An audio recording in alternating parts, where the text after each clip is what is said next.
Dreamscape, an RB Media audio brand presents The Girl with the Baby by Sam Vickery, narrated by Sarah Kempton. RB Media is the largest audiobook publisher in the world. Find your next great listen and get exclusive offers at rbaudio.com. Prologue.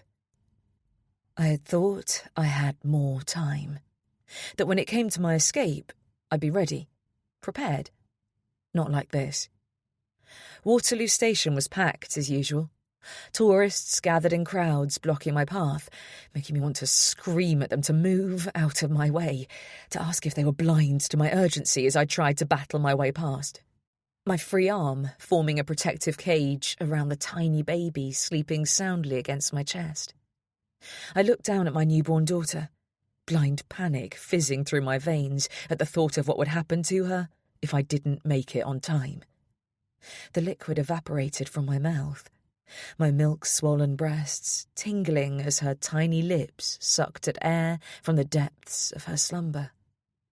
There was a shout from behind me, male, angry, and I felt my body tense as I dipped deeper into the crowd, unable to stop myself from peering back over my shoulder. An argument had broken out between two strangers, seemingly over a dropped takeaway coffee. I cringed away as the security guard went to intervene. My heart racing as I stopped briefly to look up at the huge screens, scanning the reams of information to see which platform my train was waiting at. There were just 3 minutes left until it would leave, and I could not miss it. Everything would be over if I did. My heart thumped hard against my ribs, my eyesight blurring, unable to focus through the fear threatening to overwhelm me. It was never supposed to be like this. I'd had a plan. I thought it'd be so much smoother, safer. I couldn't believe I'd been so stupid, left myself open, vulnerable. Ahead of me, I heard the hiss of a train pulling in, the doors bursting open, the hordes of passengers disembarking onto the platform. Was he amongst them? Would he see me, find me here? I blinked, dragging my gaze back to the board, finally seeing the words clearly. Platform 10. I needed Platform 10. I turned, tripping over the foot of the man next to me, grabbing his lapel to right myself. "My apologies," he said through a thick Italian accent. I only shook my head, already breaking into a jog, my palm cradling my daughter's tiny skull to keep her from bouncing into my chest. The train was there. The guard striding alongside it, passengers sprinting for the doors. On the platform opposite, another train pulled in, and I didn't dare turn to it. I pulled the hood up on my raincoat over my ears, sweat prickling down my spine, and launched myself through the nearest door into the blissful quiet of the carriage. My hands were shaking hard, my head spinning, and I felt a trickle of warm liquid seep down my leg. For a moment, as I gripped the back of a seat, I just swayed. Black spots exploding in my vision. "Here, sweetheart, sit down." I opened my eyes to find a middle-aged woman gesturing to the seat she'd vacated and gave a grateful nod, lowering myself into it with a breathless thanks and stripping off my coat, my skin steaming beneath the plasticky fabric. I stared at the window, watching every person who passed, waiting for the inevitable moment he would appear at the glass and find me, catch me. I willed the train to move. And when at last it did, I sent out a silent thanks, slumping back against the headrest. I'd bought myself some time, but it wasn't over. He would come for me, and when he found me, he would be more furious than I'd ever seen him. Of that, I was certain. 1. Annie.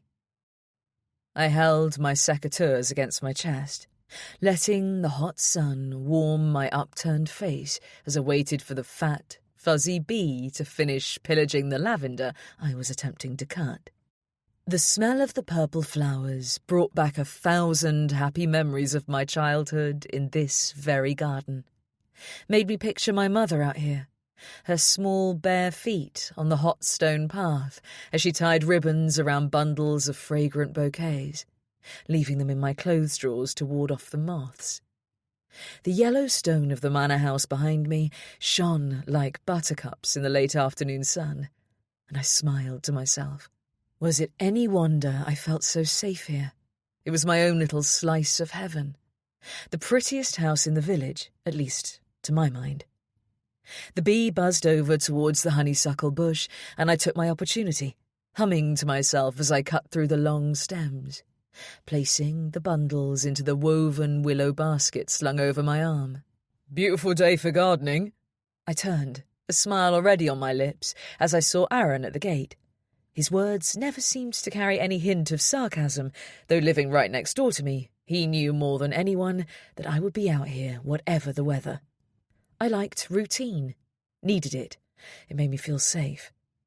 Like clockwork, from 2 p.m. every day, come rain, snow, or baking sun, I was out here.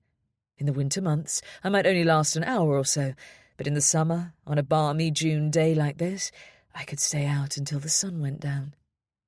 This garden, tending to the plants, watching them grow, gave me a sense of peace I'd lost for too long. I never took it for granted.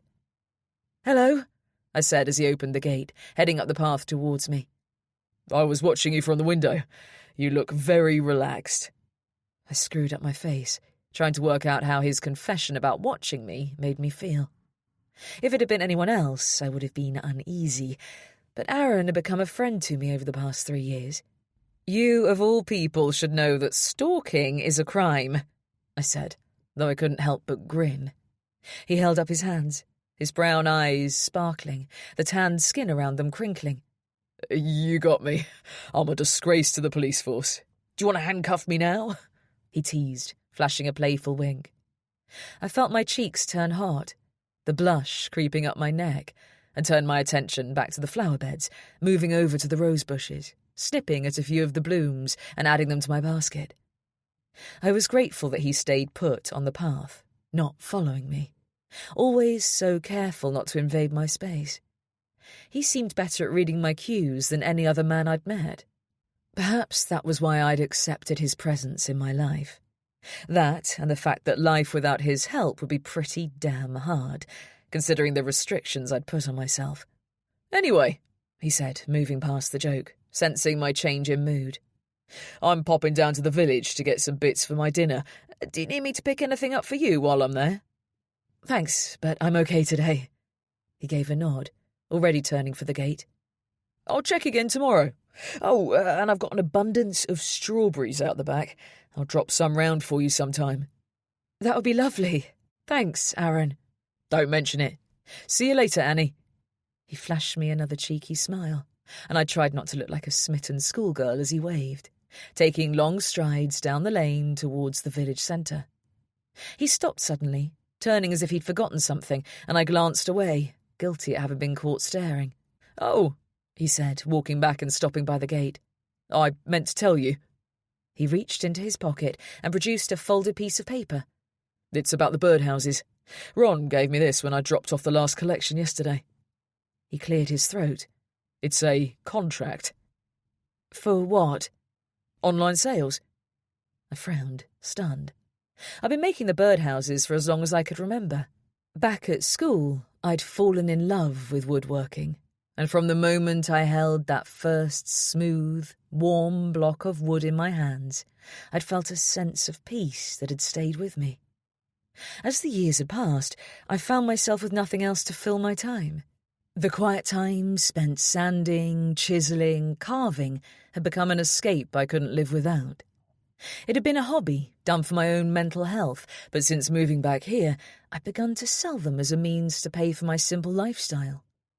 Aaron had contacted a shopkeeper in a tourist town 5 miles away and made all the arrangements for me, but in the past year, the shopkeeper had grown increasingly insistent that we were missing out on profits by not advertising online.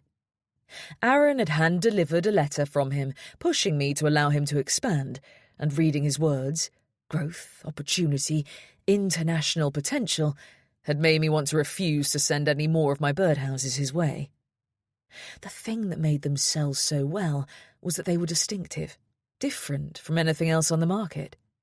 Made from a single block of wood, and hours of patient, intricate work with tiny flowers adorning the edges, squirrels and blue tits carved into the borders. If they were plastered online, they would be recognised, and it would only be a matter of time before the wrong person saw them, tracked me down. The thought made my mouth dry, a shudder working through me, my fingers curling into a tight ball. I shook my head. "Aaron, he's offering you 50-50, he said, interrupting me. "He'll pay for the social media ads and manage the website. He asked if you might be willing to make some videos showing how you work, but I told him that would be out of the question. They sell so well in the shop. He just wants you to make more money." "No, he wants to make more money. This isn't about what I need. The answer is no. I've told you before. Local sales only. I won't risk my privacy. You, of all people, should understand my reasons for that." He met my eyes. "Annie, he already did it. He wanted me to tell you that he's sold more online in a week than in a month in the shop. He's asked me to let you know he can take as many as you can make." I shook my head, horrified at the revelation. "He did it already, despite my saying I wouldn't allow it. You told him that, right? That I didn't consent?" I hated that I had to rely on Aaron as a go-between, but the idea of speaking to the man myself was out of the question. "Of course. Maybe I didn't make it clear enough, though. I didn't want him asking too many questions." "Tell him to take it down. Today. I mean it." I glanced at the contract, still clutched in his hand. "You can bin that. And remind Ron that if he tries anything like this again, we'll find another shop willing to sell my stuff. I've a good mind to do it now anyway. The trust is broken." He met my eyes. "I'll sort it. I promise. But you have nothing to worry about, Annie. I'm right next door. You're safe here." I shook my head, feeling anything but. I watched him leave, then sighed, pressing my lips together before turning back to the garden. The clang of the bells striking 5:30 p.m. from the church 2 lanes away filled the air. Their distinctive tunes so familiar, it was almost a part of who I was now. The village was famous for those bells. It was one of the oldest churches in the whole of England, and the tradition had been going for almost 5 centuries. I couldn't understand why anyone would object to the sound, but Aaron had mentioned that a new couple who had moved to a house at the far end of the village last month were furious that they kept getting woken up by the bells. They'd turned up at a meeting at the community hall to demand something be done, and according to Aaron's retelling, it had cemented them immediately as difficult outsiders. They would tune them out soon enough, though. It was easy to let them fade into the background. The ringing stopped, and I heard the bang of the gate behind me. I turned, wondering if Aaron had forgotten to latch it, to find a woman standing on the path. "Oh, hi," I said, instantly tensing at the unexpected arrival. "Can I help you with something?" She rushed forward, the sudden burst of movement startling me, and it was only then that I saw the cotton baby hat, the bundle strapped close to her body. "You have to help me," she whispered, grabbing my arm tightly, looking over her shoulder as if she felt sure someone was chasing her. "I need help." I shook my head, yanking back my arm as if the touch of her fingers had burned, and stepping away, wanting to turn from her, to run inside and bolt my door. I didn't let people into my home. Not ever, not even Aaron. But this woman looked like she was running for her life, like she had no other option. I opened my mouth to say something, to tell her I wasn't any use to her, but she stepped closer, gripped my arm again, tighter this time, as if she could sense the refusal on my tongue. There was something about her expression that gave me pause, and I stared at her, wondering if we'd met before. "Please," she begged. "Please, help us." I bit my lower lip, fighting against every instinct in my body, then gave a slow, reluctant nod. "Okay," I conceded. "You'd better come inside." 2. I placed a mug of tea on the low walnut coffee table, hoping the woman didn't expect sugar, as I had none to offer her. She looked at it without picking it up. I'll just go and get the biscuit tin," I muttered, turning from her and rushing back to the kitchen.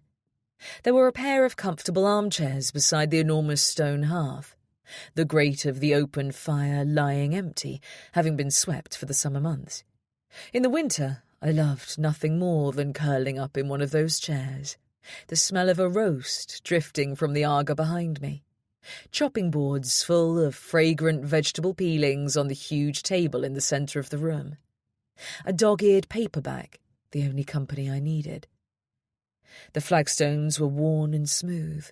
A divot worked into the floor beside the sink, where I still washed every pot and pan and plate by hand, refusing to let anyone inside to fit a dishwasher.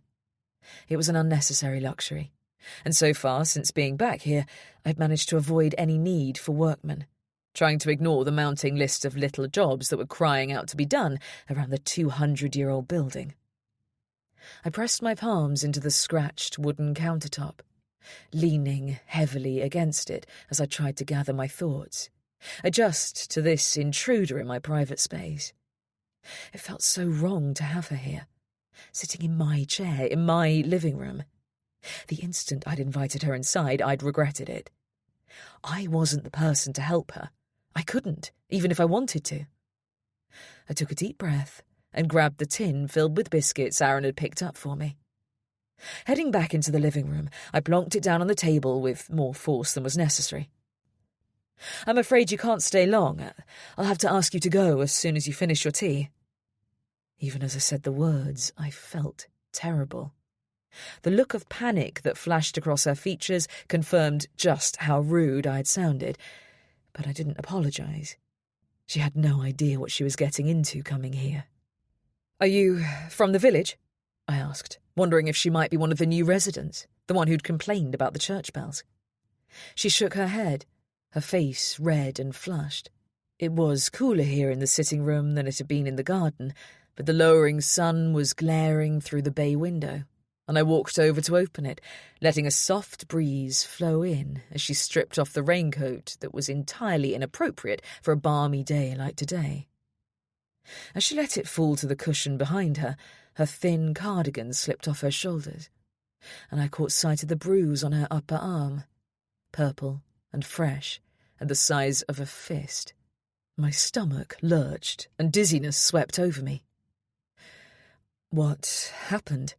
I asked, my words thick, slow as I nodded towards her arm.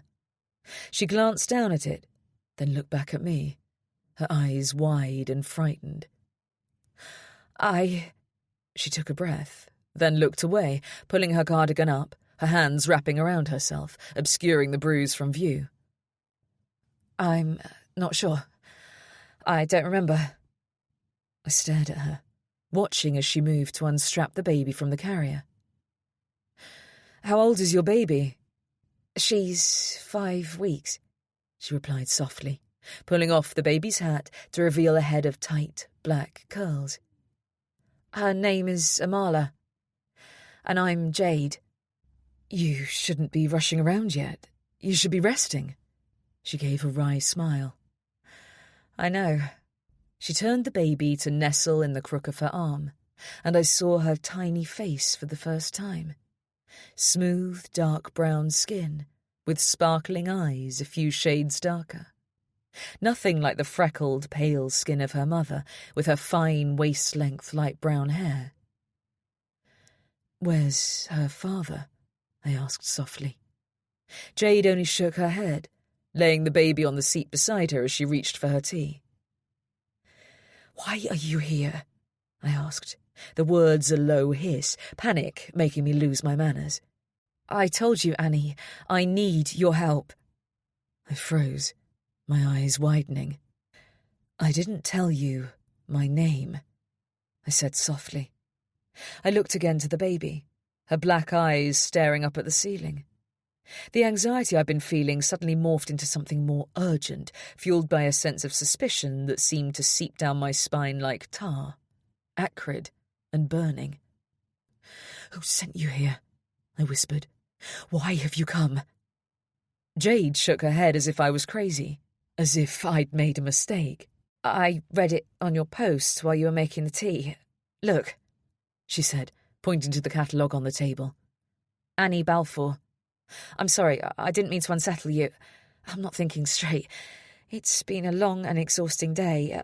I haven't been sleeping. I'm so sorry. I know it must be strange to have me turn up like this, but I saw you there in the garden and I just knew you'd help me. You look kind. And I heard the way you laughed with your neighbour. And to find a woman around the same age as me, I knew you'd be understanding. We have to stick together, don't we? Us women. I frowned. She had no idea what kind of person I was. The secrets I kept. The things I'd done to secure this life, this safe haven for myself. None. And despite her innocent explanation, I didn't believe her. I swallowed, a question playing on my lips, though I didn't want to ask it. Aaron had unsettled me in the garden, and now this. I was letting my imagination, my fears run wild.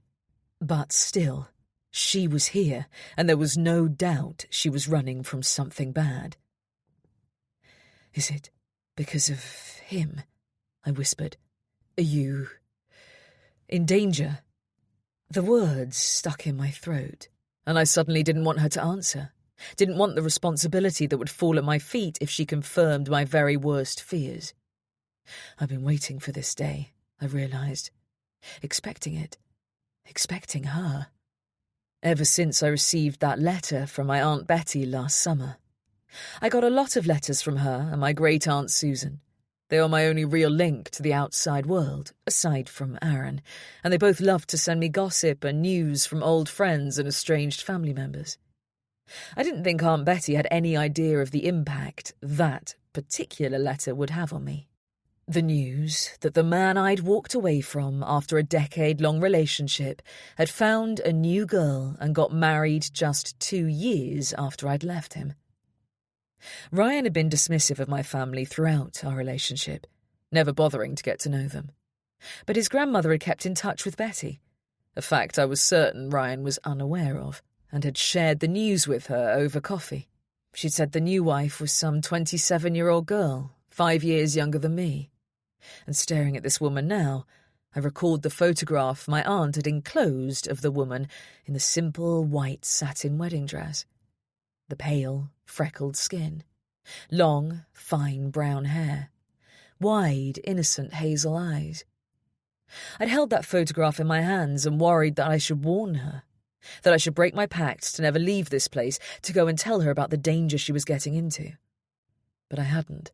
I'd shoved the photograph back in the envelope and pretended it didn't exist, that I didn't know the truth. And now, looking at this woman, I couldn't help but think that the father of her baby, the reason she was here, was the man I'd gone to the ends of the earth, the ends of my moral compass, to escape. Could this really be Ryan's new wife, here, in my house? 3. I didn't wait for her to confirm my fears as I leapt to my feet, panic chasing through my veins like wildfire, my heart threatening to burst free of my chest. If he'd tracked me down, having seen the birdhouses online, this could all be some sick game on his part. I could just imagine the thought process he would have gone through. He'd force his young, vulnerable bride to come here and gain my trust, using the baby as collateral. And then he would find a way to get into my home, ruin everything I'd strived to create for myself in the embers I'd been left with. The grudge I knew he had over my leaving would never fade.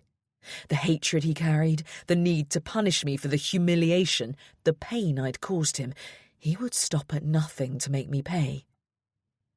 "You have to leave," I demanded, clasping my fingers tightly in front of me, digging my fingernails into my flesh as a reminder to myself not to physically grab this woman and throw her out of my house.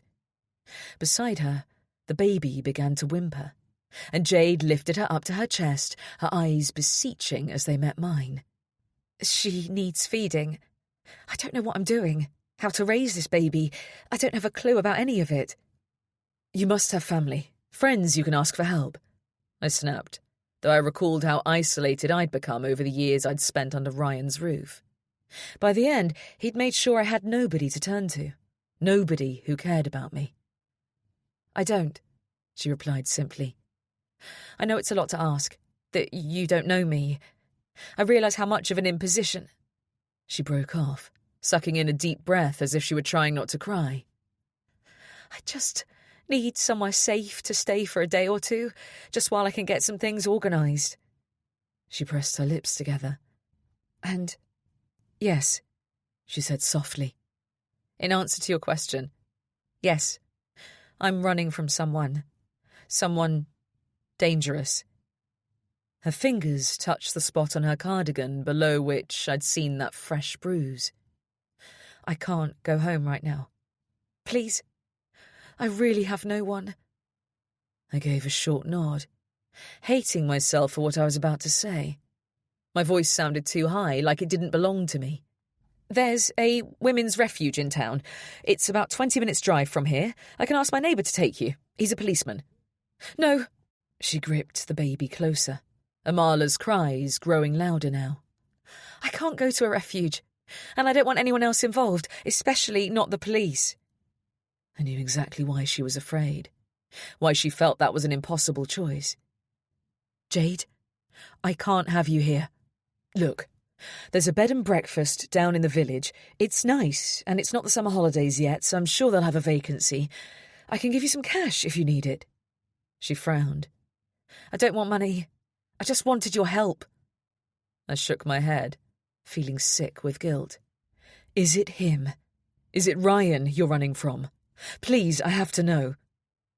She dipped her head in silent confirmation, and I felt the ground sway beneath my feet. This couldn't be happening. It just couldn't. "I'm sorry." I remained standing, my eyes flicking pointedly towards the door. I couldn't meet her gaze, couldn't stand myself for being so weak, so pathetic. "I can't do this. I can't help you. Please, I wouldn't ask if I weren't desperate. Please, Annie." "I'm sorry. I can't." There was a long, uncomfortable pause. Finally, she gave a resigned nod, then slowly rose to her feet, the baby clutched in her arms. Her hands were shaking, and I looked away, pretending not to see. "I'm so sorry," I repeated. "I'm not good with people, strangers. I'm a private person. I don't have guests. I don't know how to help you," I admitted, disgusted with myself for having to say those words. I didn't add that I'd barely known how to help myself when I'd been in her position, that it had taken embracing a side of me I hadn't known existed in order to gain my freedom, and it wasn't a path I was willing to take again. What I had done, the terrible things that had followed, had nearly killed me. But she couldn't possibly understand that what she wanted from me was out of the question. She was just a scared girl. She bowed her head, picking up the changing bag she'd arrived with and heading for the door. "Thank you for inviting me in, and for the tea." I didn't answer. Guilt and self-hatred swirled in my belly as I followed her silently to the door, showing her out. I closed it behind her, sliding the bolt across, then rushed back to the sitting room to watch her through the net curtains. I hated myself for being such a coward, for pushing a young, vulnerable mother and her baby onto the street. Not just any woman, I reminded myself.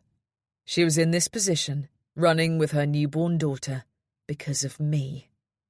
But what choice did I have? She was a threat to everything I'd tried to create, to protect this past 3 years. I had to find that photo, the letter Aunt Betty had sent after Ryan had got married. I had to know for sure that she was his wife, that this was my fault. Amala's cries were growing more frantic as Jade opened the front gate, stepping out onto the quiet lane.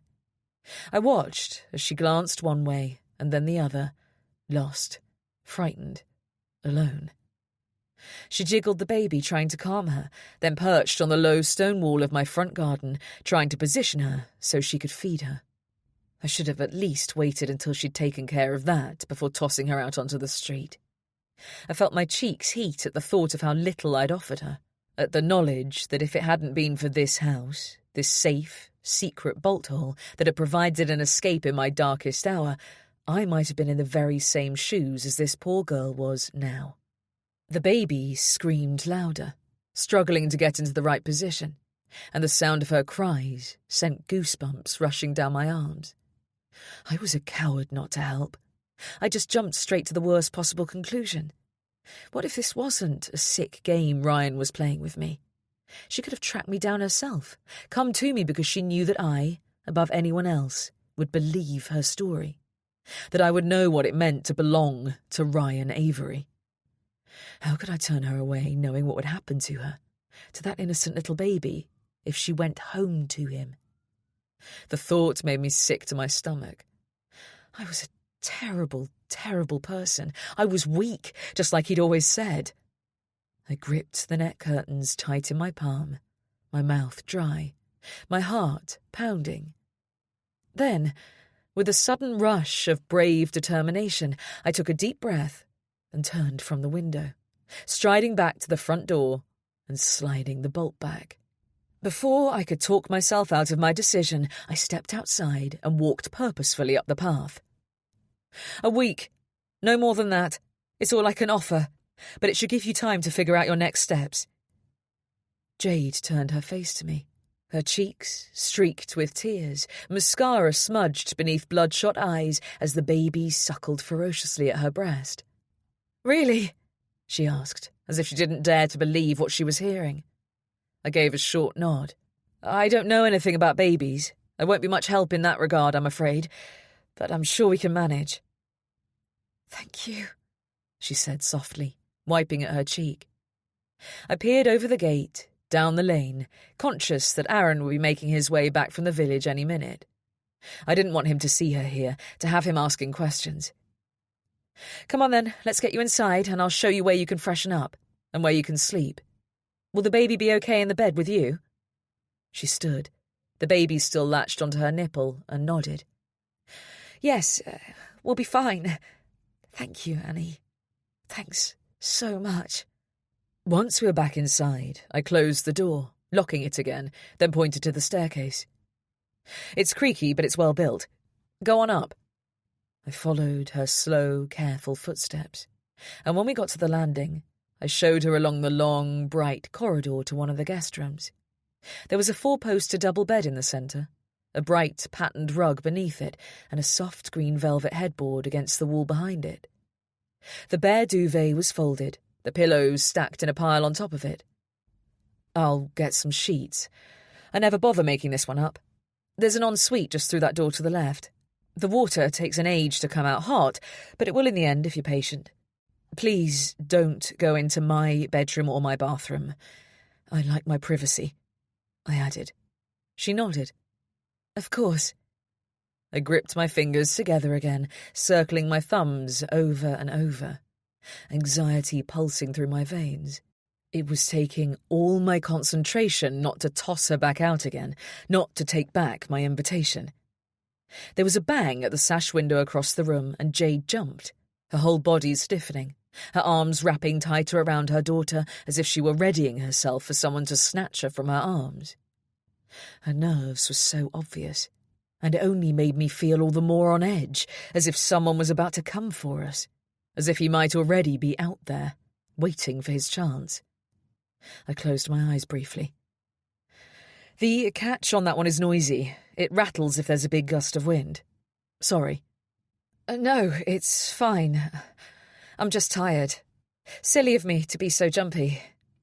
I met her eyes, wanting to ask more, to hear the whole story. But I could see how blanched and exhausted she was. "I'll get you those sheets. I was just going to heat up some soup for my dinner. Can I get some for you?" "That would be great." "Why don't you settle in? I'll bring everything up." I left without waiting for her to answer, pulling the door closed behind me. Then I stood in the corridor and pressed my hands to my face, hoping that I hadn't just made a terrible mistake. 4.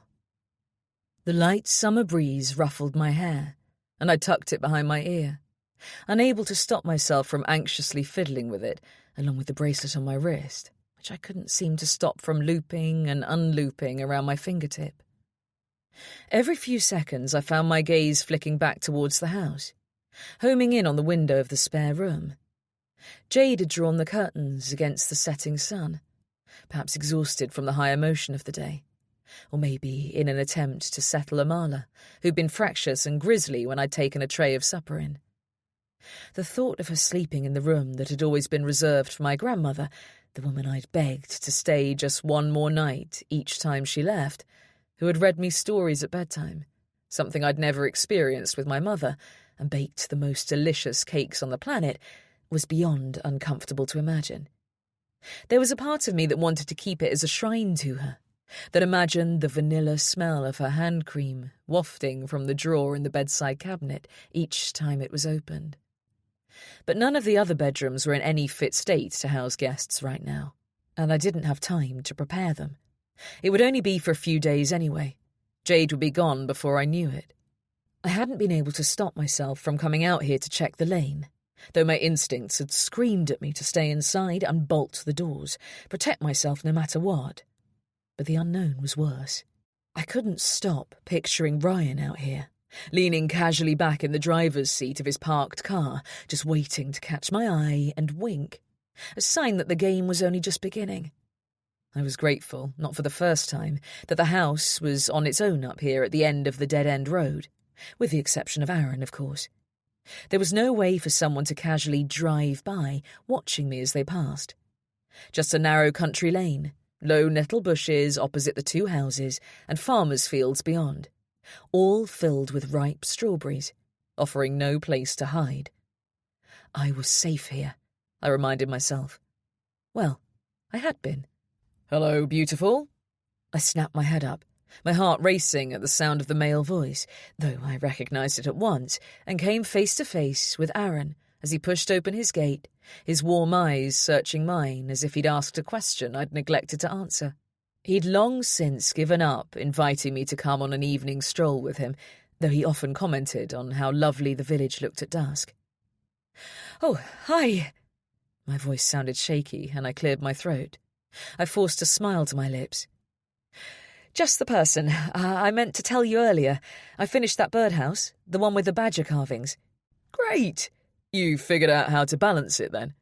I nodded, gesturing for him to follow me, and he pushed the gate open, walking a few steps behind me. I forced myself to keep my pace steady, not slowing to make him pass, ignoring the fact that I felt as though I was being stalked in my own garden. I kept my eyes straight ahead, refusing to glance again at Jade's window. I knew I should tell him. Any sensible person would. What was the point in having a policeman living next door if I didn't call on him for favours from time to time? And he would want to know. I swallowed. If I shared with him that I was harbouring a victim of abuse, a vulnerable young mother, and that in her need to protect her daughter, she might have led danger on a whole greater level to my doorstep, he would help. He would know what to do. But I knew beyond doubt that I couldn't say a word. I couldn't risk the consequences that might follow. "Yes," I said, my voice scratchy. I cleared my throat again. Usually I made weighty, removable stands, huge twisted pillars of polished oak that screwed into the base of the birdhouses. But lately the hanging birdhouses I made, suspended by a thick chain from the bough of a tree or a pergola, had grown in popularity. And if I didn't get the design of the house perfectly balanced, it would lean too heavily on one side. "I added a couple of hairs to the opposite edge," I said. "That did the trick." "I knew you'd work it out." I walked down the path, past the house, through the arched gateway, and on towards the workshop, opening the latch and stepping into the gloom. Behind me, I heard Aaron take a deep breath, knowing exactly what he was smelling. The scent of sawdust and varnish was both familiar and comforting to me. It was the smell I associated with safety, escape. It had taken the best part of a year before I'd let Aaron come in here, after he'd made the arrangement with Ron to stock the birdhouses in his shop. Before that, I'd met him at the front gate every time, having heaved my completed pieces through the garden to hand over to him. I hadn't been able to stand the idea of anyone in my personal space, and to his credit, he hadn't pushed. "Did you speak to Ron when you got back from the shops?" I asked. "Did you make him take down the stuff he put online?" He gave a rueful nod, and I could see he thought I was being overly cautious. He was a bit put out. He hired someone to photograph the birdhouses and set up a website, and was making mutterings about recouping his costs, but I pointed out that you hadn't signed any agreement and were likely to take your work elsewhere if he didn't respect your wishes. And he agreed. It's off the internet now. He nodded again. But the comfort I should have felt was glaringly absent. It was too late. Somehow Jade had found me. I chewed my lower lip, reaching for the badger birdhouse on the shelf and placing it down on the workbench in front of Aaron. He broke into a grin. "You're so talented, Annie. You really can't blame Ron for wanting to show the world that." I raised an eyebrow. "You and I both know he's not trying to make me into a world-famous artist. He's only interested in making as much profit as possible from our arrangement. Not that I'm not grateful to him, but still." I sighed, running my finger over the little cub between the two adult badgers. "The detail on that is phenomenal." Aaron's finger touched the badger's pointed snout, the edge of his hand grazing mine. I felt my heart rate quicken, but kept my eyes trained on the wooden carvings, feigning indifference, as if it was of no significance to me that the heat from his skin burned into mine. Energy crackled through my veins, neither one of us pulling away. It would be so natural to give in to whatever this thing was that had developed over the past year. This unspoken wanting I felt between us. I wasn't naive enough not to realise he felt it too. We both knew something had changed, grown. When at last I looked up, his brown eyes met mine, and I held his gaze, frozen to the spot, not wanting to end the moment. He wouldn't make the move, wouldn't lower his head those last few inches to bridge the gap. He'd wait for me to show him I was ready. The memory of another first kiss struck me, the way I'd felt like I was safe, those huge arms wrapping around me as if I were his to protect. Every muscle in my body tensed as I remembered how quickly that had changed, how those arms had become a vice, a prison. I'd been stupid to let myself trust him. It had nearly cost me my life, and in the end, I'd paid a far greater price than that. I'd lost my values, my sense of right and wrong, become someone I couldn't stand to face in the mirror. I wouldn't make that mistake again. I snatched my hand away, sliding the birdhouse across the bench towards Aaron. "Tell Ron, local sales only, or I won't do business with him again. I mean it, Aaron. Make sure he's under no illusions when it comes to that." He gave a stiff nod, then heaved the cube of wood into his tanned arms. I watched him go without following, angry at myself for succumbing to a fantasy that could never materialise. Being alone was the only choice, the only way to ensure no one got hurt. 5. Jade. My stomach gave a painful rumble, and I pressed my free hand to my still soft belly as I stood at the bottom of the stairs, listening for movement. Sleep hadn't come. The bed in Annie's spare room was ancient and sagging, and despite my exhaustion, I couldn't relax. Too afraid of Amala rolling into the centre, of waking up to find her face pressed into the mattress, a lifeless shell of a doll. I didn't know if it was my hormones, the potent cocktail of new motherhood, but I didn't feel like myself. I kept having flashes of horrific images, premonitions I hoped wouldn't come true. Coming here hadn't made it any easier. I would have loved to be able to stay in the home I'd created, in my own bed, recuperating from the birth of my first child. But I'd made my choice. And despite the difficulties I was facing now, I knew this was my only option. So I'd stayed awake, kept vigil, though my head had drooped again and again. I'd got up, pacing the room, peering out through the little sash window at the still, moonlit summer night, and longing for the moment I could go downstairs. Annie had kindly brought me up a tray with some soup and a couple of slices of buttered bread last night, but I got the impression she had no idea of the appetite of a breastfeeding mother. She was a tiny bird of a woman, her skin deeply tanned and starting to show the signs of sun damage, her golden brown hair scooped into a messy bun on top of her pretty face. She'd been wearing a knee-length blue and white floral summer dress, buttons running the full length of it, and she flitted around as if she had too much energy to contain in such a small body. I got the horrible impression she wasn't much of a foodie, and people like that always assumed that because they were full, everybody else must be too. It had been a long night, feeding Amala every other hour with nothing more than half a tin of soup to keep me going, accompanied by endless glasses of tap water from the ensuite, and now I was ravenous, desperate for her to come down and offer some form of breakfast. At nearly midday, my hopes were dwindling. I could hear her up there.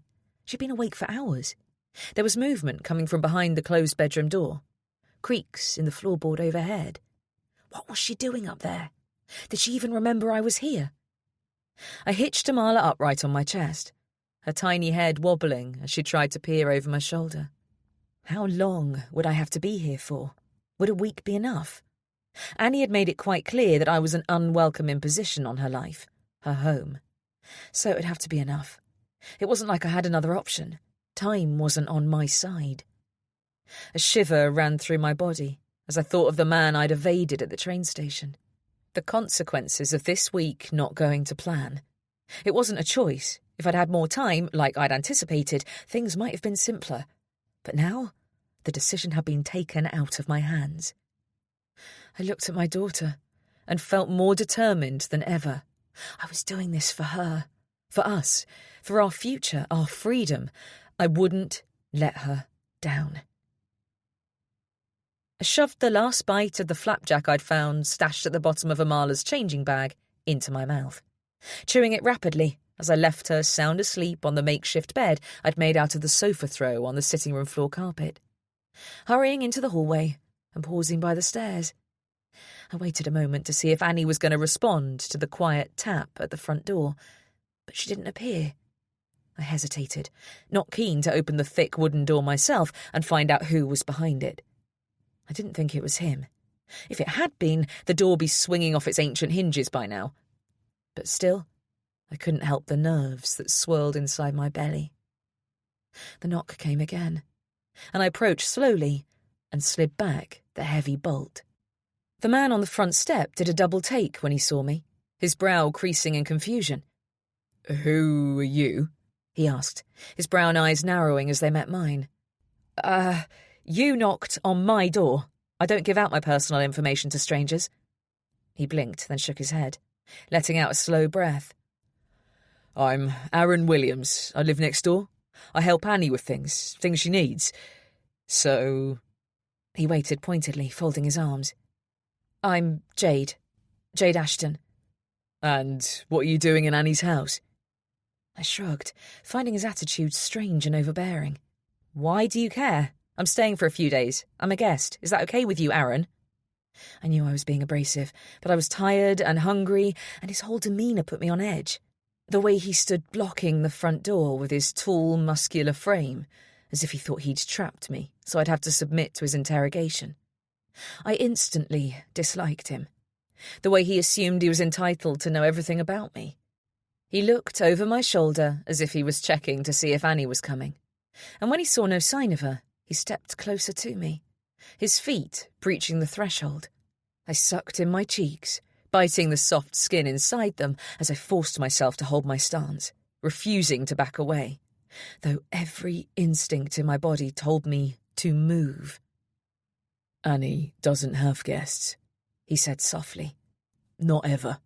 And you shouldn't be here." The words sent a shower of goosebumps racing up my arms, and I suppressed a shudder.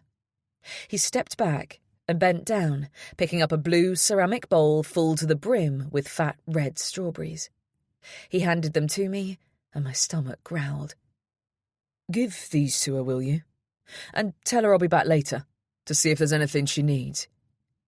I nodded wordlessly, my jaw stiff, my mouth unsmiling, and as he turned towards the path, I remembered that Annie had told me that her neighbour was in the police force. Was this the man she'd expected me to turn to for help? As I closed the door, holding the bowl against my chest, I wondered why his words had sounded so much like a warning. 6. Annie. I pulled the last box from the very back of the wardrobe, dropping it onto my unmade bed and flipping off the thick cardboard lid to peer at the contents inside. The room was a mess.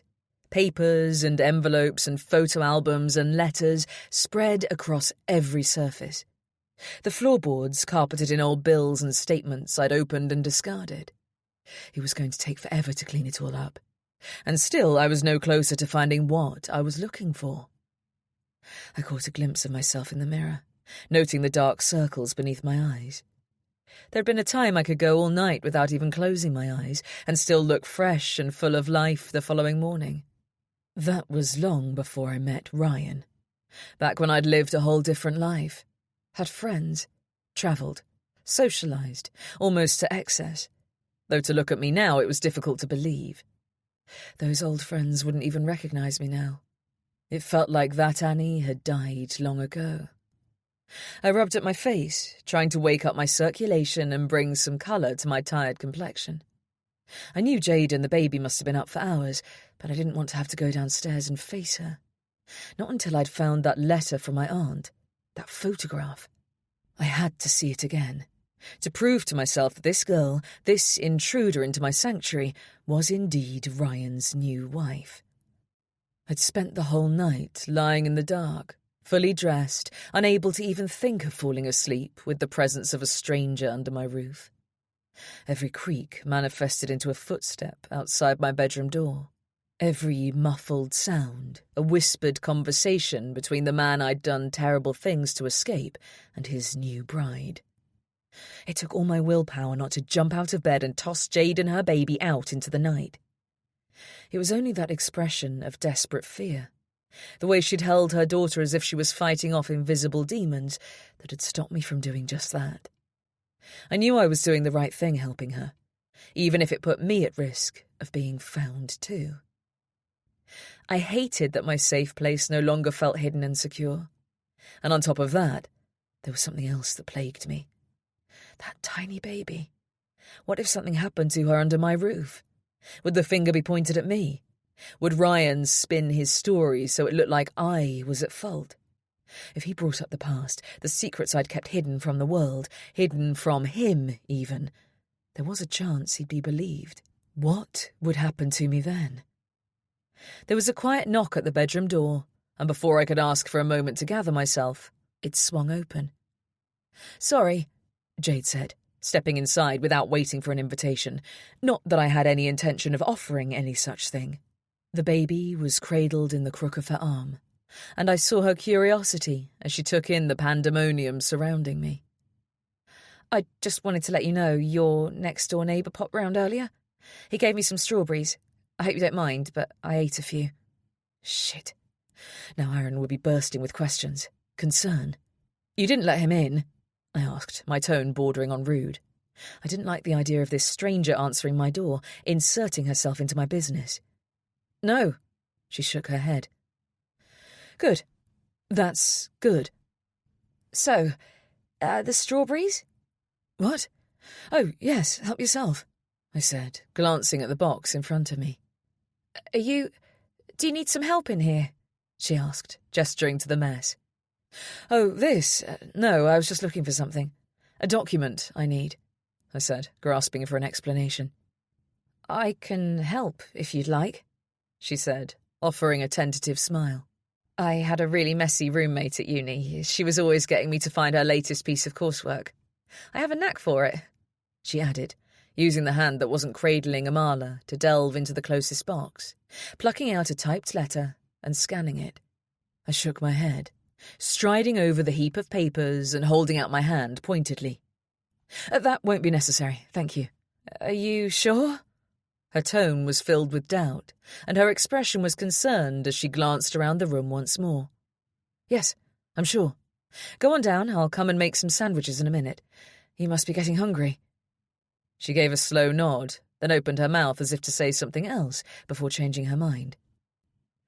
"Okay," she said softly, casting a final glance at the mess. Once she'd left, Pulling the door closed behind her, I rushed back to the bed, tipping the box out and meticulously going through every single sheet of paper. It wasn't there.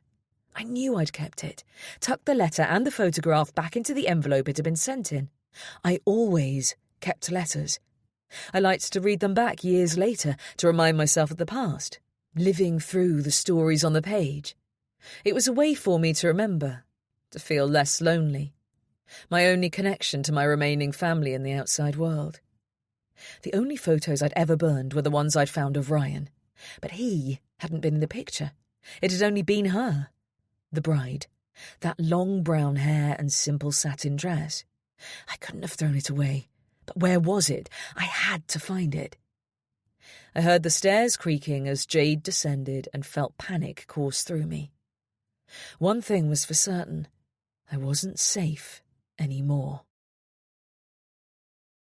7.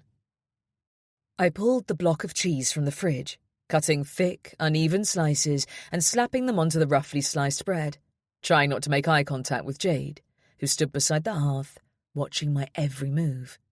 "I hope you don't feel like I'm expecting you to wait on me," she said softly. "I just didn't want to rifle through your cupboards. I wasn't sure you'd be okay with that. I can give you some money towards the shopping," she offered, her voice quiet, uncertain, as if she wasn't sure how I might take the suggestion. "I have a little bit of cash on me." I looked up, seeing her pale face crease with awkward embarrassment as her stomach gave a loud rumble. "That won't be necessary." I hadn't given it much thought, feeding her, telling her to help herself to food.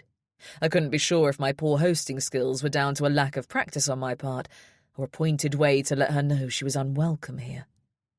Sighing, I had to admit to myself that the latter was probably more true than I'd like to admit. The realization made me feel ashamed.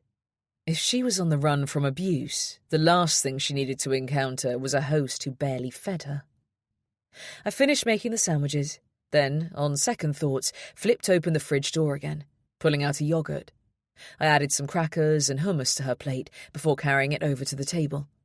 "I'll make a pot of tea," I said, gesturing for her to sit down. She hesitated only a moment, then, her eyes lingering on the food, walked over, pulled out a chair, and slumped into it, holding the baby with one arm as she ate. I watched, pursing my lips as I assessed the situation. There was nothing here to make life with a newborn easier. No bouncy chair, no bassinet, and the kitchen floor was hard and cold, too dangerous for the baby to be set down on. Jade glanced up to find me looking at her and raised an eyebrow. "Aren't you having something?" she asked through a mouthful of crackers. I nodded towards my plate where my solitary sandwich sat untouched. I was too nauseated to face it, my belly churning with anxiety. Do you want me to hold her, so that you can eat with both hands?" I didn't know why I made the offer. It was the wrong thing to do, I knew it. But despite that knowledge, a part of me wanted to feel the weight of the baby in my arms, to hold her against my chest and breathe in that newborn smell. "You don't mind?" Jade asked, her eyes widening in hope. I pressed my lips together, not offering a reply, instead walking over and taking Amala from her before I could change my mind, before I could make the sensible choice and walk away. Amala's head wobbled, and I held my breath, hyper-aware of the solid flagstones beneath me. Flashes of horrific images, terrifying premonitions of the consequences of me losing my grasp on her, burning through my mind's eye. My hands trembled as I adjusted her, each move slow and careful. Jade turned back to her plate, seemingly unbothered about handing her baby over to a stranger. It was crazy to me that she might not sense the danger in that. How easily she'd given her up. How willing to believe she could trust me to care for the most important person in her world. How very stupid. I walked slowly over to one of the armchairs by the unlit fireplace, lowering myself into it and taking in the baby's tiny features, the tight black ringlets, the long curling eyelashes, the round chubby cheeks, the tiny pink lips pursed in a little triangle shape. I stared at her and felt sick. It had been a mistake to take her, hold her, but despite knowing that, I couldn't seem to bring myself to stand up and give her back to her mother. I placed a hand over her back, letting it rise and fall with her every breath, looking around my kitchen, at the mess on the counter, the sun shining through the latticed window, anywhere but down at the baby I held onto. The only sound coming from Jade as she methodically worked her way through her lunch. She must have been starving. Guilt and shame flooded me again. I wasn't the person to help her. I'd barely managed to save myself. "The man who came round with the strawberries," I said suddenly, angling myself to look at her. "He's a policeman, and he's a friend of mine. He can help you if you're in trouble." Jade paused, her mouth full of food, her eyes widening. She swallowed thickly. "He gave off a vibe," she said softly. "I didn't trust him." I nodded. I could understand that. I'd been wary of men too when I'd first come here. But Aaron wasn't Ryan. If it wasn't for him, there'd be no food in this house. He does all my shopping, and he does it without my ever having asked him. He's a good person. "Why don't you just order what you need online?" I flushed, aware that I was going to look even stranger than I probably already did.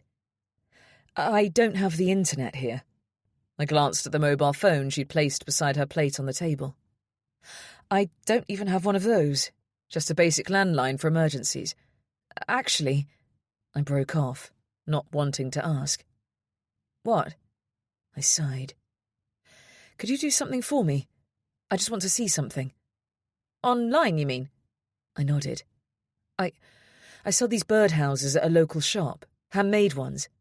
I pointed out the window to the huge one that stood in the centre of the lawn. "Wow! Did you make that?" she asked, her eyes wide as she took it in. I did. I watched her for a sign that she already knew, that she'd found me because she'd seen Ron's ad online. The timing was too close to be coincidental, and yet Jade remained unruffled as she studied the birdhouse. "It's so detailed. The little wooden animal carvings look so realistic." "You're very talented.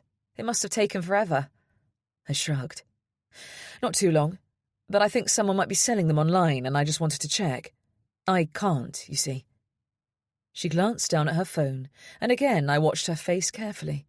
There had been so many of the birdhouses at the flat when I'd finally left, and somehow I couldn't imagine Ryan destroying them. She must have seen them there. And if she had, she'd have recognised them instantly if she'd seen an ad online. That was if Ryan hadn't seen them first. He was addicted to his phone, always online. Either way, it would have been so easy to find me once they'd tracked Ron down.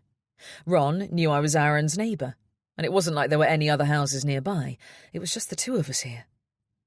She typed something I couldn't see, shaking her head as she clicked her tongue, and I felt relieved that she was coming up empty-handed. Aaron had done as he promised and got the ad taken down. But then she held up the phone, showing me an image that made my heart turn to stone in my chest. "This one looks similar. Is it one of yours?" I stared, balling my hands into fists to stop them from trembling. She clicked the picture and nodded to herself. "It takes me to a website. Annie's Handmade Birdhouses. It's a pretty basic site, not very professional looking. Oh, and there's a Facebook page attached. Hold on. Oh, the signal's awful here. It's taking a minute to load." I stood behind her watching the screen. It finally loaded, and I saw the profile picture was one of my most recent pieces. Jade clicked on the About page and there was a description. English woodworker Annie Balfour, who lives in a charming Cotswold village.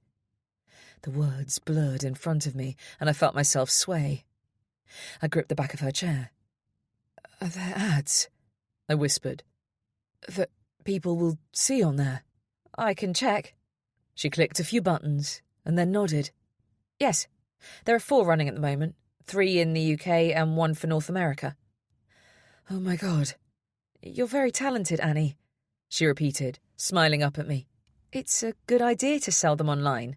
I shook my head at the horrible realisation that not only were the photographs being pushed to the world, but my name was tied in with them. It would leave no doubt in his mind. I glanced down at the phone in her hand and something caught my eye. "What does that mean?"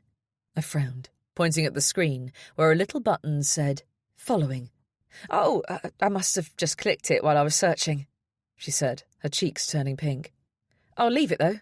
I want to see what you make next." "You won't see anything. I'm going to get it taken down." She dipped her head as if she might argue with me, but said nothing. "And I'd appreciate it if you'd turn off any location sharing or tracking apps on that thing while you're here," I said, my tone curt. "On the phone?" She frowned. "I don't have any tracking." "Is there anyone who might want to find you? Follow you here?" I retorted pointedly. She placed her sandwich down slowly. "Nobody knows where I am, Annie. Only you. You just had a baby. Surely someone is going to notice your absence." She bowed her head but didn't answer. "Look, if you won't talk to Aaron about whatever it is you're running from, why not try that women's refuge I told you about?" "You don't want me here." The words were an accusation. "I don't know how to help you." "You're helping already. Just offering a safe space, a roof over our heads. You're helping more than you could possibly know. Look, I know we're invading your privacy, making you uncomfortable, but if you can just give me a little time to gather my thoughts and figure out what I'm going to do next." She took a deep breath. "That's all I'm asking for. I don't want to take my daughter to a refuge. Those places aren't safe for a baby. I'd be constantly afraid that someone's angry ex would turn up and be violent, that we wouldn't be safe." "What about your ex?" Amala shuffled in my arms, and I felt a sudden explosion in her nappy, her eyes shooting open as the warm, sweet-smelling liquid seeped from the sides. "Oh," I cried. Jade was up and over in a second, scooping the baby from my arms. "Sorry, it's the breast milk. Oh, the nappy's leaking. I'll go and change her." She darted from the room, leaving me with empty arms and a feeling that she was keeping secrets she would do anything not to share. The bedroom was back in order again after a lot of hard work on my part. I felt pent up and jittery, my long summer afternoon in the garden over far too soon today. I'd barely managed 20 minutes out there, unable to relax for fear of who might creep up behind me, jumping at every sound, every passing voice, knowing that a stranger was at that very moment moving around inside my house, taking up space I didn't want to give.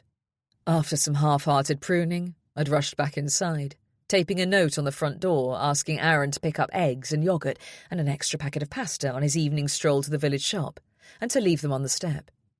I knew he'd do it, though the questions when I next saw him would be unbearable. It wouldn't be the first time I'd gone into my shell and retreated from the world.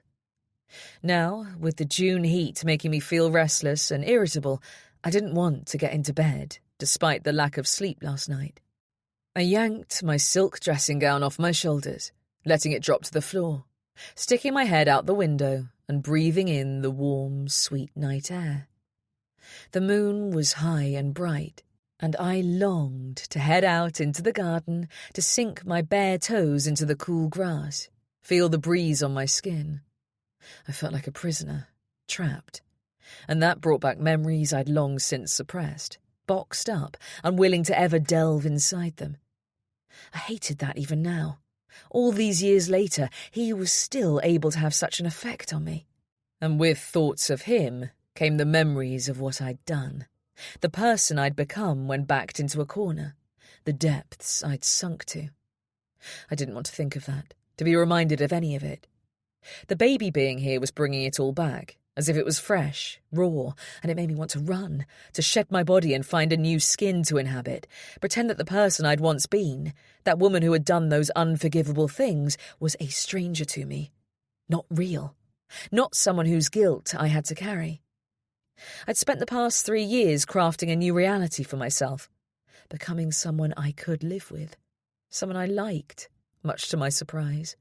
I'd protected my space, my solidarity, knowing that any chink in my armour could cause it all to spill free, unleash the person hiding beneath the surface. I'd done well to adapt, change, but now I felt as if I was teetering on the brink of a breakdown. Jade and Amala were rocking the foundations I thought was so strong, and I couldn't cope with the uncertainty of what was coming next, what I might do if I was right. I glanced at the clock. shocked to realise how late it was. Almost 3 a.m. I had to try and sleep. I checked the lock on my bedroom door for the 10th time since coming in here, then climbed into bed, pulling a thin sheet around my body. I lay back, trying to breathe through the panic attack that was fighting to be released, closing my eyes, listening to the frantic sound of my heart racing in my chest. My eyes snapped open at the sound above me. A footstep. Was it coming from the loft? I couldn't be sure. My mouth went dry as I listened, frozen to the bed. There it was again. Another creak of the floorboard. A scrape of something being moved aside. It was an old house. It was prone to unexplained noises, but this was different. My heart pounded, my hands fisting the sheets, sweat coating my palms as I lay utterly still. Useless, unable to produce an ounce of fight. Instantly reverting to the weak, pitiful, pathetic girl I'd let myself become over those long, torturous years with him. I hated myself for my fear, for my Pavlovian reaction, the instinct to make myself small and quiet rather than raw, defend this space, this sanctuary I held so dear. I was better than this. I had changed, hadn't I? With a burst of determined fire, I leapt from the bed, dashing over to where I'd dropped my dressing gown on the floor and yanking it on, ignoring the way my hands trembled, the convulsions spilling through my body. I pulled back the bolt noisily, throwing open the door and heading along the narrow hallway to the little alcove below the loft hatch. I wrapped my arms around myself, looking up at it. It was closed, just as I'd left it. No ladder in sight, no sign that anyone had been here, accessed the space. But I'd heard movement. I'd definitely heard someone up there. I was sure I had. I balled my hands into fists, staring at the hatch, wondering what to do. Then turned and walked to the opposite end of the corridor, to Jade's door, listening, unsure what I was hoping to hear. There was no sound, and despite my desire to open the door and check she was in there, I managed to resist. Instead, I went to the stairs. My bare feet were silent on the thick carpet, and I walked slowly, my eyes darting left and right, trying to pick up on some change, some clue as to what I'd heard. When I reached the bottom, I froze, hearing a voice coming from the sitting room. Jade. Ice encased my belly, trickled down my spine as I realised she was talking to someone in there. Every instinct in my body screamed at me to run back up to my room and bolt the door again, to hide beneath the covers until morning broke. But I was in my house. This was my safe space, and I wouldn't be cowed. Not now.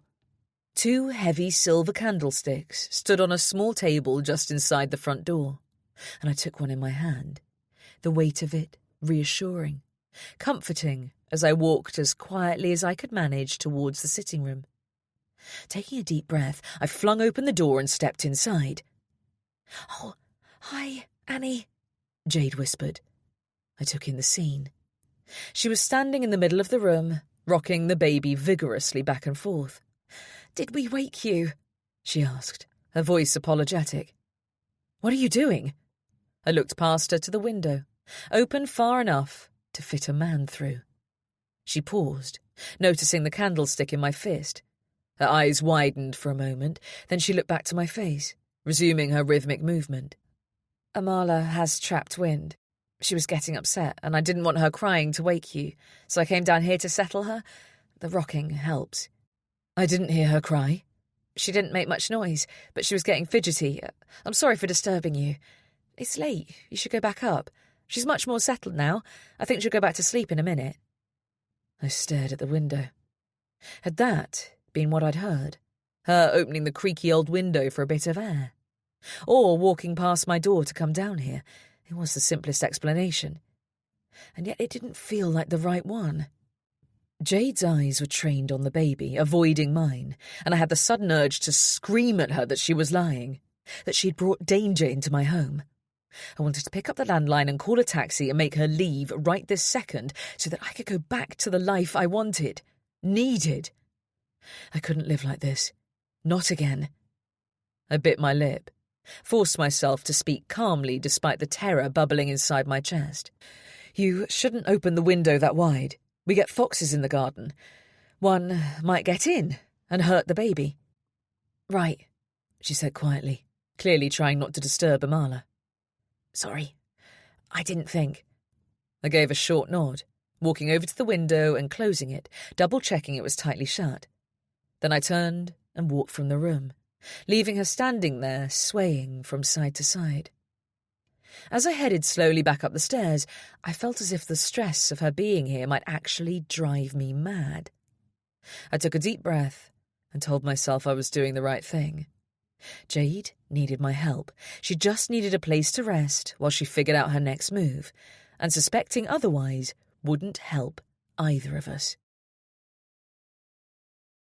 8. My eyes itched with exhaustion, and for the 10th time in as many minutes I raised the back of my gloved hand to rub at them, the dry, sawdust-filled air making me cough. I gripped the sandpaper in my pinched fingers, pausing again to listen. The door to the workshop was open to the dawn, birdsong filling the garden beyond. The soft, orange-streaked sunrise promising another clear summer's day. It should have made me smile, but I was too tired, too damn tense to take any pleasure in it. For 3 years I'd created a routine, coming out here to work after a long, leisurely breakfast.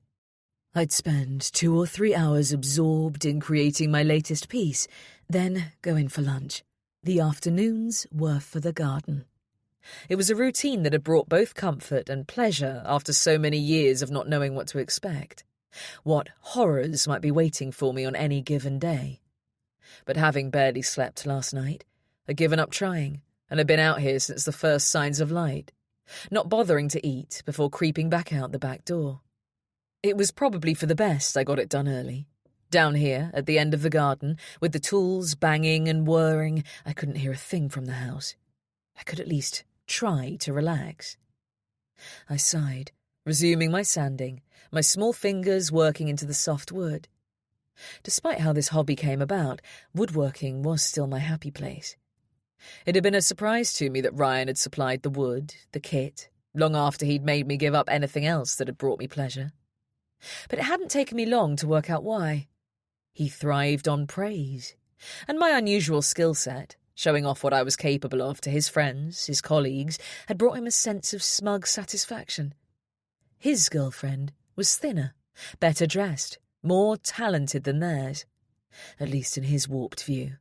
He would take the houses as I finished them and present them as gifts to his circle. A subtle reminder that while they had wives and girlfriends who answered back and forced them to do their share of the housework, he had me, waiting at home, to cook his dinner and wash his pants and make little gifts for his friends. He saw it as a mark of pride that I didn't need to work. Though the truth was we couldn't really afford it, and a second income would have meant a lot less sacrifice. But I'd never objected to his thinly veiled bragging. The illusion that he was so good to me, so nurturing of my talents, because it meant I could continue to do the thing I most enjoyed. An escape from the hell that was my reality. It was interesting to me that given all the other things he'd done to hurt me, he had never once destroyed a single one of the birdhouses. It was only now, feeling vulnerable and exposed in a way I hadn't for a very long time, that I wished I'd thought to create something different after moving here. Something less distinctive. I sighed, pausing to listen again, wondering if Jade and the baby would be waking soon. I didn't want her wandering around in there freely. I wanted to be back before she had the chance to snoop. The memory of that Facebook site, the About page, complete with my full name, sent a shiver down my spine. If Ron had led Jade to me, if he'd inadvertently led Ryan here, things were about to get very nasty, and I didn't know what I might have to do in order to clean up his mess. "You want me to what?" I asked, hot water sloshing out of the overfilled kettle onto the counter as I spun to face Jade. Her long brown hair was tied back in a low ponytail, making her look even younger than usual, like a girl of 18 rather than the 28 she'd claimed to be. There was no sign of Amala, and it made me anxious to think of her alone upstairs. The horrible things that could happen to a tiny baby in a split second with nobody watching. I need nappies, she said, clasping her hands together. I only came with Amala's changing bag, and I'm down to my last few. I could do with wipes, too, and probably some more sleep suits. I knew my expression was betraying my exact feelings. Absolute shock and anger at what she was asking me. I could feel the deep furrow in my brow, my red, bleary eyes, sore and dry from the lack of sleep over the past couple of nights, caused by her, as it happened. I had emerged from the workshop just now feeling stiff and angry, and before I'd even had a chance to drink a cup of coffee, she was trying to get me to run her errands, as if I was her fucking employee. I couldn't believe the cheek of her. So, I asked pointedly, still gripping the kettle. Go down to the village. It's only 10 minutes' walk from here. She nodded slowly, as if I was somehow missing the point. I saw the shop the other day. It's only a little co-op. They won't have baby clothes there. I thought maybe you could drive into town and get what I need. I blinked. I saw the garage round the side of the house. She continued. That red Mini is yours, right? And I don't have a car, I don't drive, and I don't have a seat for the baby. I pressed my lips together, reminding myself that I had agreed to help her. I didn't know when she'd been close enough to the garage to see the rusting old Mini through the window. Had she been snooping? The idea sent a chill down my spine. It was my mother's car. It hasn't left the garage in years, I said, turning at last to pour water over the generous spoonful of instant coffee waiting in my favourite mug. I doubt it will even start, and I have no interest in finding out. I swept a tea towel over the puddle of spilled water. I have a perfectly good washing machine you're welcome to use for Amala's things, and yours too if you need to. And the local shop will absolutely have nappies and wipes.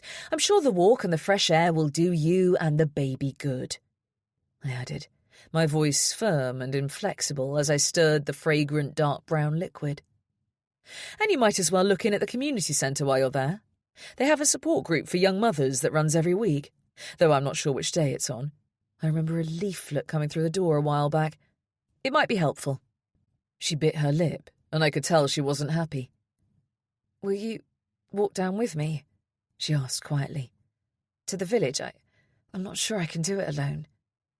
I met her hopeful stare, shaking my head before she'd even finished. No, I can't do that. I won't do that. I offered no further explanation, letting the silence grow until it became uncomfortable. She bowed her head. Okay. Well, is there anything you need while I'm there? You could pick up some bread and milk if you can carry it. If not, my neighbour will do that later. I'd ask him to get your nappies, but I don't want to put him out. He already does such a lot for me. It's not fair to ask for more. Right. I understand. I'll wait for Amala to wake up from her nap, and then we'll go. We won't be long, she added, as if she was afraid I might bolt the door and ignore her knocks on her return.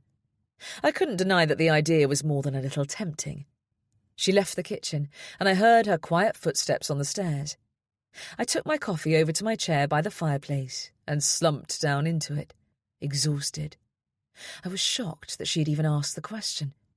Wasn't it enough that I'd let her, a complete stranger, into my home? Did she really expect me to leave her unattended, free to snoop through my private things? I shuddered at the thought of it. I wished I could find that bloody photograph. The more I looked at her, the more I was convinced I was right, that she was the woman who had married the man who'd made my life a living hell for far too long. I should throw her out. But she looked so vulnerable. And that poor baby deserved a safe place to rest. If Ryan was her father, if he found her, it didn't bear thinking about. I glanced up at a sound in the hallway, and a moment later, Jade appeared in the doorway, Amala strapped into the carrier on her chest, the empty changing bag slung over one shoulder. Are you sure you won't come for the fresh air? She asked, her voice soft, pleading. I shook my head. I'll get plenty of that in the garden this afternoon. Don't forget to look in at the community centre to find out about that mothers group. I winced internally at the sound of my cool, clipped tone, wishing I could find it in me to offer more warmth. especially when she looked so in need of empathy. But my fear, my discomfort at her presence here was making me tense and snappy. I longed to be rid of her. She gave a resigned nod and turned away. I waited to hear the front door close, then jumped up, slamming my mug on the table as I rushed into the hall. I could see from several feet away that she'd left the door on the latch. Was the reason simply so she could get back in on her return? Or, I thought, my blood running cold as I slid the bolt across, was she leaving it open for someone else to get inside? To sneak up on me when I wasn't looking? Had she been so insistent on my joining her because she was trying to warn me, to protect me? The things I'd done at Ryan's bidding flashed bright in my mind. The way he'd sweet-talked me, so persuasive, and on the occasions I'd refused to bend to his will, forced my hand by violence, terror. I could imagine how torn Jade would be between doing the right thing and protecting herself and her tiny daughter. My shaking fingers gripped the smooth brass handle, testing it. My forehead pressing against the ancient wood as I tried to breathe through the panic that was pulsing frenetically in my veins. The sudden knock on the other side of the door reverberated through my skull, making me lurch back in horror. "Annie?" Aaron's familiar voice called, and I pressed my palm to my chest, collecting myself. "Annie, are you there?" For a moment, I considered not answering, retreating to my seat by the fireplace and pretending I hadn't heard him. But I was certain his timing was deliberate. He'd seen Jade leave and now wanted to grill me. There was no point prolonging the inevitable. I sucked in a shaky breath and stepped forward, slowly sliding back the bolt and opening the door, though it felt like opening the gate into a tiger's enclosure. "Hi," I said, trying to summon what might look like a natural smile as I met his brown eyes. They were narrowed, taking in every inch of my face as if he was looking for answers to a question he'd yet to ask. His dark blonde hair was falling over his tanned forehead, and he pushed it back. "Thanks for dropping off that shopping last night," I blurted. The bag had been left on the step just as I'd requested, and he'd added a big bar of my favourite chocolate to the collection, which had made me come over inexplicably tearful. "You have someone staying here?" I pressed my lips together, offering a silent nod. The thought of having to explain the situation I'd found myself in wholly unappealing. "I met her when I dropped off the strawberries, and I just saw her leave." "Right. Is she gone now, or will she be returning?" I raised my face to meet his probing stare, straightening my spine. "She's just gone into the village. She's coming back." "I see." He hesitated, his eyes piercing as they burned into mine. "I didn't realise she had a baby." The words were delivered slowly, his tone accusatory. "Yes, a little girl."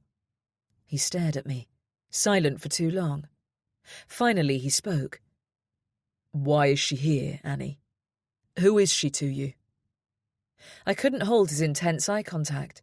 I looked past him, hoping Jade wouldn't change her mind about going to the shops and reappear. "She's an old friend. She's just staying for a few days," I lied, unwilling to get into the complicated mess, the answers I still didn't have. I didn't want to lie to him, but he'd given me no choice. I wasn't about to bring up who I thought she really was, her link to the past I'd fled. I didn't want to remind him of the state I'd been in when I'd arrived here. The awful things that had happened in those harrowing few weeks after I'd arrived at the empty house. "She'll be gone soon," I added, hoping that would settle his fears a little. He folded his arms, his usual smiley face and carefree demeanour conspicuously absent. It was clear that he didn't believe me. "Annie." "What?" I replied innocently, though I felt my cheeks flush. "What are you doing?"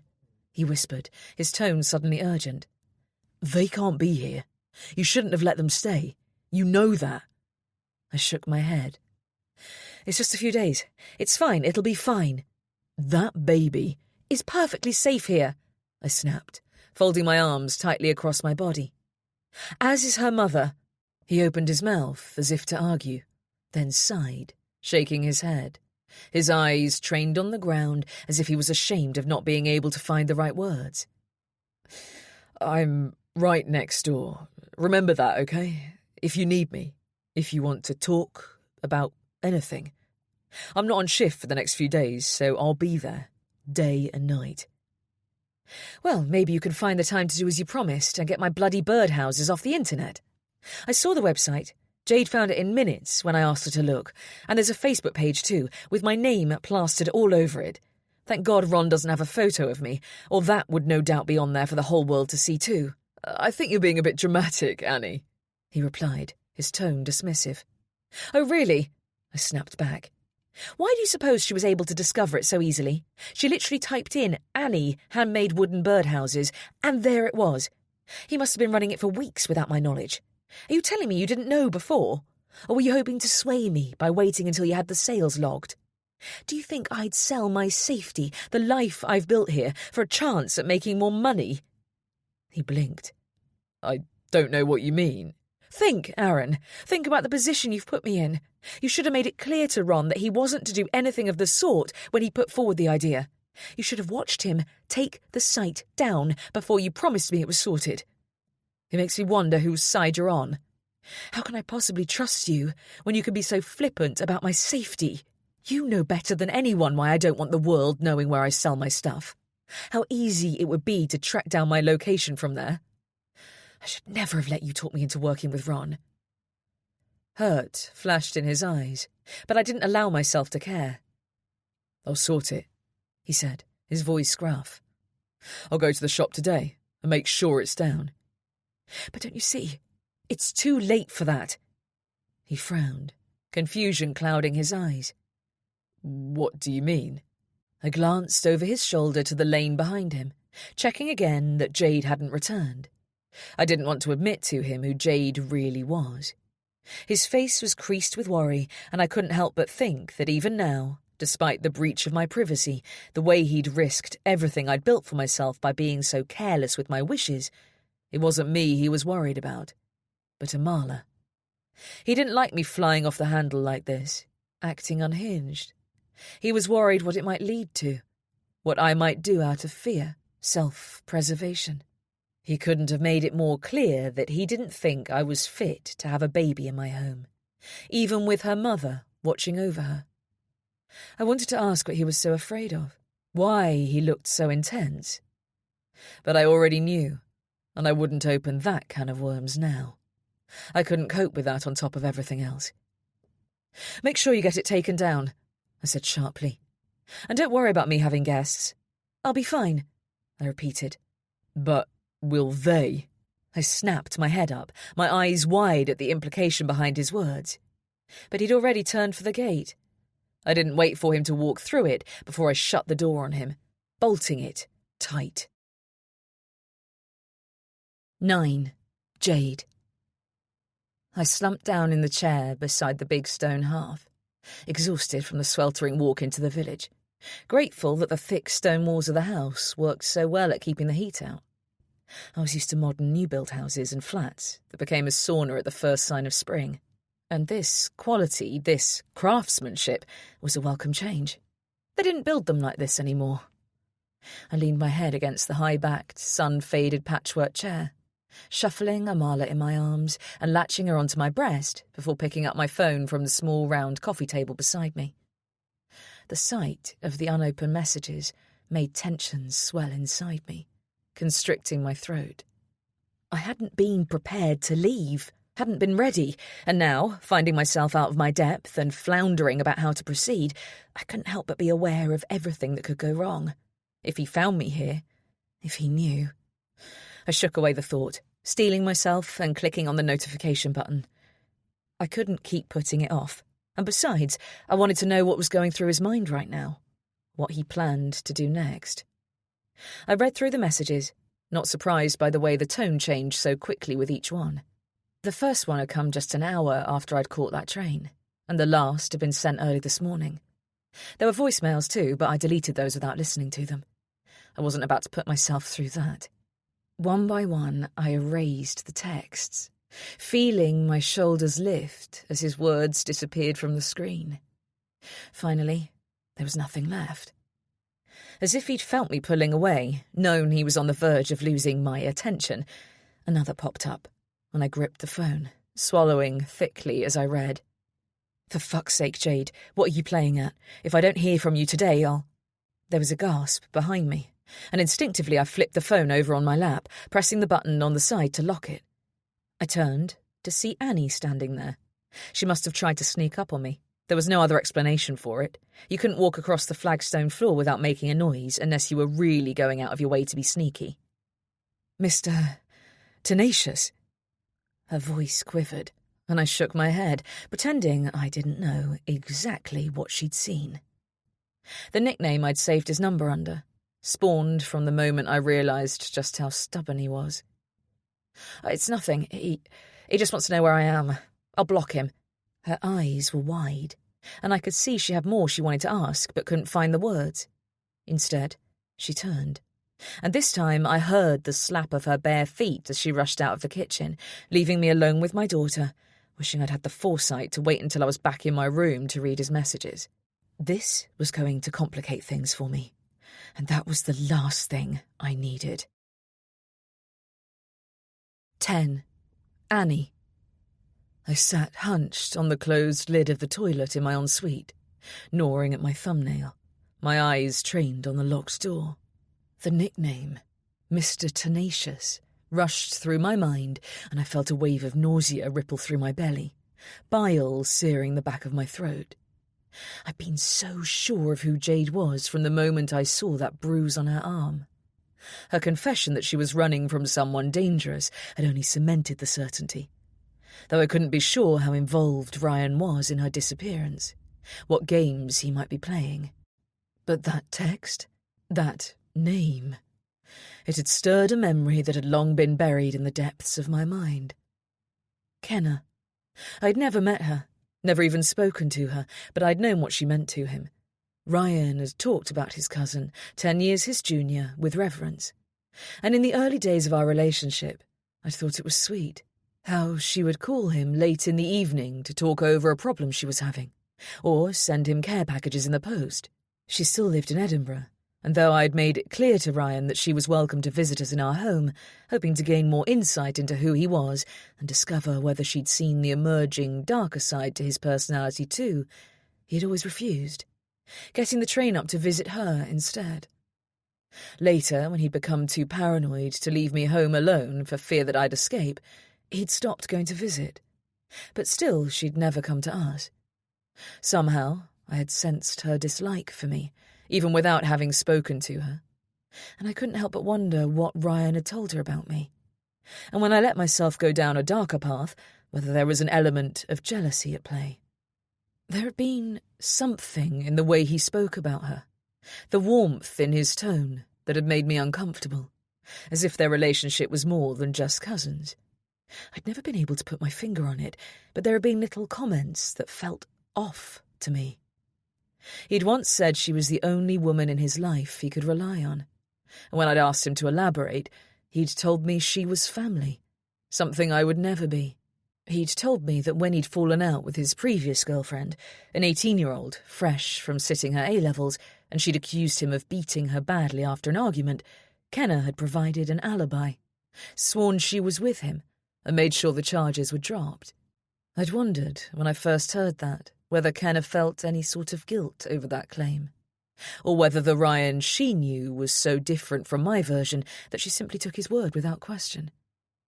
But it had become clear over the years that she would do anything for him, lie to the police, believe his stories, and love him no matter what he did.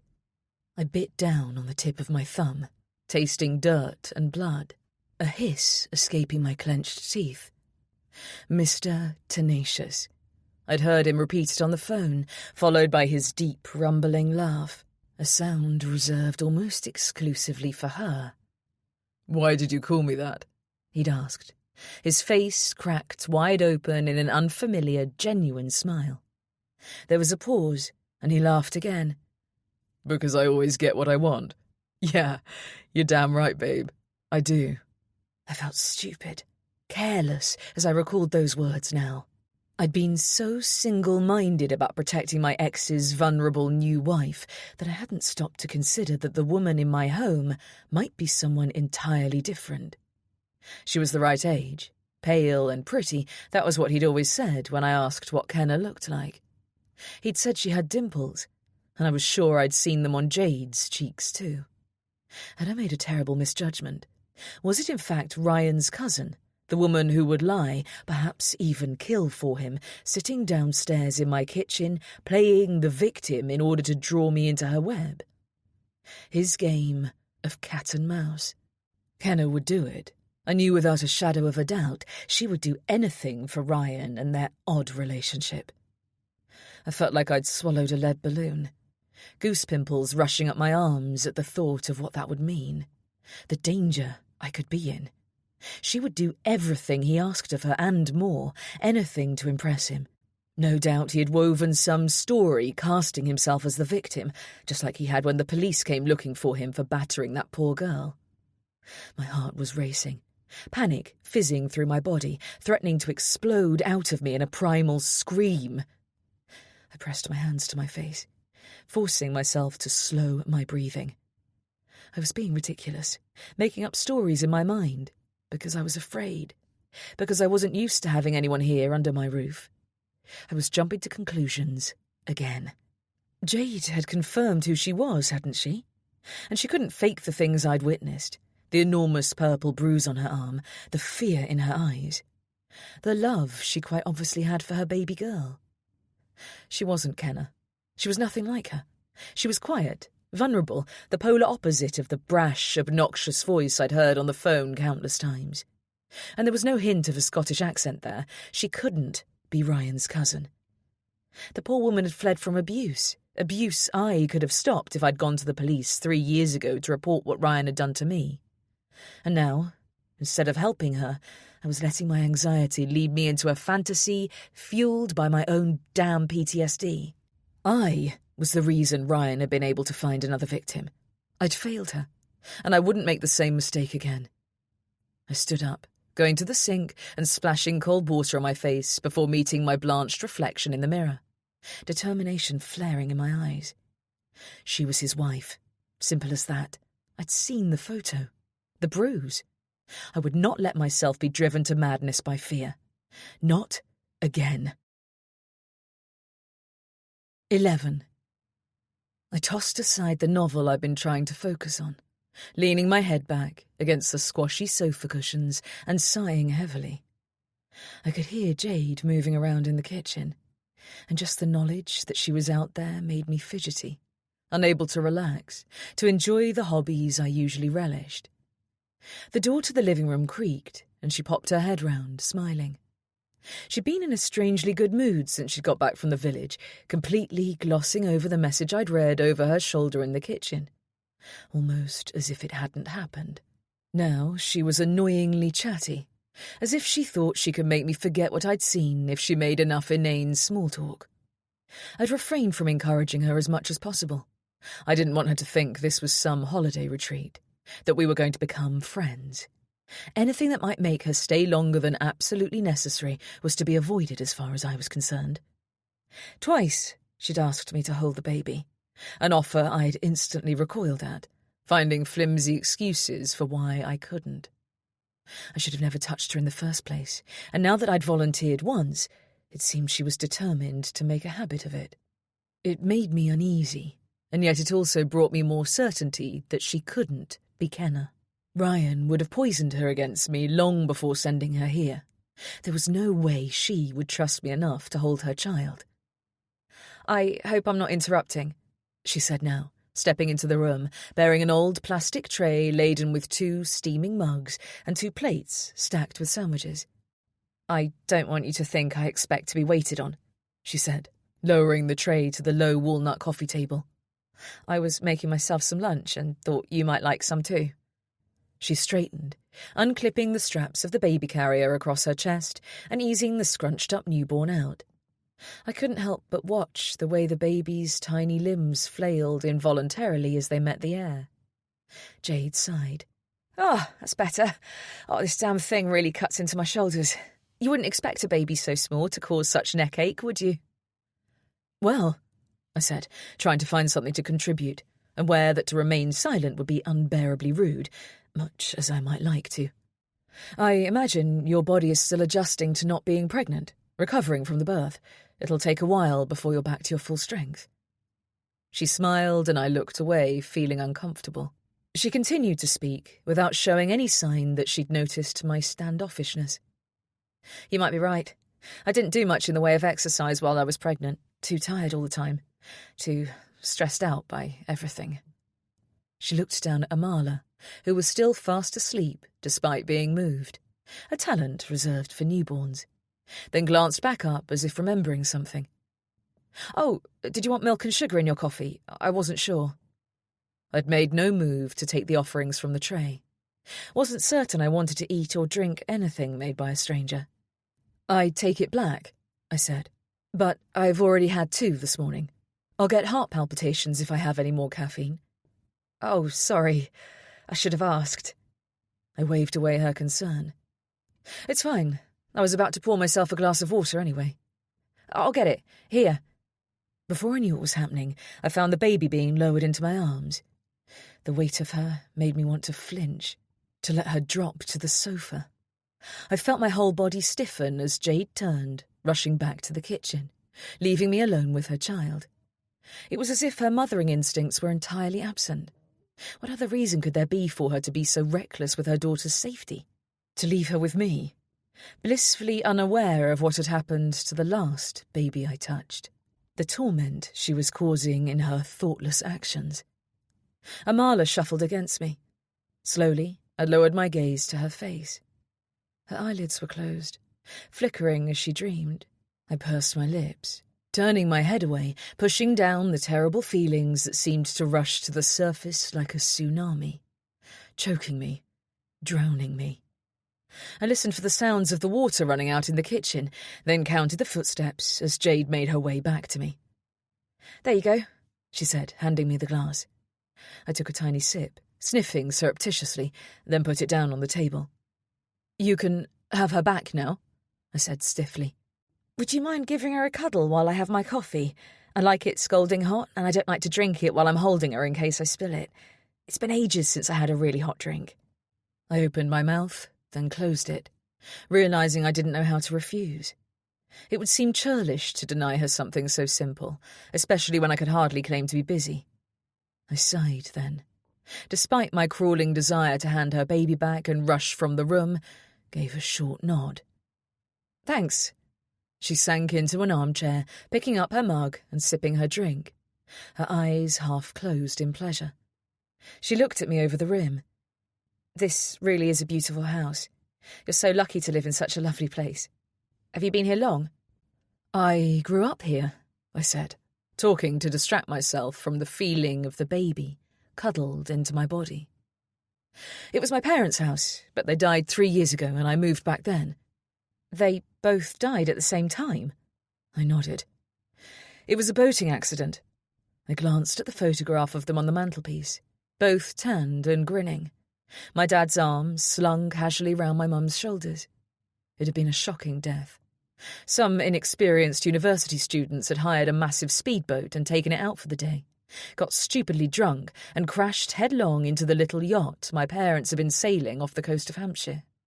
They'd both been down in the cabin and had got trapped in there, the speedboat having cracked clean through the hull, the front end slamming up hard against the only door, the only escape. The yacht had begun to sink fast, and the students had been too drunk, too stupid, to help get them free. The boat had gone down, taking my parents with it. They drowned. Jade's face was pale. Yes, I didn't like to think of it, to remember the panicked phone call my mother had made in her final moments. There had been no sweet goodbyes. She was begging to be saved. My father bellowing and hammering at something in the background, trying to get them free. And I'd been helpless, less than useless, stuck indoors, miles from the coast, hiding from Ryan in the bedroom, black and blue, my eyes swollen shut, listening as my parents, the only people who might have helped me, fought for their lives. The memory of my mother's screams still tore me from sleep in the middle of the night. The echo of her terror, followed by that unbearable silence as the phone cut out. The awful knowledge that they were still alive, their lungs slowly filling with water. I held on to that phone for hours afterwards, waiting for a miracle, for them to call, tell me they'd got free, been saved. But it hadn't come. "I'm so sorry," Jade said, and I blinked, remembering she was watching me. I shrugged. "Life can be cruel sometimes." "Yes." She looked over to the photo of my parents, then pointed to the one beside it. "Who's that?" "That would be my brother, Thomas. I haven't seen him in a long time. Years." "Did he come to your parents' funeral?" "No, he wasn't there." I didn't admit that I hadn't been either, that I'd been in no fit state to go anywhere at that time. "They weren't close. He wasn't their biggest fan," I admitted. "He always felt they were too hard on him."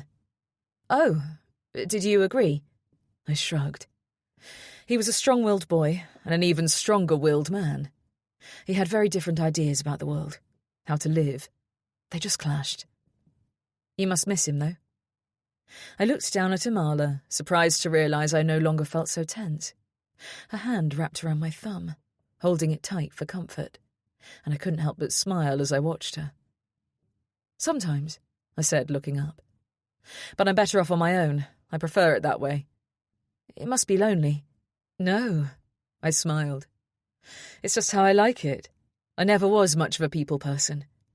I looked over to the photo of Thomas, thinking of all the ways he'd let me down, all the terrible things that had happened to me, all the awful things I'd done in return, things my brother might have been able to prevent if he hadn't turned a blind eye, looked out for himself. But that was what people were like. They didn't see what was needed, didn't want to trouble themselves, get involved. We'd had a conversation on the phone in the weeks following our parents' demise, and the things he had said, the assumptions he'd made about me, had left a bad taste. I doubted I'd ever see him again. Jade gave a sigh, then took another sip of her coffee. "Family can sometimes be more trouble than they're worth." "Mine certainly were," she added darkly. "You don't see them?" She shook her head. "My dad was never in the picture, and things were complicated with my mum. I have a sister, but we were never close. The only person I really felt any connection to was my cousin. He helped me out of some difficult situations." I felt my stomach twist at the words. Since I'd read that message, seen that horribly familiar nickname on her phone, I'd refused to let myself go down that path, berating myself for even considering that Ryan had sent Kenna here to play games with me. I'd forced myself to put the idea from my mind. Jade's revelation now undid every speck of my efforts to hold those fears at bay. I held her gaze, wondering what the look in her eyes meant, if she was enjoying this. "He's been through a hard few years himself, but I've been there for him too. It's been a good opportunity to pay him back for all he's done for me. But the rest of them?" She shrugged, gulping back the last of her coffee, then placing her empty mug on the table. "They can go to hell." I felt like I was going to vomit, like I would drop the baby. I gave a sudden start, then stood in a rush, carrying Amala to her mother, not giving her the option to push me further out of my comfort zone. I shouldn't be holding her, hosting them here. Aaron was right. They should never have made it through the front door. I left the sandwiches uneaten on the tray and, without another word to Jade, walked outside to the garden, my mind racing. Who the hell was this woman, and why was she doing this to me? I would never be able to relax with her under my roof. I wanted her gone, for good, and I was going to have to figure out the best way to make that happen. Soon. 12. I had no intention of digging a new pond this afternoon, but with each back-breaking shovelful of heavy clay soil, I felt the tension dissipating. The sun was hot on my back, the string straps of the vest top I wore providing no protection from its rays, but I didn't care. I needed to be busy. I needed to feel the burn in my muscles, the sweat trickling between my breasts. I reached for the water bottle I'd left in the shade of the cherry tree I'd planted with my father when I was just 5. Spinning off the top, and gulping back the tepid contents, wiping my mouth on the back of my hand and tilting my face up to take advantage of the light, barely there breeze. What had Jade meant when she said she and her cousin were close? Had she known what she was doing? How those words would make me react? Had that been her goal? To see me squirm, knowing she could so easily backtrack and deny the suspicions swirling through my mind? The idea of Ryan's cousin here, under my roof, the two of them laughing together at how after all these years I was still naive enough to fall for a sob story, made me sick with fear. And more than that, it made me angry. Made me want to defend myself, my home, the life I'd fought too hard to lose now. It was bad enough when I'd thought she might be his wife, doing as he instructed out of fear, her desperate need to protect her child. But Kenna would do it just to hear him laugh. She'd do it just for the fun of it. I closed my eyes against the injustice, the cruelty.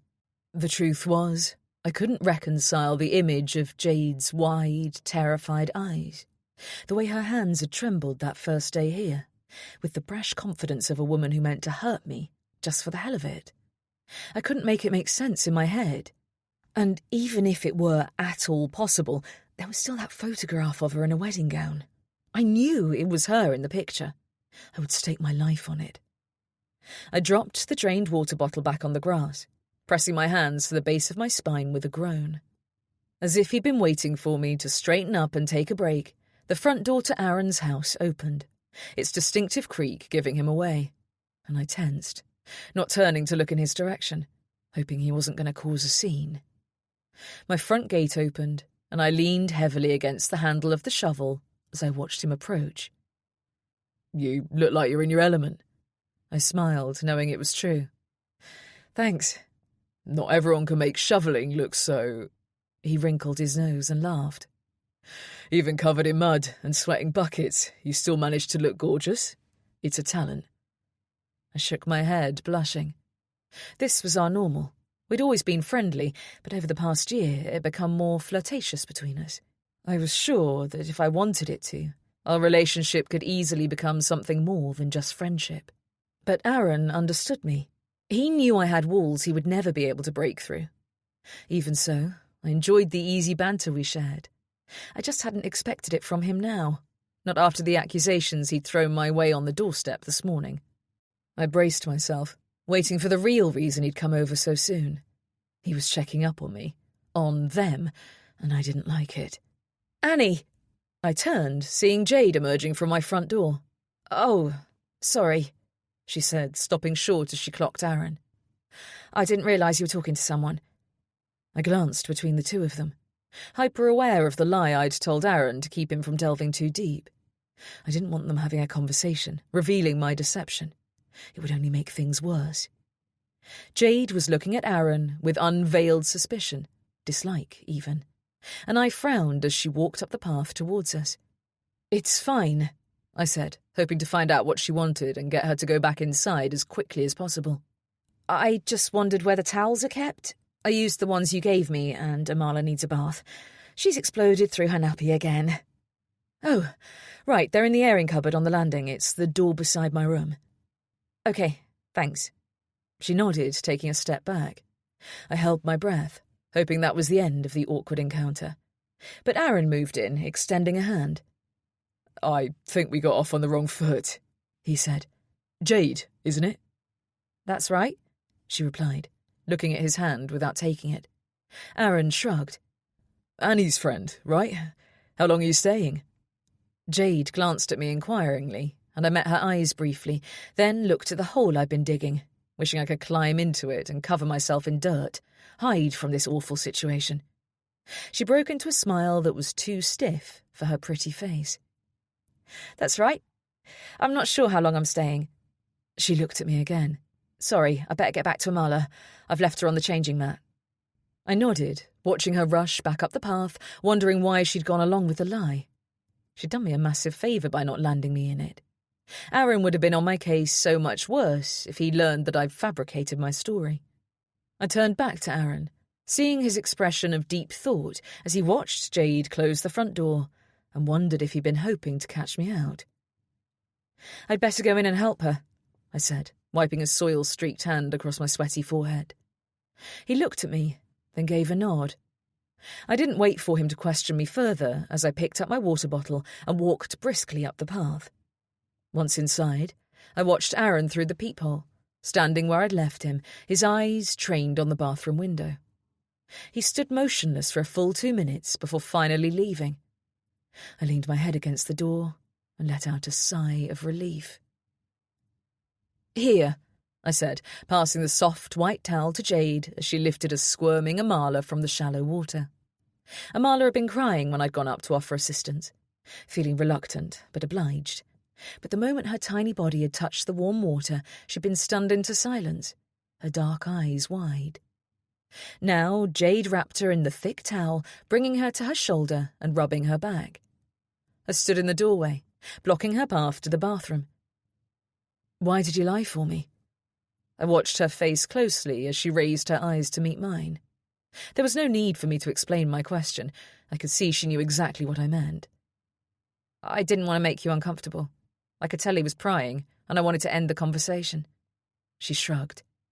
"Your neighbour is a busybody, and who you have staying with you is none of his business. I only told him you were a friend because it would worry him to know the truth." I paused, wondering how to phrase my next question. Would he be right to worry? Should I be worried? She shook her head. "I don't know what you mean." I folded my arms. "What I mean is, why have you come here? What do you want from me, Jade?" She stared wordlessly back at me, and I could see fear in her eyes, panic at having been put on the spot. I couldn't help but feel bad for having pushed her. She was so vulnerable, but that made it all the worse. If anything were to happen to her, to Amala, I would be in the spotlight. I couldn't have that. She gave a shaky sigh. "I wish I could tell you. I really do, but I just can't. I'm sorry, Annie. I do realise what an imposition we're being. If you could just give me a few more days, a little more time." "Time for what?" I asked, my voice turning angry as the frustration of having my questions go unanswered bubbled up in my gut. She shook her head, her face blanching. "Amala's getting cold. I need to dress her." I remained in the doorway, blocking her path from the bathroom, determined to force her into telling me the truth. But she walked towards me, and I felt myself stepping back, allowing her to pass, unwilling to get physical with a young mother holding her child. She walked around the bed, placing Amala on the duvet, and I hesitated, then left the room.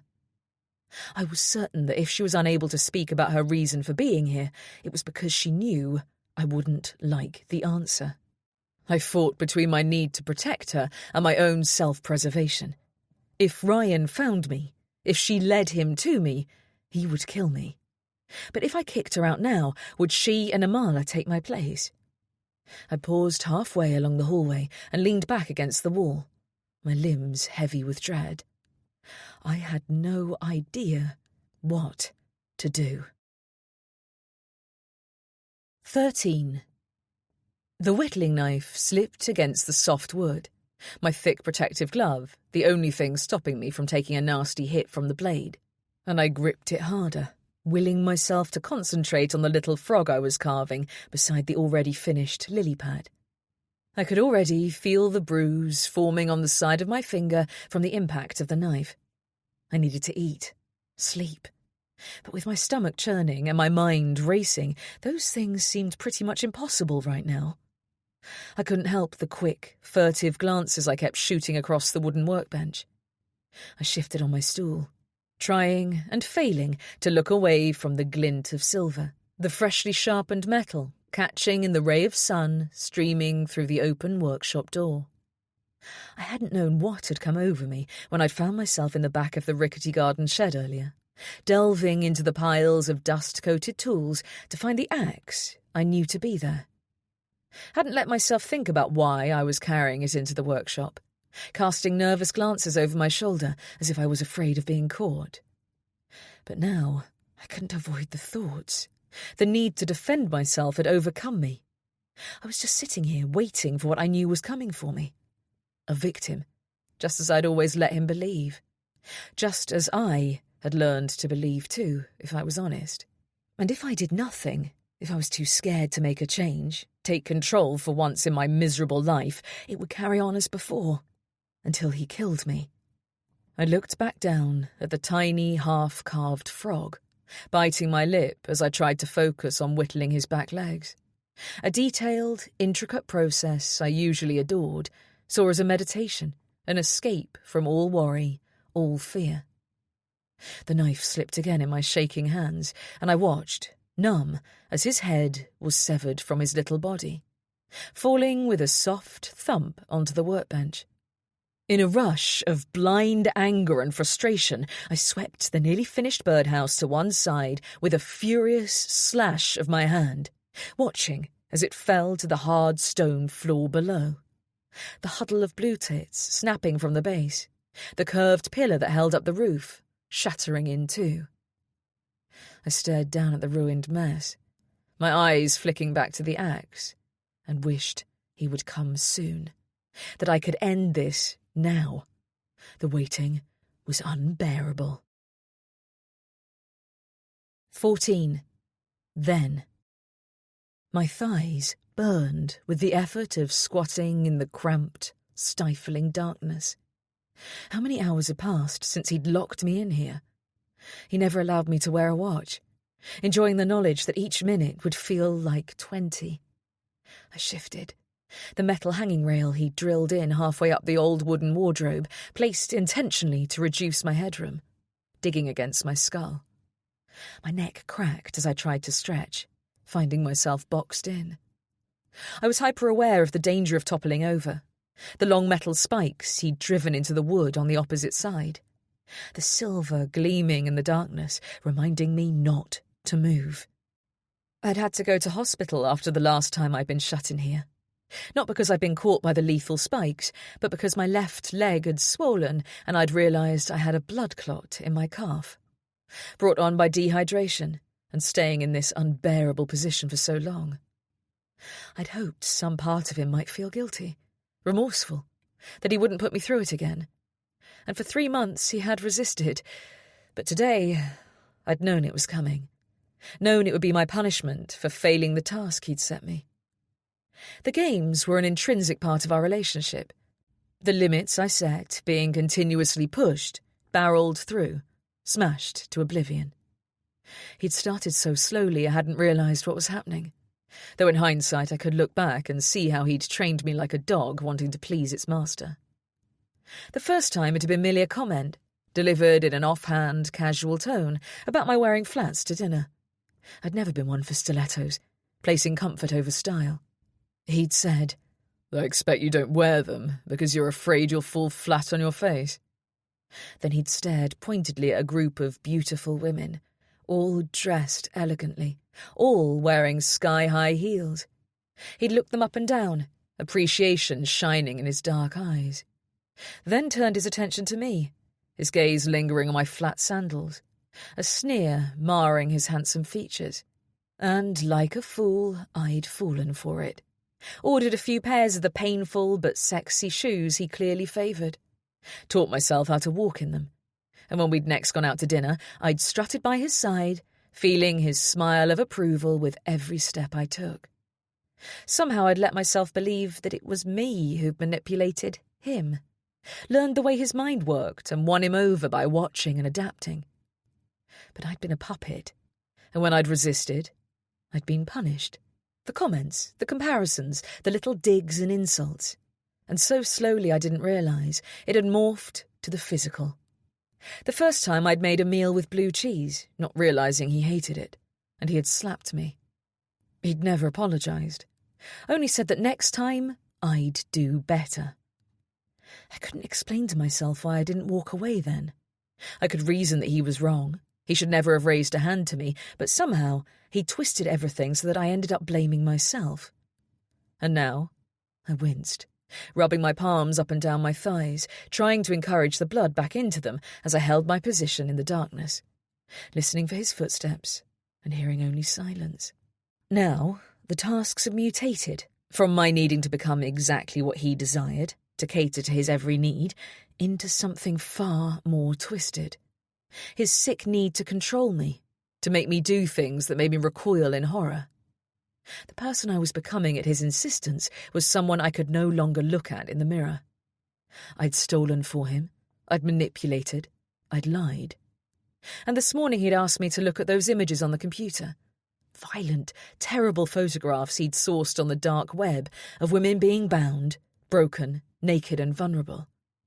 He'd told me to organise them into files for him, and I'd thrown up.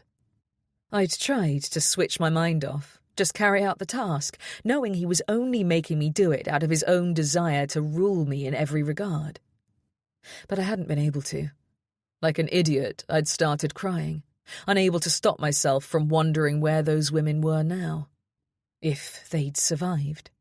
If they had started out like me, trying to placate a partner who could never be satisfied. My emotional breakdown had been unacceptable to Ryan, and now, as a result, I was back in the place I dreaded more than anything. My knees screaming in agony, my head pressed into the solid metal rail. It would have been better if he'd just hit me again, taken his rage out in a few agonising minutes of violence, as he so often did.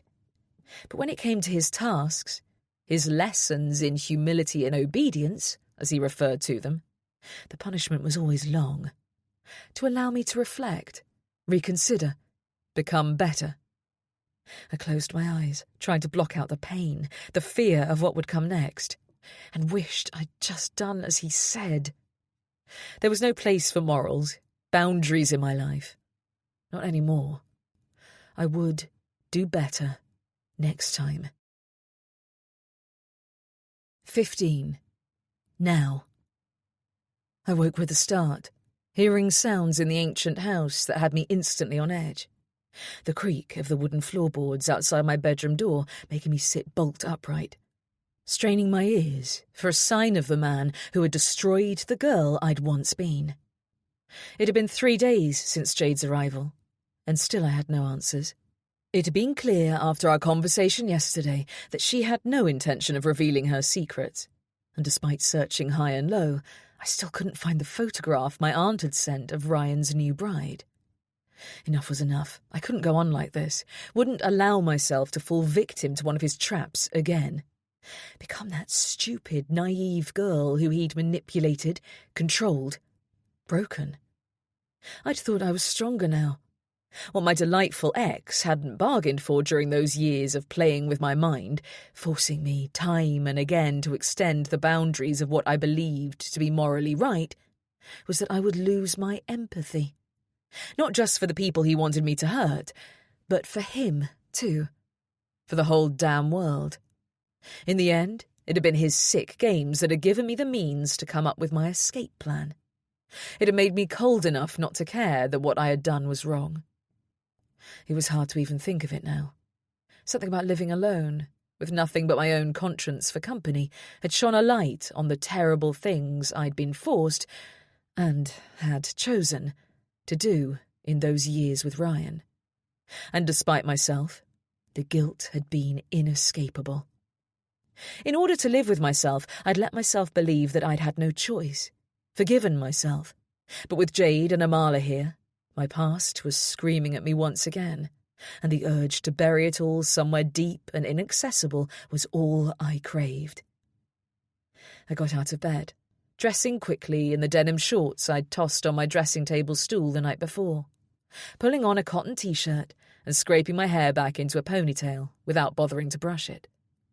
When I opened my bedroom door, it was slowly, cautious of who might be lurking in the corridor beyond. I longed to break into a run, the closed doors to either side of the long, wide corridor making my heart beat faster, my imagination running wild with the terrible possibilities that might be waiting to catch me off guard. I walked quietly through the house, edgy, my ears pricked, and found Jade in the kitchen. Her back was turned to me as she poured orange juice into a tall glass, then gulped it down in one go. She put the empty glass on the counter, breathing heavily. "You okay?" She turned as if startled and wiped her mouth with the back of her hand. Amala was asleep in the carrier on her chest, and I marvelled at how few times I'd seen her with her eyes open. She seemed to always be napping, I realised that in another lifetime, a better version of myself might have known that. Might have known a whole lot of things about babies, their habits, how to take care of them. I shook off the thought, looking away from her, focusing instead on Jade's freckled nose. "Oh, hi, Annie," she said, smiling. She nodded to the glass. "I can't stop drinking. I think it's the breastfeeding. I'm constantly craving juice." "I'll ask Aaron to pick some more up later," I said, glancing at the near-empty bottle. She followed my gaze, looking guilty. "Sorry, I should have saved some for you." "It's fine." I walked over to the kettle, filling it with fresh water, trying to find the right words to begin, as Jade chopped some honeydew melon into slices, her back towards me again. "I want to talk to you," I said suddenly, knowing there was no easy way around it. She turned, biting into a slice and chewing slowly. "About what?" I folded my arms, feeling horribly vulnerable. "About Ryan." I watched her face as she gave a convincing frown of confusion. She was good. She really was. Just as I had learned to be. We were together for 10 years, and he was abusive from very early on. "I'm sorry." I ignored her. He beat me, he raped me, he locked me up, and he broke my soul over and over until I wasn't sure I even existed anymore. He broke me completely. I realised I was digging my fingers into the soft skin of my upper arms so hard I knew I would leave bruises. "Why are you—" She broke off. "That sounds awful, really awful. But why are you sharing this with me, Annie?" I felt a wave of anger, sure that she was playing dumb. I'd done it myself under his tutelage, pretended to be stupid to gain access, information, do his bidding. It made me livid that nothing but the partner had changed. I hated remembering how good I'd become at playing the role of innocent, loved, happy, just as she was now. As if she didn't understand why I was spilling my secrets to her. "You told me you were running from someone. Someone dangerous." Obviously, my mind went straight to him. Why else would you have come to me if it wasn't because you knew I would understand? That was why I let you stay. But now... I shook my head, frustration making me want to scream until there was no air left in my lungs. I met her eyes. "It's not lining up in my mind. I deserve the truth, Jade. I've let you into my home and put myself at risk in order to do the right thing, but you're not making it easy for me. Did he make you do it? Is he planning to come for me now that he's tracked me down?"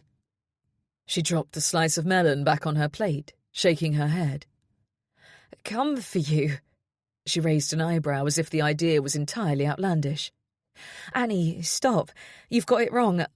I've had my issues in the past with men, though nothing like what you've just described, but Amala's dad has never been in the picture. I'm not here because I'm fleeing abuse." "What? You said you were in danger. That's the only reason I let you stay. This isn't a fucking hotel." She was lying.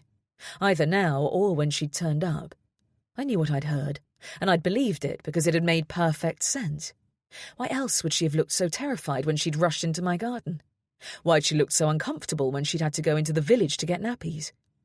She was protecting him, regretting telling me the truth early on and trying to backtrack now. It made my blood boil. She clearly had no intention of telling me his reasoning for sending her here. I would have to get hold of her phone, search through it to find out what was really going on. "No, I said I was in a difficult situation, and I am. I'm sorry I gave you the impression I was fleeing abuse. I'm not sleeping well, and I'm under a lot of stress. I muddle my words a lot lately. If I'd known your past, I can imagine how triggering that would have been for you," she said softly. "I don't understand." I shook my head, trying to recall her exact words. Had I let my own fears fill in the blanks? I'd been here on my own for so long. It was possible I'd let my imagination run away with me, seen my worst fears coming to life. I took a deep breath, clenching my fists and releasing them, trying to dispel the tension fizzing through my veins. "If you're not running from abuse, if you're not here at his behest, I said, spitting the words as if she'd give herself away, blush and look guilty. Then what are you doing here? She sighed. I wish I could tell you. But it's complicated. I'm sorry, Annie. Look, just give me a couple more days and then we'll be gone. There are just a few things I need to sort out. Please, can you give me that? I stared at her, unable to speak, unable to know what to think, what to believe. The memory of her face, pale and terrified when I told her to leave that first night, came to mind. And I swallowed, wishing she would just confide in me, let me help her. Whatever was going on, I could cope if I knew. This secrecy was driving me mad. I didn't know what I might do. I let my gaze travel down to Amala's sleeping face, those cherubic cheeks, her little pursed lips. And I thought, I couldn't bear to have her here. Couldn't stand it. I'll go to the shops now. Get that juice for you, she said quietly, reaching for her bag. Silently, I watched her go. I would have to get that bag, the phone, her purse too. I needed to delve inside it at the first opportunity and take the answers she was too afraid to give. I picked up my mug of coffee and gulped deeply, my fingers trembling as I listened for the sound of her fading footsteps on the flagstone floor. 16. The bed, the fresh mattress atop the polished brass frame that had once belonged to my parents, where I could still remember happy childhood mornings climbing in between them, listening to them talk about what we'd do that day, felt strangely unfamiliar. Too hard as I lay in the glow of the lamp, looking up at the ceiling. I tried to switch off the light, but the instant I had, I'd found myself picturing nightmarish images lurking in the dark, and had quickly flicked it back on. The clock read 2 a.m. now, and I was sure I wouldn't sleep tonight. Jade had avoided me after returning from the shops with her 3 bottles of juice, complaining that the heat had worn her out, and headed upstairs to the bedroom with Amala. She'd taken her bag with her, and I'd watched her go, trying to figure out a way to get access to it, to find out what I needed to know. Now that I was conscious of it, I'd become aware of the fact that she never left it unattended, never provided an opportunity for me to snoop. A deliberate decision, no doubt. I'd had another awkward conversation with Aaron in the garden, the hole I was digging for the new pond getting quite deep now, though not nearly deep enough.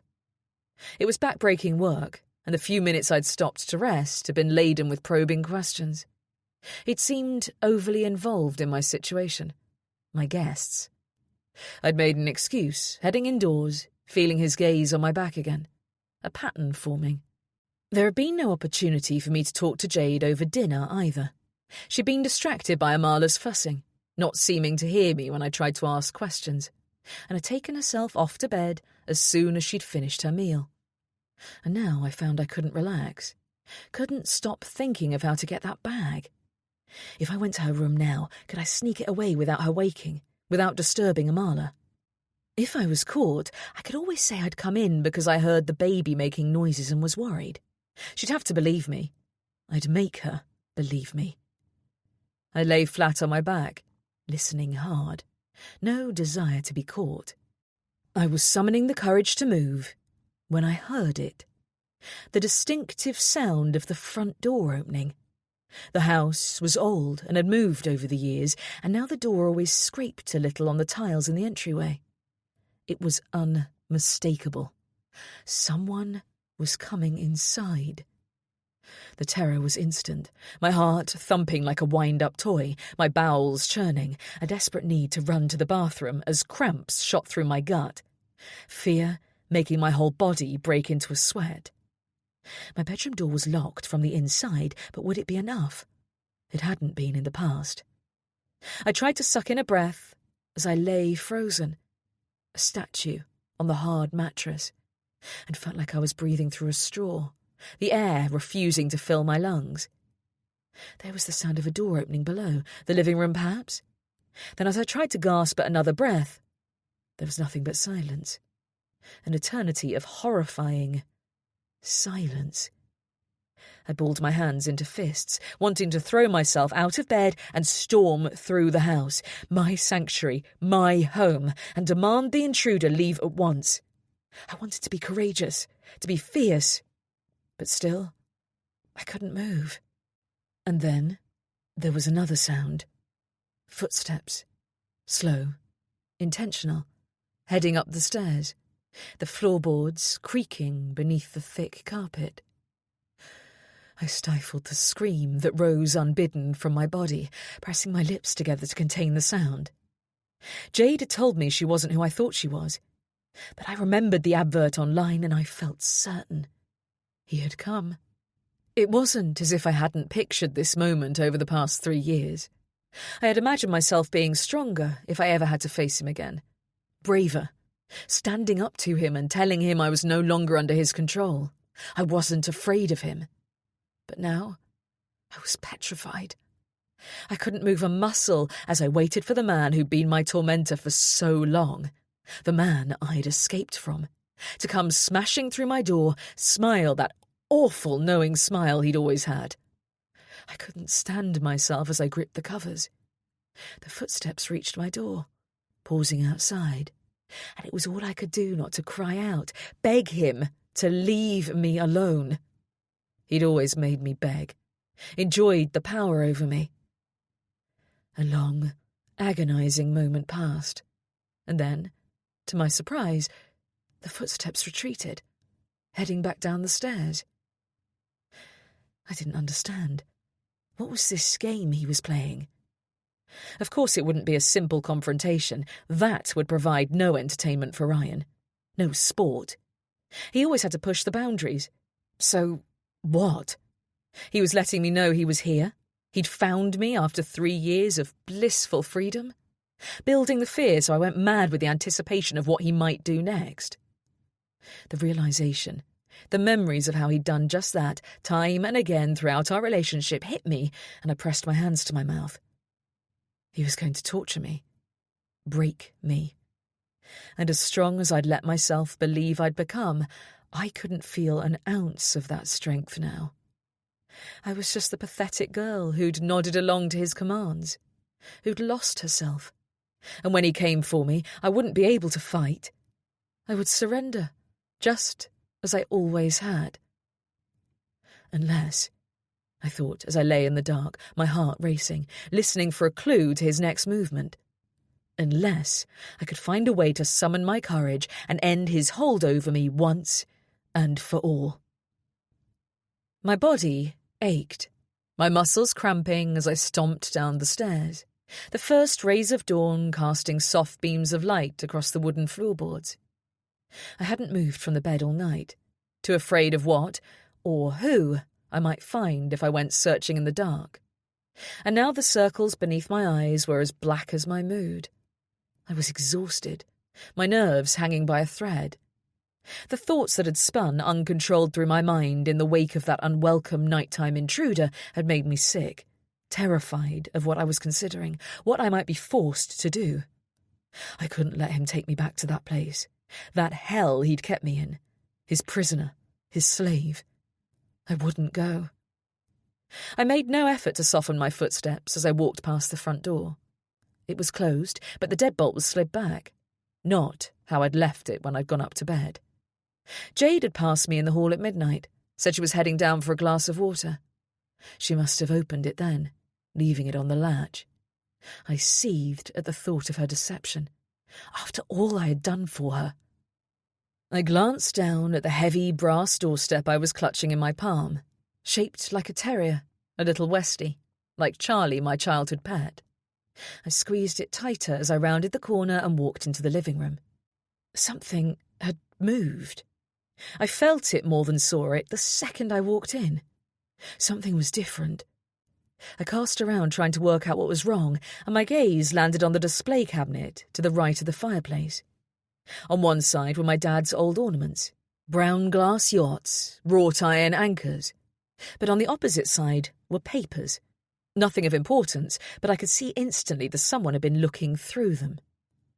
I walked slowly across the carpet, reaching for the little silver key in the lock, my fingers grazing it as I stared at the evidence as clear as day. The piece of paper that had floated down, a corner now sticking awkwardly out of the side of the door, as if someone had shut it in a hurry and rushed away without checking. I turned the key and slid the paper out. It was just an old bill from the electricity company, nothing of interest. I frowned, placing it back on top of the stack, and locking the cabinet door, turning to survey the rest of the room. I sniffed, trying to detect a whiff of his aftershave. That horrible, overpriced stuff he had always worn. The smell that had made goosebumps rise on my arms, knowing he was close, that he had found my hiding place. It wasn't here. All I could smell was the lilies drooping in their vase, flowers Aaron had presented to me more than a week ago, before this mess had kicked off. I clutched the sturdy brass dog against my chest, my stomach churning. "What are you doing with that?" I glanced towards the voice, seeing Jade watching me from the doorway, Amala lying in the crook of her arm, her dark eyes open for once as she stared up at her mother's face. I looked down at the doorstop. "Oh, I was going to polish it. It's dusty." "Right." I stared at her, desperate to confront her, but suddenly realising how unhinged my accusations would sound if I'd somehow got it wrong. Did you come in here last night?" She shook her head. "No. Oh, wait, yes, I did. I came down with Amala for a little while when she wouldn't settle." "What time?" My tone was curt, demanding, but I didn't care. She shrugged. "I really don't know. It was dark. I think she's getting trapped wind at night." She walked across the carpet towards me, and I felt myself tense, my grip on the doorstop tightening. "I hate to ask," she said, "but would you mind holding her while I have a shower? She brought up some milk in my hair, and she doesn't seem to want to be put down for even a second." I gave a slow, reluctant nod, placing the doorstep on the coffee table and holding out my hands for her to pass the baby over. "Thanks, Annie. You're a lifesaver," Jade said, smiling. She turned and headed out the room. I waited for the sound of the creaking old pipes. Then, with Amala wriggling against my chest, I walked slowly to the front door and pulled it open, listening as it made that same distinctive scrape on the tiles. I knew I hadn't imagined it. But if it hadn't been Ryan, if Jade wasn't at the bottom of this, then who? I stepped out into the front garden, the sun still low in the sky, though I could already tell it was going to be a sweltering day, and let my gaze move to Aaron's house. He always seemed to be watching these days. I wondered if he might have seen something, heard something suspicious. I stared up at his bedroom window, assuming he was still asleep. The curtain seemed to move, and I wondered for a second if he was there. But though I continued to wait, there was no sign of him. My imagination was clearly running wild. It was hardly a surprise. I swallowed, feeling nauseated, the exhaustion making me dizzy, and turned, heading back inside. 17. Jade. I retied the towel around my wet hair, walking as softly as I could manage past the closed living room door. I could hear Annie in there, talking softly to Amala. I needed to be quick. There was something unsettling about her, the way she looked at me, my child, something off. She was nothing like I'd imagined, expected. When he had spoken of her, it had been clear that despite himself, his wish to distance himself from what he called his past, there was still a lot of feeling there. Reverence, almost. It hadn't made sense, his story of why they no longer kept in touch, but when I'd tried to push it, I'd been shut down. I'd expected a softer character, someone warmer, but there were times when frankly she seemed a little unhinged. I knew she wasn't sleeping, could hear her moving around at night, the creak of the floorboards, the opening and closing of her wardrobe as if she was searching for something or squirreling something away. I shivered, thinking of her cold, flat eyes when she watched me. He'd mentioned none of this, nothing that might suggest Amala and I wouldn't be safe here. Did he intentionally miss that out? Or was I just a victim of my hormones, seeing danger everywhere? I couldn't deny they had been brutal in the wake of Amala's birth, made everything so much harder to cope with. And the bleeding was wearing me down, making me feel weak and vulnerable. Surely it should have stopped by now. I had to be strong, keep going. I didn't have a choice. And besides, things would be easier soon. I had to hold on to that thought to get through the next few days. I walked quietly through the big kitchen, past the enormous fireplace, the morning light streaming through the windows. It was a beautiful house. I couldn't help but wonder if Annie was blind to the privilege she had, the gift of living somewhere like this. The village was quintessentially English and, surprisingly, unlike so many, was still thriving. I'd seen people gathered outside the post office, chatting as they waited to go in. The local shop assistants had been warm and curious about what I was doing here and cooed over Amala, congratulating me on becoming a mother. It had felt like I'd gone back in time into a better world, a kinder place. But Annie, it transpired, never set foot outside her house. Never took the time to get to know them all. It was a shame. I slipped my feet into the flip-flops I'd left by the back door and, pressing down on the handle, opened it slowly, stepping outside and heading across the lawn to the old shed. Testing the floor and finding it unlocked, I glanced over my shoulder, then stepped inside. I was in there for less than 3 minutes before, dejected, I re-emerged into the bright sunlight, squinting after being in the dark. I was just closing the door when I felt myself forced forward, a hard body pressed into my back, my chest squashed against the splintered wooden door. "You lied." The man's voice was gravelly, his breath hot against the bare skin at the back of my neck. I tried to twist free, but he held firm. I'd managed to glimpse his face, though. It was that awful neighbour again. "Get off me!" I demanded, flinging my head back, hoping to headbutt him in the face, but meeting only air. "Not until you explain who you are. I know the name you gave me was false. I looked it up. There's no such person as Jade Ashton.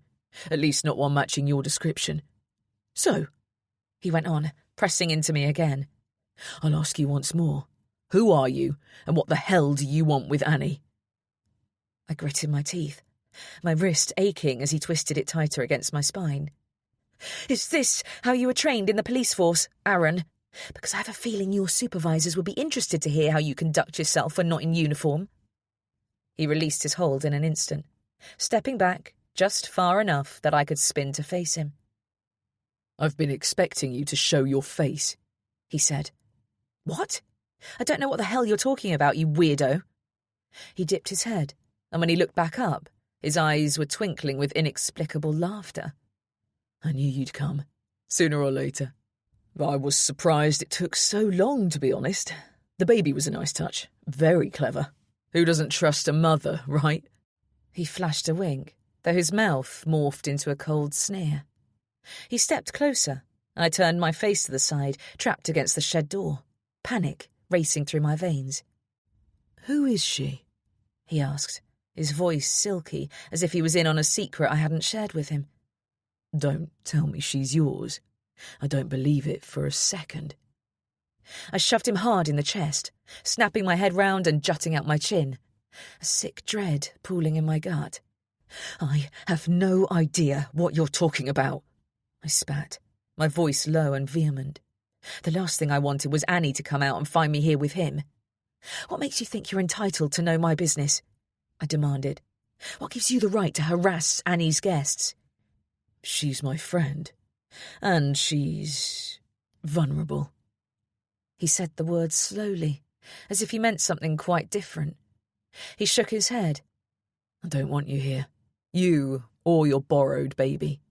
It would be best if you left. Today." "Best for who?" I asked breathlessly.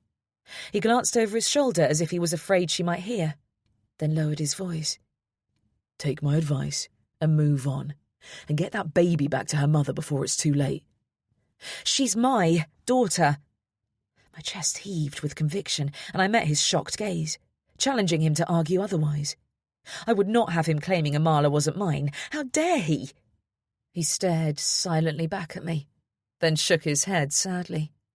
"Then you're a bloody fool to have brought her into this. What kind of mother are you?" He didn't wait for me to offer a response as he turned and strode away, heading through the side gate towards the front of the house. I realised I was shaking. Squaring my shoulders, I rushed back across the lawn and slipped indoors, turning the key in the lock, securing the back door. I couldn't help but feel he would come back, come inside. My wrist throbbed, and I looked down, seeing the red imprints where his fingers had pressed so urgently. Who was this man? And why was he so wrapped up in what Annie did, who she had under her roof? The two of them were as strange as each other. They were unsettling. Trying to compose myself as best I could, I took a deep breath and headed through the kitchen to the living room. "Thanks, Annie," I said, holding out my arms for Amala, relieved that she didn't put up any resistance. I needed her back in my arms after that awful encounter. I felt like his words had been a warning, one I hadn't bargained for when I'd made up my mind to come here. "I appreciate your help." "You're welcome," Annie said stiffly. She walked out of the room without another word, and I heard her by the front door. A moment later I watched as she walked down the garden path, picking up the shovel and setting to work on the ominous hole she'd created. As I watched her dig, I pictured myself being tossed into that pit, buried alive as she dumped soil over me, suffocating, silencing. Had all these years alone sent her mad? It certainly seemed that way. I shivered, lowering myself as Amala rooted, offering her a nipple. I tried to shake off the goose pimples that had rushed over me at the hideous premonition. My gaze landed on the metal doorstop sitting on the table, and I suddenly remembered the way Annie had been clutching it so tightly when I'd come in earlier. What had she been planning to do? I looked down at my daughter and felt a wave of uncertainty about having come here. The sooner I got what I came for, the better. Annie and her creepy neighbour had made me quite sure of that. This house wasn't safe. 18. Annie. I stood under the hot stream of the shower, rinsing the soil and sweat from my hair, the old pipes creaking deep inside the thick wall behind me. I'd spent the morning in the garden, hoping the physical activity would trick me into feeling awake after the shocking night I'd just had. But it hadn't worked. I was unable to switch off the chatter in my mind, the memory of the sound of the front door opening in the dead of the night. Jade had admitted to being out of bed, and I couldn't deny that she had given a perfectly reasonable explanation for going downstairs, but it didn't stop me from spiralling, turning over the worst possible explanations for the sounds I'd heard in my mind. It was just like me to do this, to ignore the most simple answer, that the sound I'd heard outside my bedroom door was simply Jade passing, trying not to wake me, and the rest had just been my imagination telling stories. The more I thought about it, the more I was convinced I'd worked myself into a frenzy. Imagined the sound of someone entering my home out of a heightened state of anxiety. I had spent every waking moment since she'd arrived expecting Ryan to show his face. It was hardly a surprise that I'd begun hearing things that weren't really there. I had to keep reminding myself of her words, her confusing confession, that she wasn't connected to my ex at all. I'd been angry, baffled when she told me, but the more I let it sink in, the more I realised I could breathe again. It was clear that she was hiding from something, someone, but not him. Not the man I'd feared. He wasn't coming. Jade would figure out a plan and I would go on with my life, safe just as before. I tilted my head back under the hot water, my chest no longer tight and painful as I let out a long, slow sigh. I was going to be okay. I wouldn't have to face him. I climbed out of the shower, wrapping my wet hair in a towel and flinging the window wide. I wiped the steam from the huge oval mirror, then slapped a dollop of thick moisturiser on my face, frowning at the pinkness of my nose and cheeks, noting the deepening sun damage and lines that had formed since leaving Ryan. It had been a conscious decision to let my beauty fade. I'd left the expensive makeup behind, the hairstyling products and gadgets, the beautiful clothes he'd liked me to dress up in when he took me out in public. His trophy, his prize. Only he and I knew what bruises were hidden beneath the expensive silk and cashmere. He'd controlled what I ate, weighed me every Sunday, and adjusted my diet accordingly when I'd let him down by gaining even a pound. He liked me to be underweight, said it was more feminine. The freedom I'd felt at hacking my waist-length hair up to my shoulders, putting on an old pair of jeans I'd found in my teenage wardrobe, accompanied by a slobby, long-sleeved striped T-shirt, a burn mark front and centre on the hem, had been exhilarating. In the 3 years I'd spent here, I'd gained 1.5 stone. I'd shunned heels and makeup. I'd done my own hair to my own preference, and I'd let my face turn brown in the sun. The smile lines brought on from my growing sense of serenity deepening with each summer that passed. He would hate what he saw now. Perhaps so much that he wouldn't bother with me. That thought had been with me with every choice, systematically making myself into the kind of woman I'd heard him talk about with disdain. Invisible, no longer worth his time. God, I hoped he would think that he'd be so disgusted by the steps I'd taken to leave him that he wouldn't want me. But I couldn't let myself believe that he might give up so easily, that he wouldn't take me back, lock me up, starve the weight from me, and set about restoring the woman he'd lost so that he could begin all over again, so that it could be exactly as though I'd never left. "Stop it, you stupid woman," I muttered under my breath, meeting the frightened reflection of my eyes. "He isn't coming. She's not his wife. You're perfectly safe." I pulled on a pair of worn cotton pyjamas, despite the sun still shining high in the sky, and opened my bedroom door.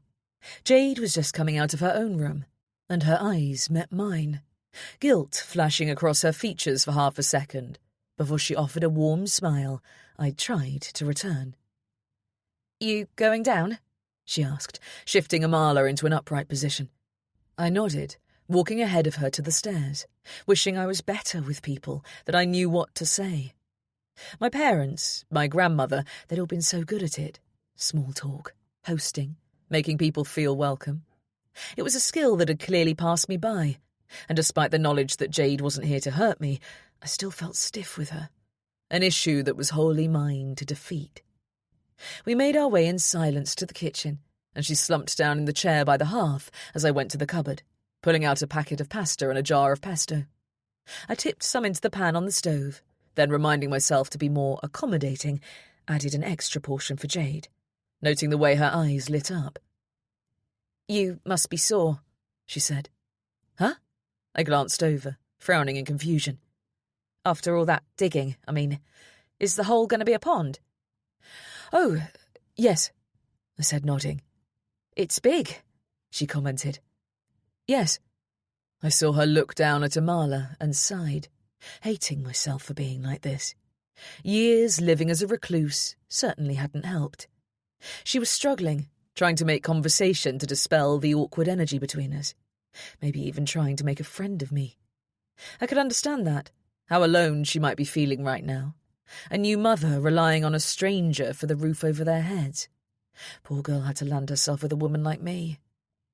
I waited for her to look back up, then smiled, though it felt unnatural. "Yes," I repeated, more softly this time. "I love being out there, working the soil. It's the one place I feel truly at peace." "What about the woodwork stuff?" I tilted my head. "Yes, I suppose there's that too. I do enjoy it, and I find myself in a state of flow sometimes. But it's different when you earn a living from it. The garden, that's just for me. No incentive other than seeing the bees and butterflies multiplying with each new plant I add." "That makes sense. But do you need to sell the birdhouses? I mean, you're hardly living in a slum here," she joked, glancing around the big stone kitchen. I gave a wry smile and nodded. "You're right. And I'm not ignorant of that privilege, though it's good to be reminded of it every now and then. It's a beautiful place to live." I stirred the pasta, forcing myself to think of something else to say to show I was making the effort. "What about you? Do you have a job to go back to when Amala's old enough?" She wrinkled her nose. "Nothing at the moment. I did a law degree, but I never went on to do anything with it. Life sometimes has other plans, doesn't it?" she said softly, and I nodded. It made sense. Ryan had never let me work either. He hadn't wanted me out of the house, influenced by other people, mixing with men. A law firm would be the last place he'd want his pretty young bride to spend her days, with all the vibrant, ambitious people surrounding her, showing her a different path available to her. Only she wasn't Ryan's bride, was she? I had to keep reminding myself of that. Every time I thought his name, I felt my muscles seize up in terror. I let out a long, silent breath and waited for the tension to leave my shoulders, chanting a mantra in my head. You're safe, you're safe, you're safe. And, I continued once I could speak again, what about living arrangements? Do you have somewhere you plan to go when you leave here? She glanced down, fiddling with Amala's vest. Not yet. I looked at her, waiting for her to tell me more, wondering if this might be the moment she confessed the real reason for coming here, but instead she said, You never considered selling the house? I can't imagine living in my childhood home. I think I'd feel like I never got away, never grew up. I liked my life here. I had a good childhood. Well, as good as the next person, I added. Up until I'd escaped Ryan and finally dispelled my naive, rose-tinted illusions, I'd always been one to look on the bright side, brush aside people's faults, the ways they let you down. I shrugged. Although, if you asked my brother, he might have quite a different version of events. In fact, I knew he would. He'd called our parents narcissists, and if I was willing to examine their behaviour closely enough, perhaps I might have agreed. Thomas and I might have had a very different relationship now. Really? Jade frowned. How come? I shrugged, not keen to get into it. Families were complicated, and the last thing I wanted was to air my dirty laundry with her now. I'd called my brother a few weeks after moving in here, hoping to find the words to ask for his help, to explain the dark place I'd found myself in, the horrors I'd been living through. I'd never been more alone, more afraid in my life. I'd needed him, needed someone to speak up for me, defend my character after the way I'd left Ryan, the consequences that I'd found myself facing. I'd needed him to tell the police I wasn't what they thought. But the moment he saw the phone number I was calling from and learned that I'd moved back here, he'd shouted me down, refusing to let me get a word in. He'd accused me of having no scruples, of caring only for what I could get from our parents. He'd said it was clear I was just like them. Of course, he hadn't known the escape this place offered me, the reason for my hurry to claim it, make it into my safe house. I hadn't felt I could trust him enough with the truth after his explosive accusations, and we hadn't been close enough for me to confess any of the things I'd endured during my relationship with Ryan. So I supposed, from his perspective, it might indeed look as if I was out for all I could get. It was clear that he didn't know me at all. I shouldn't have been surprised. He'd never bothered to check in on me while I was trapped, living with a monster. Hadn't cared enough to ask if I was okay. I'd ended the call, let him believe what he wanted, and we'd never spoken again. I met Jade's expectant expression and shook my head. We were very different people, that's all, and he was quite unforgiving when it came to our mum and dad. He cut them out of his life once he was old enough to leave home. It's hard for me to understand what went wrong between them, between us, because from everything I saw growing up, they treated us the same, despite the many challenges he gave them. They were always fair, though he wouldn't necessarily agree. I don't have siblings, but I imagine it's a complicated relationship, Jade replied, a sadness lingering in her tone. You can certainly say that. It must have been hard for your parents that you wouldn't speak to them. Your mum especially. I nodded, though the truth was she'd never said as much. I'd assumed she was being stoic, having never been a particularly open book when it came to her emotions, but I'd sometimes wondered if I'd pushed my own feelings onto her. If maybe Thomas had been accurate in his view of their failings. They weren't perfect parents, but who is? Everyone has their flaws. And even with all that going on, they never reciprocated, never closed the door. They split everything equally between the two of us in their will. I think they hoped that they'd have a chance to speak to him again one day. I just wished they'd got that opportunity. Jade was looking at me as if she was stunned that I'd said so much after days of barely speaking a word, and I couldn't blame her. Amala began to fuss, and she shifted in her seat, adjusting her top to let her latch on for a feed. I swallowed, disgusted at myself for having given so much away. I couldn't seem to get the balance right. It was either rude one-word replies or this totally inappropriate oversharing. My cheeks burned with embarrassment at having gone on about my life so much, as if she would care. It was a credit to her manners that she hadn't got up and walked out. I stirred the pasta again and put a lid on the pot to let it simmer, feeling a strange sense of sadness at the thought of my brother, the hole his absence had left in my life. We'd been close as children, that much I remembered. We'd played together, shared toys and secrets, made dens in the bushes in the garden. I couldn't pinpoint the exact moment we'd started to drift apart, but I was sure it was during the teen years, when I'd naturally been forced into the role of mediator between him and our parents, as he had grown more abrasive towards them, making everything more difficult than it needed to be. I wished I'd been able to rely on him when I needed him most. Amala let out a cry, thrashing her head back, refusing to latch, and I averted my eyes from Jade's bare breast. "I'll give you some privacy," I said, dropping the wooden spoon on the counter and rushing out of the kitchen. Amala let out an angry bellow that made my insides churn, and I strode briskly into the front garden, closing the door behind me, dulling the sound of her screams, squashing down the discomfort they brought with them, the memories I had sworn to myself I would never revisit. 19. The baby was quiet in my arms as I walked through the hallway to answer the front door. She had squirmed and fought all through dinner, and finally, needing to put a stop to the unbearable sound, I had offered to take her under the guise of enabling Jade to eat her meal. The look of relief on Jade's face had been instant. As I'd held Amala against my chest, she'd let out an almighty burp, and then settled. Jade had commented that she had smiled at me, but I brushed it off, sure it couldn't be true. I peered through the peephole and saw Aaron waiting on the step. I hesitated, not wanting another uncomfortable conversation, but I needed a few things from the shop and didn't want him to stop offering once Jade had gone. I relied on him, despite my reluctance to lean on a man. He was my only lifeline, and despite his reaction to Jade being here, the hurt I'd felt at his harsh words, I missed him. Missed the way he looked at me, the awareness that he wanted more from me than we'd previously explored.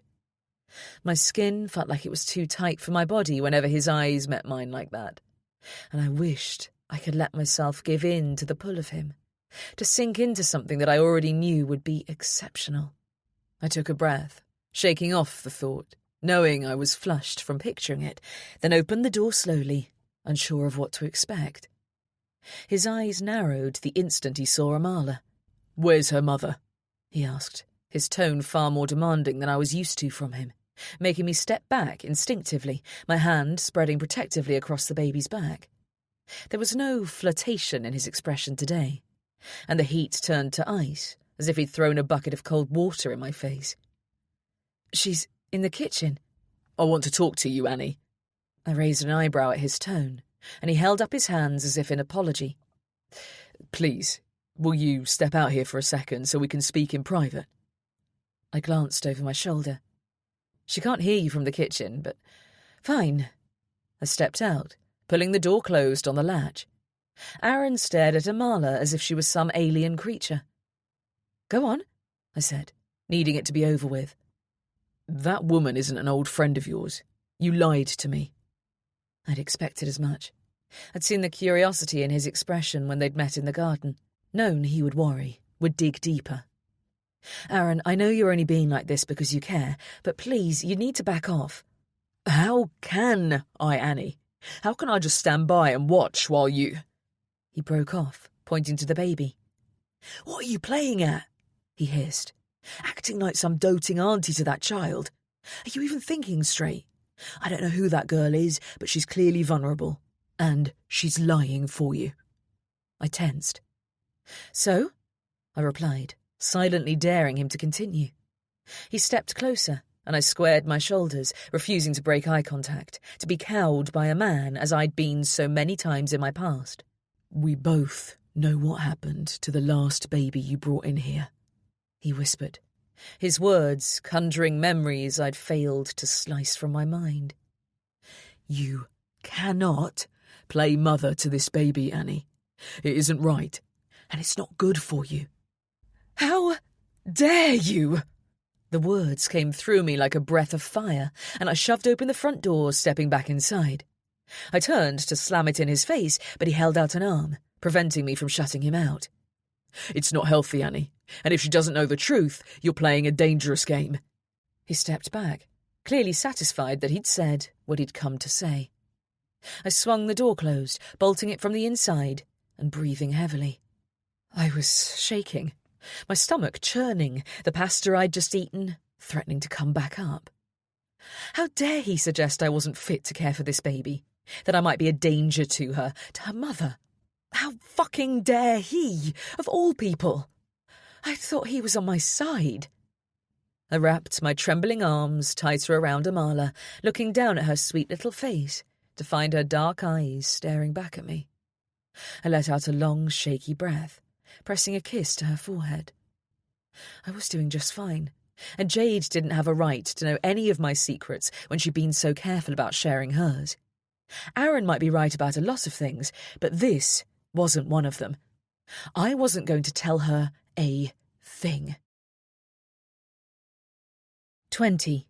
Jade. "Is this all you have for her?" I glanced over my shoulder to see Annie standing in the bedroom doorway, holding a white plastic laundry basket. She walked over to where I was changing Amala's nappy on her little travel mat, placing the basket down on the bed and reaching into it, holding up a handful of baby clothes as she screwed up her face in disapproval. "Oh, yes, that's all, aside from what she's wearing today. I didn't have time to pack much," I added, not meeting her eyes. I felt her stiffen beside me, as if she was remembering how frazzled I'd been the day I turned up here. Though I didn't turn to look her way. She hadn't mentioned her past again, her escape from abuse since that one uncomfortable conversation, and I was glad. It was easier if she didn't. Even so, I couldn't be sure she believed me when I denied that he was the reason I was here. She'd been kinder to me, warmer, and the conversation we'd had where she'd opened up had been very insightful, but I could sense that there was a part of her that was still afraid of what might be coming. Even so, it was clear that she also felt responsible for me somehow. I hoped she wouldn't ask about him again. A moment of silence passed, and then she dropped the meagre collection of sleep suits back into the basket. "No wonder you need to use the washing machine so often. You don't have enough to get by, especially given how often she's bursting through her nappy." I shrugged, not sure what she wanted me to say. She'd told me I was free to use it, and she'd refused to drive into town to pick up more clothes for Amala. I was perfectly aware that the situation was far from ideal. If I'd had more time to plan, if I'd known in advance what his plans had been, I could have prepared so much better. My own clothes were creased and haphazard, my outfits mismatched. I hadn't anticipated the heat wave we were experiencing, and only had the one skirt and the jeans I'd been wearing when I left. I couldn't wait for an opportunity to go home and pick up the rest of my things. But it wouldn't be easy. I wasn't sure it would even be possible, not for quite some time at least. I wondered if Annie had any idea of the daily struggle I was going through right now, if she could fathom just how exhausted I was, how I was constantly on edge, the clock ticking at a rate I couldn't seem to outrun. Every instinct in my body was to protect my daughter, and yet I'd been forced out of my own home to come here, to this mad woman's house, knowing I was wholly unwelcome, with no idea of when I'd be able to leave.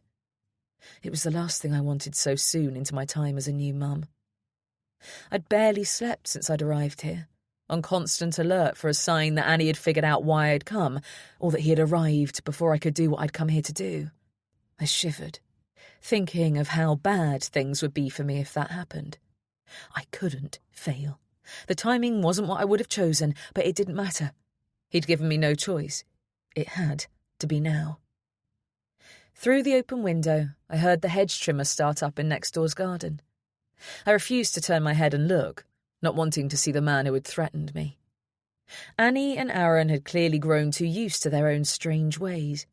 It was obvious I was interrupting the unusual setup they had going on here. It was somewhat surprising to see how involved Aaron was in Annie's day-to-day life, given how private a person she was. I couldn't help but wonder when that had started, and why she'd chosen to let him get close to her, especially considering her past. She sighed. That same familiar noise she made every time she wanted to let me know how much I was inconveniencing her. I think most of my old baby clothes are up in the loft. My mum liked to keep the best ones in case they were needed again. She hated wasting money on things that were only used for a few months, or weeks in the case of the newborn stuff. We could go and have a look up there if you like. They'll be dated, they're from the early 90s, but they'll do for now, she added. I nodded, wondering if she was trying to make amends for her coldness. She looked stiff, as if each word was costing her a monumental effort. But perhaps she was trying, and if she was, I should take the olive branch. I might not get another opportunity. I hadn't known how to respond when she'd confided in me about the abuse she'd lived through before coming to this house. Hadn't been able to find the right words. I'd wondered if she expected me to share my own story, but of course that hadn't been possible. And I'd felt a prickly sense of disappointment radiating from her every time I'd entered the room ever since. But now it seemed she was offering an icebreaker. That'd be wonderful, thank you, I replied, smiling as I tried to make eye contact with her. She gave a short, business-like nod. If I remember correctly, there might even be a bassinet and a bouncy chair up there. I should have thought of it sooner. Pop Amala on a blanket on the floor and we'll go and have a look. I frowned, looking at the carpet beside the low chest of drawers. You think it's safe to leave her alone? Safer than climbing a ladder with her, I should think. We won't be a minute.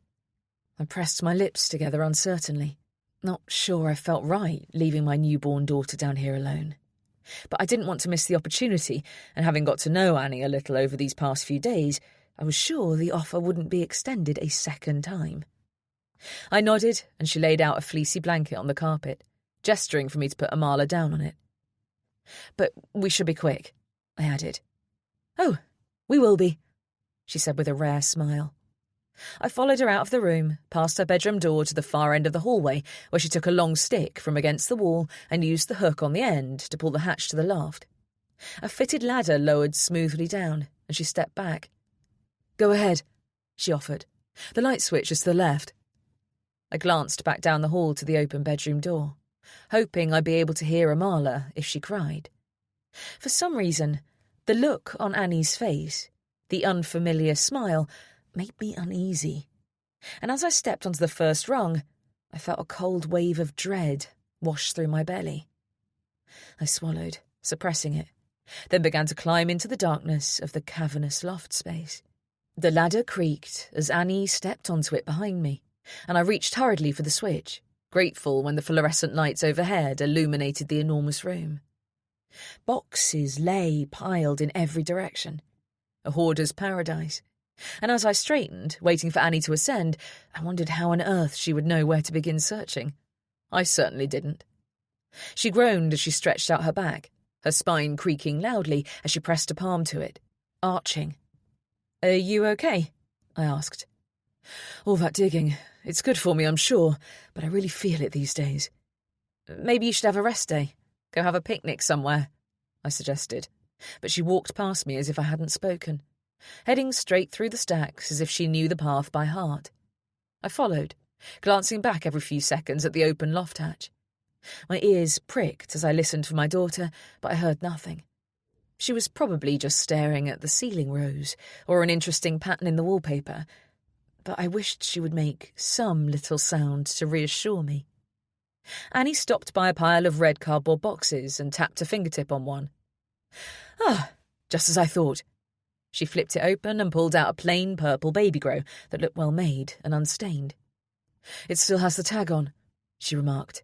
C&A. I suppose you're too young to remember that shop. It closed down years ago. She looked into the box. Most of them still have tags, actually. I suppose I grew too fast to wear them. Perfect, I said, looking around. Annie turned to reach behind her for a much bigger box. bassinet written in capital letters across the side, and I moved to the stack behind me, opening the one on top and peering into it. As I stared at the contents, I froze, not sure what I was looking at. Then slowly I reached down. The box was barely half filled with a few teddies and baby clothes, but these were clearly worn. And as I lifted the minuscule poppered vest from the top of the pile, I stared at the rusty brown stain across the front of the soft white cotton, and knew it could only be one thing. Blood. A lot of blood. This wasn't just a smear from a cut. A shiver ran down my spine. What had happened to the baby who had worn this? Who had done this? I heard a gasp and looked up to see Annie staring at the vest, eyes wide. The bassinet clutched in her hands, her knuckles blanched against the brown wicker. She dropped it on the dusty floorboards, then strode across the gap, swiping the vest back into the box and slamming the lid closed. As she turned, wordlessly, and picked the bassinet up, she knocked into another box, its contents spilling to the floor. There was a sharp intake of breath as she stared down at the photograph on the top of the pile of papers. For a terrifying moment, I thought she might faint. Slowly, cautiously, I walked forward and bent down, though I kept my gaze trained on her, picking up the picture of Annie and a tall, black-skinned man, his thick, muscular arm curled tightly, proprietorially around her shoulders. A busy pub garden in the background, wooden picnic benches dotted on a verdant lawn. Her mouth was smiling, but her eyes, as she stared into the lens, were wide and frightened, as if pleading for help from whoever was behind the camera. She met my stare, her top lip trembling. "Burn it," she said, her voice filled with venom. "Get that man out of my house, out of my sight." She swept past me, and I heard her feet clomping down the ladder. I looked around at the overwhelming piles of stuff in every direction, then hurriedly followed her, not daring to hesitate a moment longer, not wanting to be away from Amala while Annie was down there with her. What had Annie done to that baby? Was this what Aaron had been warning me about? I tucked the photograph into my pocket and, hands shaking, lowered myself down onto the ladder, away from the horrors of the loft, wondering what on earth I'd dragged my daughter into. 21. Annie. I had been gnawing at my fingernails for so long I could taste blood. And yet, even with the metallic tang hitting the back of my throat, making me want to vomit, I couldn't stop. I was wrapped into a tight ball, my arms cocooning my body as I sat on the edge of my bed, unable to relax despite the locked bedroom door protecting me from the outside world. I couldn't get the image of that baby vest from my mind. The crusted brown stain, the sheer tininess of the garment. It had taken every ounce of my willpower not to scream, the memory making me recoil, sick to my stomach over what had happened. What I had done. And now that Jade had seen it, there would be questions, ones I had no intention of answering. I'd seen the look in her eyes, the fear at what she'd walked into, who she was living with, what I'd been through before her. It had been as if she'd suddenly seen me for the first time. She'd been terrified, for herself, but more so for her baby. And I'd done nothing to quell that fear. It might not be Ryan she was fleeing, but there was someone she was trying to escape, someone like him. It was better that she saw the reality, the situation she had let herself be forced into, better that she was forewarned, that she didn't have to relive my past, leave herself behind and become someone wholly new in order to escape. That photo of him, seeing his face again, had shaken me. What if I was wrong to trust her, if she was lying? This whole thing was one of his games. I pendulated back and forth between wanting to help her and wanting to lock the door and hide in the dark until she left for good. I wanted to believe that she was too clever, too strong to fall victim to him. But I had once been an intelligent woman, and it hadn't stopped him from preying on me. If Jade was here because of Ryan, there was no point in sugarcoating what lay ahead if she continued to do his bidding, play his sick games. No guarantee she'd have the strength I'd had to do what was necessary. I heard the front door opening and rushed to the window, breathing a sigh of relief as I watched her walking to the gate, Amala tucked against her body. She'd mentioned going to the village shop, though this time she hadn't invited me to go with her. I watched her stride away, shoulders stiffer than usual, her purse clutched in her hand, and realised she wasn't carrying the changing bag. She'd finally left it unattended. All my resolve to try harder, take her word that she wasn't connected to the man I'd escaped, faded into vapour, and I spun from the window, my heart pounding against my chest. I didn't have time to waste. Wiping my raw, throbbing fingertips against my top, I slid back the bolt, opening my bedroom door and heading into the coolness of the hallway. I went straight to her room, stepping inside without a trace of guilt. I had every right to know why she was here and what she wanted from me. And if she wouldn't tell me, I would damn well find out myself. There was no sign of the bag. But I seized the opportunity to snoop, yanking open the dresser drawers, finding them all frustratingly empty. I turned, hurrying down the stairs, first darting into the living room and seeing nothing, then making for the kitchen. The dark green changing bag was slung over the back of a chair, and I didn't stop to question myself as I darted towards it, pulling it onto the table and emptying its contents. Nappies, wipes, pseudocreme, nipple cream, spare dummies, and, to my relief, her phone. I grabbed it, determined to get my answers, but found the screen locked, a generic background staring at me. But wait, there was something else. An ICE number, her in case of emergency contact. No name, just a number. If I called it, would he answer? Did I even dare? I didn't recognise the phone number, but that meant nothing. He could have easily changed it since I'd lived under his rule. I cast around, looking for a piece of paper to write the number down, for once wishing I had a mobile, not to mention an internet connection to look the number up. What's going on? I froze, my fingers damp with nervous sweat as they gripped the phone, unwilling to let go of the only clue I'd managed to clutch hold of this past week. Slowly, I turned to face Jade. She was standing in the kitchen doorway, Amala in her arms, a strong smell of milky poo emanating from the baby and a giveaway stain seeping up her back. I knocked into your bag, I lied, my tone clipped and annoyed as I turned from her to face the table. I was just picking everything up for you. The strap was dangling off the side of the table. I nearly went flying. You really need to be more careful. The bag was on the chair. Her words were slow, accusing. Just there. She pointed and I shook my head. You're mistaken.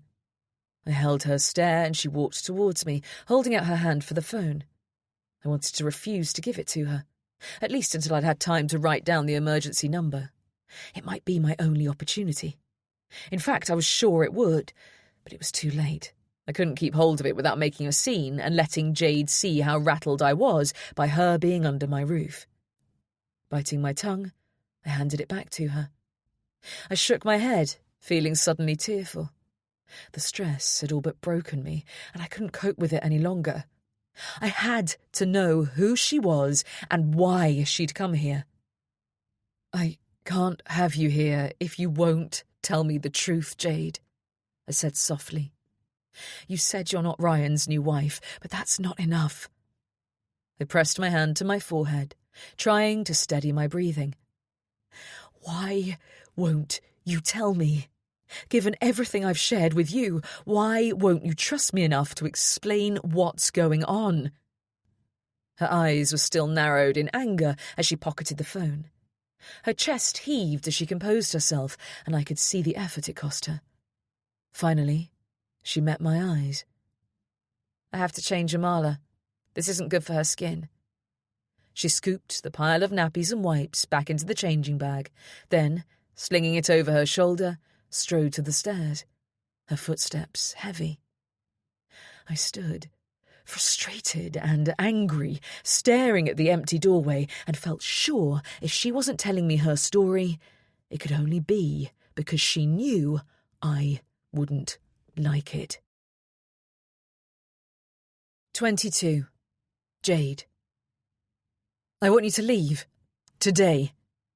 My head snapped up, my free hand hurrying to adjust my top to give myself some privacy as Amala fed ravenously at my breast, her mouth making noisy sucks that indicated she was taking far too much air in with her milk, though I had no idea how to fix her latch. Annie stood in the bedroom doorway, her blonde hair tangled and wild, mud streaked across her red, sweat-glistening cheek. "Annie," I said, my tone already desperate, pleading. I couldn't go, I just couldn't, and yet there was no way for me to explain why. I knew I'd already pushed my luck, already reached the limit of her charity.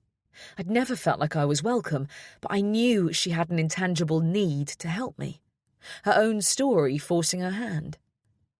"Please," I said, meeting her determined stare. I don't have anywhere." "Stop. It's not going to work. I'm not your family, not your friend. I'm nothing to you, and you are nothing to me. I don't know what I was thinking letting you into my home. Aaron was right. It's ridiculous. I must be losing my mind to have thought—" She broke off, shaking her head, and I felt panic coursing through me. "Annie, please," I whispered. "I just need a few more days. I need time." "For what? What the hell do you plan to do? Because as far as I can see, you're not making any arrangements to leave. You seem to be waiting for something. Someone." She spat, her eyes narrowed, suspicious. "And I get the feeling you have no intention of telling me who that someone might be." Amala released my nipple, her head lolling heavily against my arm, her dark eyes focused sleepily on my face as if she was listening to every word. Couldn't Annie see that I was doing this for my daughter? Her future? I had to make her change her mind. "Why did you let me stay?" I asked softly. "After I left that first day, what made you come outside and invite me back in?" "You know exactly why I let you back in. Because of my ex, Ryan. Because I thought you'd come at his bidding, and a part of me couldn't bear to turn you away. I wanted to help you. It was stupid of me, careless to let the snake into the rabbit's nest, but you looked so afraid, so desperate, and I couldn't live with the thought of what might happen if I didn't help you. But it's clear to me now that you're not here for my help. You obviously have some other agenda. So I want you to go. This isn't a refuge, it's my home, and I want it back." My chest tightened as I took in her words, saw how deeply she meant them. Shaking, I placed Amala gently down on the bed beside me and leaned forward, my head dropping to my hands.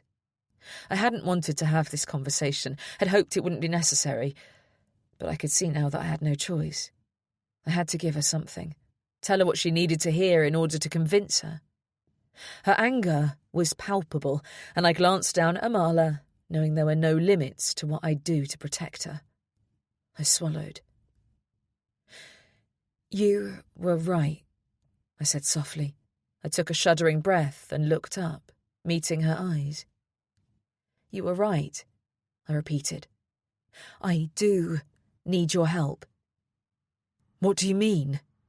Her face was cold, stiff, and I couldn't help but think of that blood-stained baby vest in the loft, the guilt I'd seen in her eyes up there. Instinctively, I repositioned myself so that Amala was shielded behind me. "I lied to you before. I thought you were going to make us leave, so I panicked. I was scared. But you had it right all along. I'm married to your ex. And all the horrible things you said he did to you?"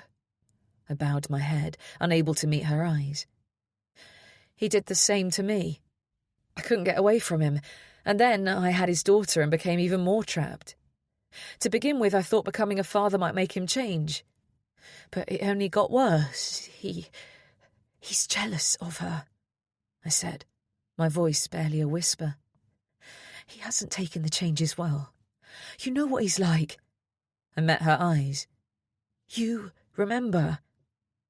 Her hand flew to her mouth, and she stepped back as if she might make a sudden break for freedom, her eyes darting down the hall in terrified expectation. "I was right. You are his new wife. He sent you here to spy on me, play some sick game with me." All the colour drained from her face, and despite her deep chestnut tan, she looked sallow and pale. "No," I shook my head. "That's not why I'm here. He has no idea I've come. He speaks about you all the time, compares me to you. He's obsessed with you," I added, watching as she gripped the doorframe as if to steady herself. "So I knew your name, knew what you looked like, but not where you lived.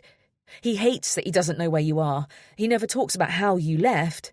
"I can't imagine he'd want to give me any ideas," I added wryly. "But last week, a letter came through the door with your name on it, and I opened it. It was a school reunion invite.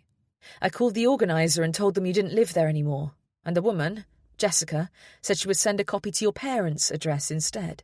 She was in a hurry and seemed really overwhelmed, irritated at the extra task, so I offered to send you my copy to save her a job. And she gave me this address." "A school reunion?" Annie repeated, her tone doubtful. "I don't remember a Jessica." I nodded. "I had no idea if you'd be here, but I knew I had to try. That you would understand what I'd had to do to leave. You're the only person who knows what it feels like to be in my shoes. My family have all given up on me. He made sure of that," I added, looking down at my lap. "I meant to ask for your help in getting free of him, and I guess I forgot what I told you the day I got here.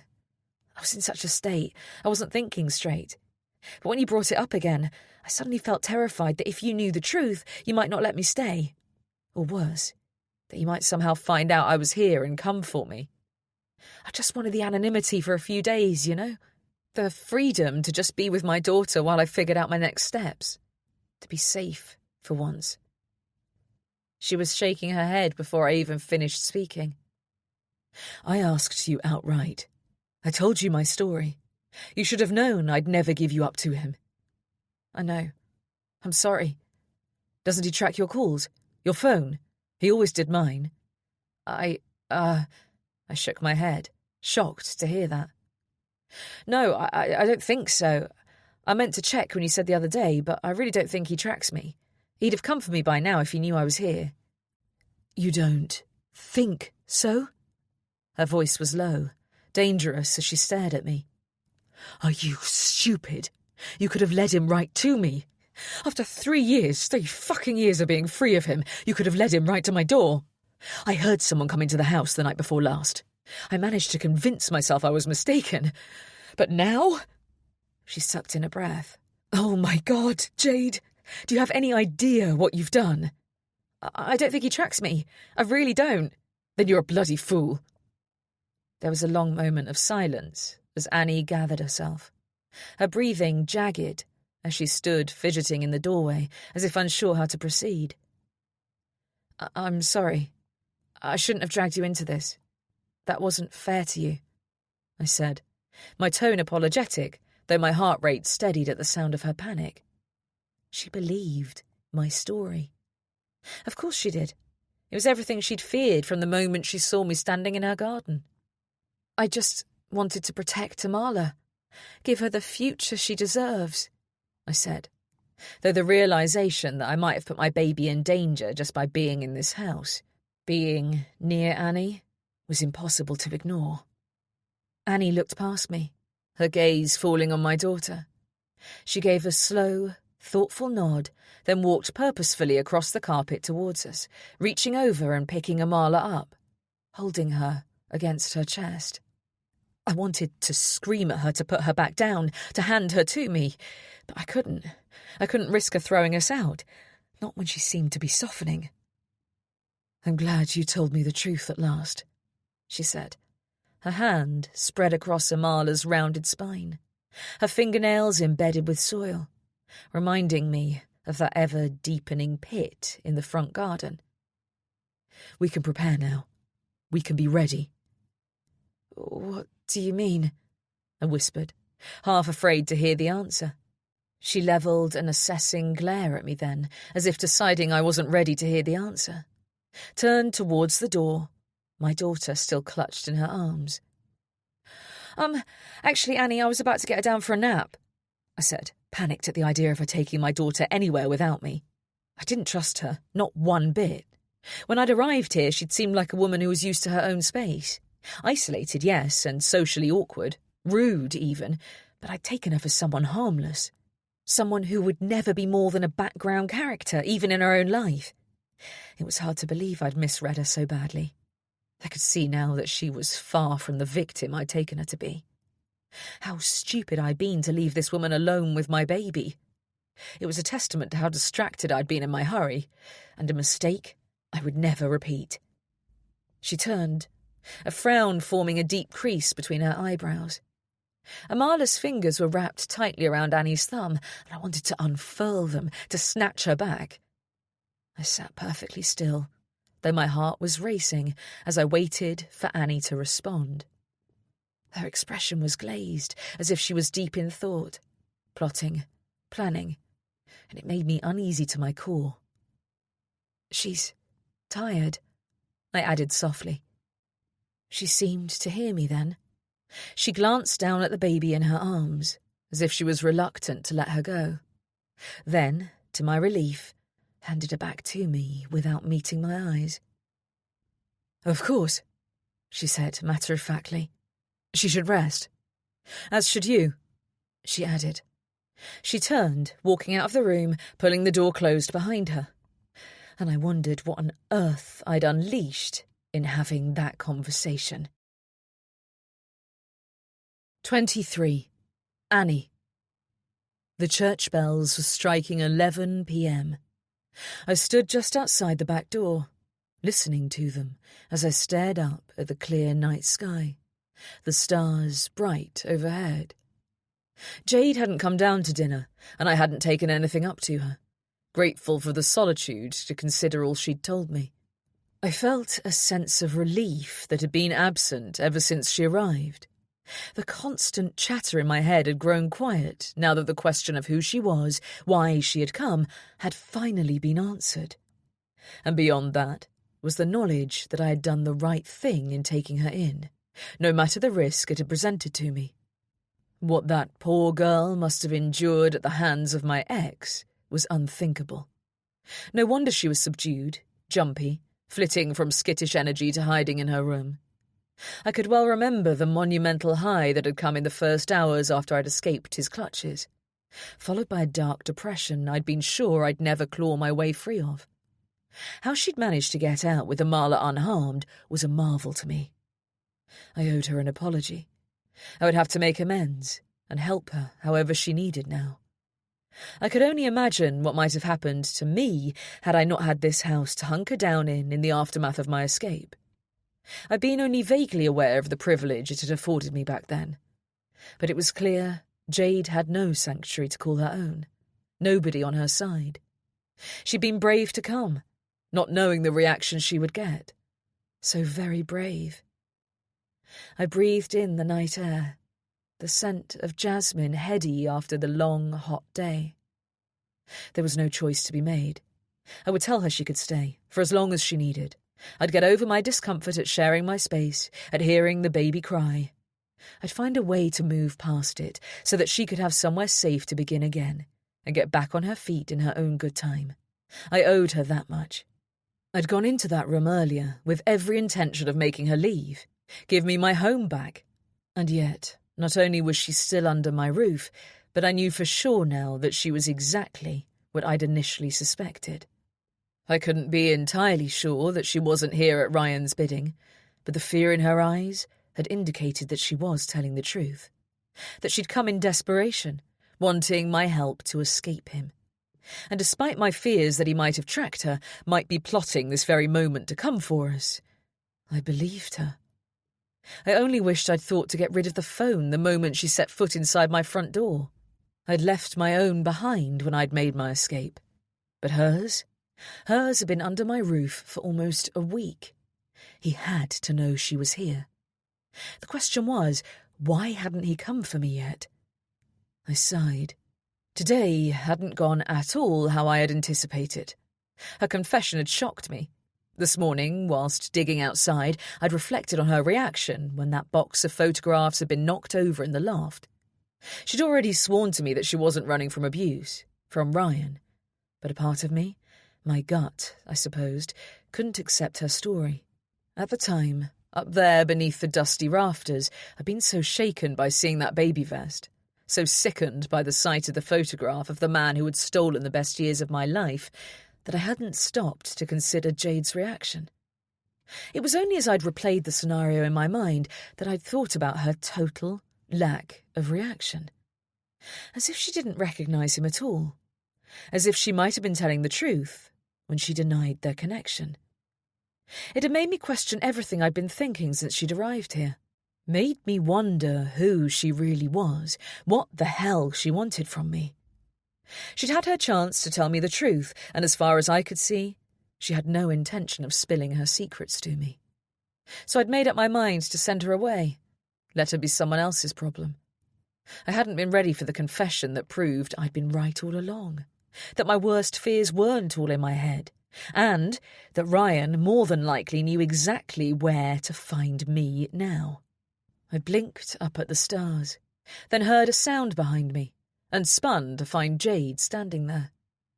Slowly I stepped back inside, closing the door on the balmy night, turning the key in the lock, and facing her. "How are you?" I asked, smiling with more warmth than I'd offered up till now.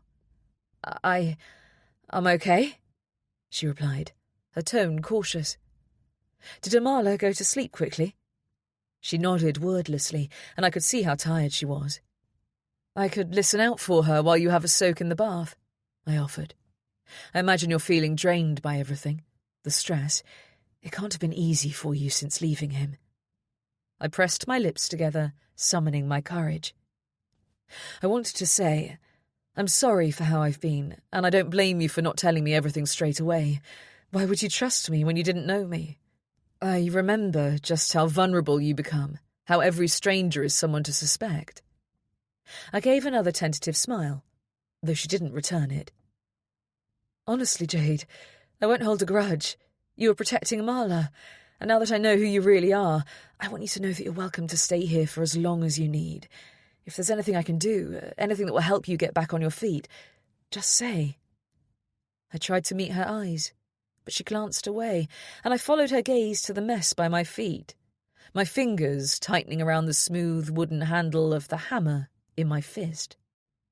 I couldn't remember how long I'd been holding it, but my knuckles throbbed, my forearm aching against the weight of it. "What did you do?" she asked, her voice jagged. Her phone was lying on the slate floor, smashed to pieces. I'd made no effort to conceal my hunt for it this time, no effort to be discreet as I upturned her bag, shaking her things out onto the table after our conversation upstairs. The ICE number was conspicuously absent, the screen still locked, and I'd wasted no time in smashing the thing with every ounce of my strength. I'd hit it so hard I'd cracked one of the ancient tiles beneath it, but I didn't care. I wanted it gone, obliterated. "It's probably too little too late," I said, switching the hammer to my other hand, wincing as I cracked my aching knuckles one by one. "If he's been tracking you, he already knows you're here. The signal might be bad, but it's not completely absent." I shrugged. "But, just in case," I let my words drift off, stepping over the debris towards her. "You smashed my phone?" "I had to. You can get another one. It's for the best, Jade. A fresh start." "That wasn't your decision to make." Her eyes narrowed, and I considered apologising in an attempt to placate her, but I wasn't sorry. She'd realised soon enough that it was the right thing to do. "So, do you want to go and run that bath?" "No. I only came to grab something to eat and drink." "Do you want me to go and sit with her while you get what you need? You probably shouldn't leave her alone. It's not safe." "No!" she snapped, and I glanced at her, surprised by her tone. She gave a stiff smile. "No, thank you. She's fine. I'll go back up in a sec." I paused uncertainly, wondering if my sudden change in attitude had caught her off guard. I tried to put myself in her shoes, remind myself how unreasonable I'd been with Aaron when he was just trying to help me. How much I'd resented him for being in my space, tensed at the sound of his voice. It was all still so fresh for Jade. She had every right to her emotions now. I wouldn't let myself be offended. I walked past her towards the fireplace, placing the hammer on the sideboard and settling down into my chair. "If you're sure." She nodded, pouring a tall glass of water without bothering to run the tap to let it cool, then grabbing a few slices of bread from the chopping board. "Annie." Her voice was uncertain, nervous, and I waited for her to go on. "That baby vest, the one in the loft. What happened?" "What do you mean?" She looked down, busying herself with slicing cheese from the block. "Why was it covered in blood? What happened to the baby?" "Blood?" I gave a choked laugh that sounded too high-pitched to my ears. "It wasn't blood. It was coffee, wasn't it? It looked like coffee to me. I expect my mum spilled a cup on it whilst ironing or something." She looked up, frowning. "The labels said it was from Frugi." "So?" I shrugged. "That company wasn't around when you were a baby. It was founded in 2004. I pursed my lips. "How do you know that?" She blushed, dropping the cheese onto a plate next to the bread. I looked it up last night." Anger surged inside me, and I was certain it showed in my face. What justification did she have to question me? After the lies she'd told, what right did she have? I sucked in a slow, steadying breath, reminding myself of my promise to be kinder to her. "I don't know what to tell you," I said, holding her gaze. "And right now, we've got bigger issues to tackle. Wouldn't you agree?" She pressed her fingertips against the chopping board, and I was certain she was thinking about saying more, but I didn't give her the chance. "You'd better go back up. Like I said, it's not safe to leave Amala alone." She sucked in a breath, as if I'd threatened her rather than helped her, then picked up her plate and left. I waited a moment, then heaved my exhausted bones from the chair. I walked back across the kitchen, looking out of the glazed back door, and saw Aaron's familiar silhouette in his bedroom window. And I could have sworn he was staring right down at me. 24. I pressed my hand to my mouth, stifling the yawn that felt as if it would split my head in two. I'd hoped to sleep better last night after speaking with Jade, getting my questions answered. I'd felt so much better having got the secrets out in the open, not to mention dealing with her phone. But as it had turned out, the moment I laid my head on the pillow, I'd been hit with 1,000 memories of Ryan, and 1,000 more imagined scenarios that Jade might have lived through over the past years. She was a nervous wreck. I could see that she was still uneasy around me, and the conversation about the baby vest had done nothing to ease her anxiety. But I was determined to make her comfortable here. She'd gone out on a limb to tell me the truth, and I was grateful for it. It was going to take time for her to feel like she could really confide in me about all she'd been through, but I would wait. There was something that might help her to trust me. I had a secret of my own I could share. But no, she might not understand, might not see my side.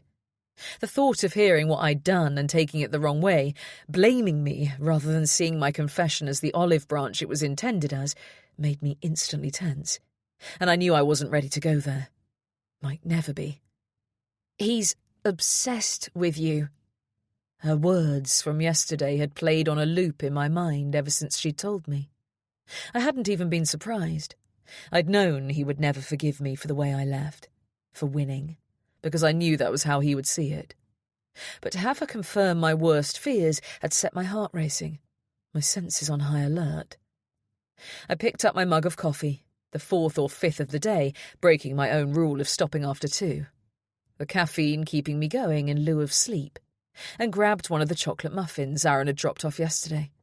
Then I headed out to the back garden, Down the stepping-stone path, past the array of bushes filled with songbirds and their chicks, to the little secret garden hidden right at the far end, where I planned to eat before heading out the front to resume my digging. There was a wooden bench that ran in almost a full circle around the 8-foot clearing, surrounded by tall golden privet, an ancient oak behind the hedge providing dappled shade, a respite from the blistering June heat. As a child, I'd come here every day after school, sprawling out on the smooth wooden planks to learn my spellings and read, decompressing after too much noise, too many people. And in part, I thought now, to get away from my parents for a while. It had been years before I'd seen that my brother might not have been entirely unreasonable in his judgment of them. That the reason I'd fared better than Thomas, avoiding the rows and conflict, was not, in fact, because they loved me more, but because I'd learned more quickly to shape myself into what they needed me to be. Quiet, unobtrusive, agreeable. As a young girl, I'd flinched at the sound of raised voices and wished Thomas would fall in line, stop provoking the arguments that could be so easily avoided. But where he had gone his own way, cutting Mum and Dad off the second he got the chance, I had stayed. I'd tried to make them happy, and I'd studiously avoided the glaring fact that they were both textbook narcissists. It was patently obvious to me now that all those years of people-pleasing had made me the perfect target for a man like Ryan. It had been so easy for him to step into the role of my boss, my dominator, to set me tasks he knew I couldn't complete, and get his entertainment out of watching me try nonetheless, the desperate need to please him fueling my every choice. I'd been putty in his hands. Sometimes I wished I could confront my parents with my accusation, explain to them how they'd turned me into a victim, stolen my voice, and made me weak. But they would never have accepted it. They would have turned it on me. And, I thought, biting into the chocolate muffin, crumbs dropping onto my lap, I would have been the one to apologise in the end. I envied Thomas, his ability to hold his head high, keep his sense of self despite all they'd done to erase it. Even now, even knowing all that I did, I couldn't help but miss our parents. Love them, though I was sure they didn't deserve it. I was weak, fundamentally broken. At least, I had been, until I'd reached rock bottom. I thought again of that vest, the blood splattered over the cotton, stiff and rusty. The mouthful of muffin wedged itself in my throat, and I coughed, then gulped back half the mug of coffee in one go. Of course, Jade hadn't believed my story. It was too ridiculous for words. I balanced the muffin on the paper case, pressing my hands to my face as I thought of the guilt I carried with me. And I knew with every fibre of my being that he was dead because of me, that I had killed that baby.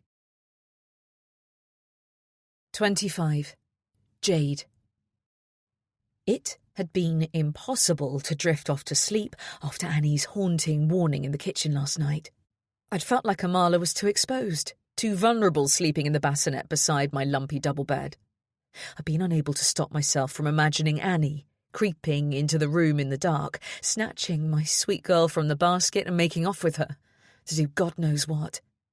Had she been warning me about herself, what she might be capable of? It was as if she was trying to keep control of some long-hidden part of herself, and our presence here was somehow unravelling her hold on the chain. These dark thoughts had made me sick to my stomach, dread churning up the meagre supper I'd managed to grab. I'd brought Marla into my bed, tucking her into the crook of my arm, holding her close as I kept watch over the locked bedroom door, waiting uneasily for the smooth brass doorknob to turn. I wished with all my heart that Annie would just leave, pack a case and go, disappearing into the night without a word, that she would put the puzzle pieces together and come to the conclusion I could see she was battling with, leaving me and Amala to finish what we had come here to do. It would make it all so much easier, and I was running out of time. I could only outrun him for so long before he caught up with me, and if that happened, this would all have been for nothing. I dressed blearily, my heart racing from sheer exhaustion. I couldn't cope with much more of this. And yet I had no choice. I couldn't walk away now.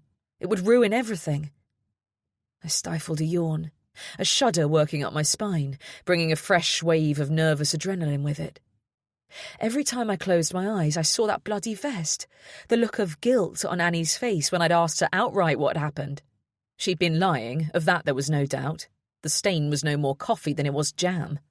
I'd seen dried blood before, and it was unmistakable. The way it flaked, the uneven splatter pattern. She hadn't been able to meet my eyes, her cheeks flushed as if she'd been caught out. Her tone high and unnatural as she tried to talk her way out of what we both knew to be true. Why was she so determined to protect her secret? What was she hiding? Perhaps I should go back up there, to see it again. Surely an innocent woman would have no objection to putting a guest's mind at ease. I wished I could stay in this room all day, but doing so would achieve nothing. Leaving Amala sleeping in the bassinet, I unlocked the door, swearing under my breath as the bolt squeaked. If only there was a key I could use to lock it behind me, to keep my daughter safe. I hurried down the hall, passing outside Annie's bedroom door and hearing nothing from behind it, then turned to the small window on the landing overlooking the front garden. I wasn't sure if I should be relieved that she was already out there, digging away. For a moment I stood still, deliberating. But then I made up my mind. This might be my only opportunity. Annie was always nearby, always popping up when I least expected it, but if I was quick... I didn't stop to reconsider as I rushed towards the loft hatch. The long wooden pole was exactly where I'd watched Annie hang it, and I hooked it through the catch, holding my breath as the ladder descended noisily. I ran back to the window and peeped out to check the coast was clear. Annie was still digging. Heart thumping wildly, I sprinted back to the ladder, clattering up it as fast as I could manage. I flicked the light switch on, then, not stopping to let my doubts creep in, rushed into the maze of clutter, intent on finding the right box. I couldn't understand how Annie had navigated through this sea of mess as if she were following a well-worn path. It all looked the same to me. And though I knew I should leave no trace of my snooping, I didn't have time to be tidy, careful. I flipped open lids, rifling and tipping out contents, heedless of the chaos as it piled up around me. I upended yet another box and sucked in a breath. Was this it? Was this what I'd come for? I hoped so. As I reached down, the awful sound of the front door opening echoed up the ladder, chilling me to the bone. She couldn't find me up here. Amala was alone. After grabbing what I needed, I shoved it into the back of my jeans, yanking my top over the lump, then, my palms dripping with sweat, took wide, silent strides towards the ladder. My mouth turned dry as I heard footsteps on the stairs below. She was coming up. I reached the hatch and practically slid down the ladder, my feet barely touching the rungs, spinning to shove at it forcefully, watching it retreat into the hatch. But I'd left the light on. Shit. And then the ladder ground to a halt. The rusted hinge jamming firm, leaving the hatch gaping open, making it clear what I'd been doing. I couldn't let her know I'd been up there. Grabbing the pole, I gave a frantic shove, gritting my teeth against the resistance. I felt the ladder give a tiny bit, and then, without so much as a squeak, it slid back into place, the hatch closing beneath it. I didn't have time to let myself feel any sense of relief. The footsteps reached the landing, and I glanced around, trapped, then ducked into a bathroom to the left, flushing the chain and stepping out the door just as Annie rounded the corner. She stopped, frowning, an expectant look on her face, and I knew I had to be drenched in sweat, red and shaking. "I hope you don't mind," I said breathlessly, pulling my shirt lower and keeping my back to the wall to hide my contraband. "I didn't want to flush the toilet in the ensuite. Amala had an unsettled night, and I didn't want to risk waking her." Annie pursed her lips. "Is she feeding?" "What? Is she still feeding regularly? Are you engorged?" "Excuse me?" She pointed a dirt-covered finger at my face. "You're sweating. You look like you have a fever. Could be mastitis. You need to make sure you keep feeding her. Unblock your milk ducts. You're supposed to massage the breast while you feed." Right. I'll do that." I wiped a shaking hand across my forehead. "How do you know about that? I thought you said you didn't know anything about babies," I said, recalling the conversation we'd had my first day here. I'd asked for her help, said I knew nothing about raising a baby, and she said neither did she. Where had this come from? She shook her head, turning for her own room. "I need a shower. Aaron usually comes around this time. If he does, will you take the shopping from him and put it away in the kitchen?" Her eyes met mine, a challenge somehow, and I didn't dare to refuse. I nodded, and she walked away without a word of thanks. I let out a long, slow breath, then reached behind me, my hand gripping tight to the package I secreted away, and wondered if I had finally found the answers I so desperately needed. 26. I could hear the boiler working hard, creaks and rattles reverberating through the old house, a clear indication that Annie was still in the shower in her ensuite. The whole system was ancient, in desperate need of replacement, but she seemed not to notice the many things she'd neglected to tend to over the 3 years she'd spent living here. The fact that the hot water took so long to warm up that by the time it started to come through the tap, you'd already finished washing your hands. The strange wiring that meant if you turned on the dining room light, the lamps in the living room switched themselves off. I wasn't sure if it was simply a quirk of the house or a safety issue, but when I mentioned it, Annie just shrugged and said her parents had lived with it this way for years and it didn't bother her a bit. I'd waited to hear the bolt slide across her bedroom door, then rushed back to my room, relieved to find Amala still sound asleep in the bassinet. I'd stashed what I'd snatched from the loft in the inner zipped pocket of the changing bag, attaching the little padlock I'd picked up in the village hardware shop as it had become obvious that I needed a deterrent for Annie. I still couldn't believe she'd gone through my things and smashed my phone. I'd been so stunned that I'd barely reacted, but in the aftermath, the consequences of what she'd done had hit me. That phone had been my lifeline, my only way of contacting the outside world, and under the guise of being fearful that I was being tracked, she'd destroyed it, cutting me off. Had she meant to do that? To make me feel quite so vulnerable? As if it hadn't already been difficult enough. I had no choice but to order a new one. But how? Annie lived like it was the bloody Dark Ages, and I'd hoped not to have to use my bank card. But I couldn't risk leaving, not with him looking for me, not until I had what I'd come for. I glanced out of the bedroom window at the sound of the gate opening and felt my shoulders stiffen as Aaron sauntered up the path, a shopping bag slung over his shoulder.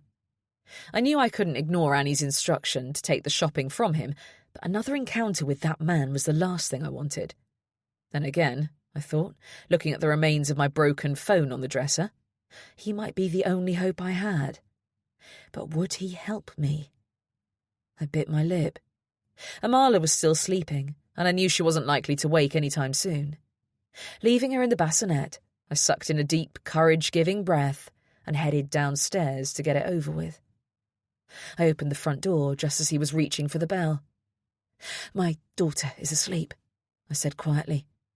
"Annie said to take that." I reached for the bag, and he passed it to me. "I'm glad it's you," he said, his eyes soft, friendly, though I stepped back instinctively at his words.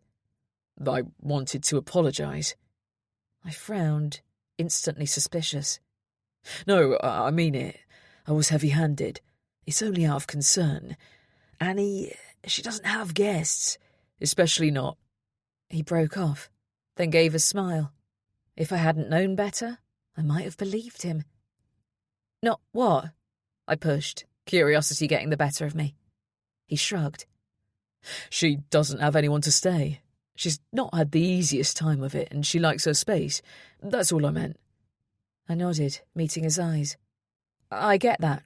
She explained about her ex, how she's still afraid of him coming for her." His eyebrows shot up. "She told you about Ryan?" I nodded. He let out a long breath.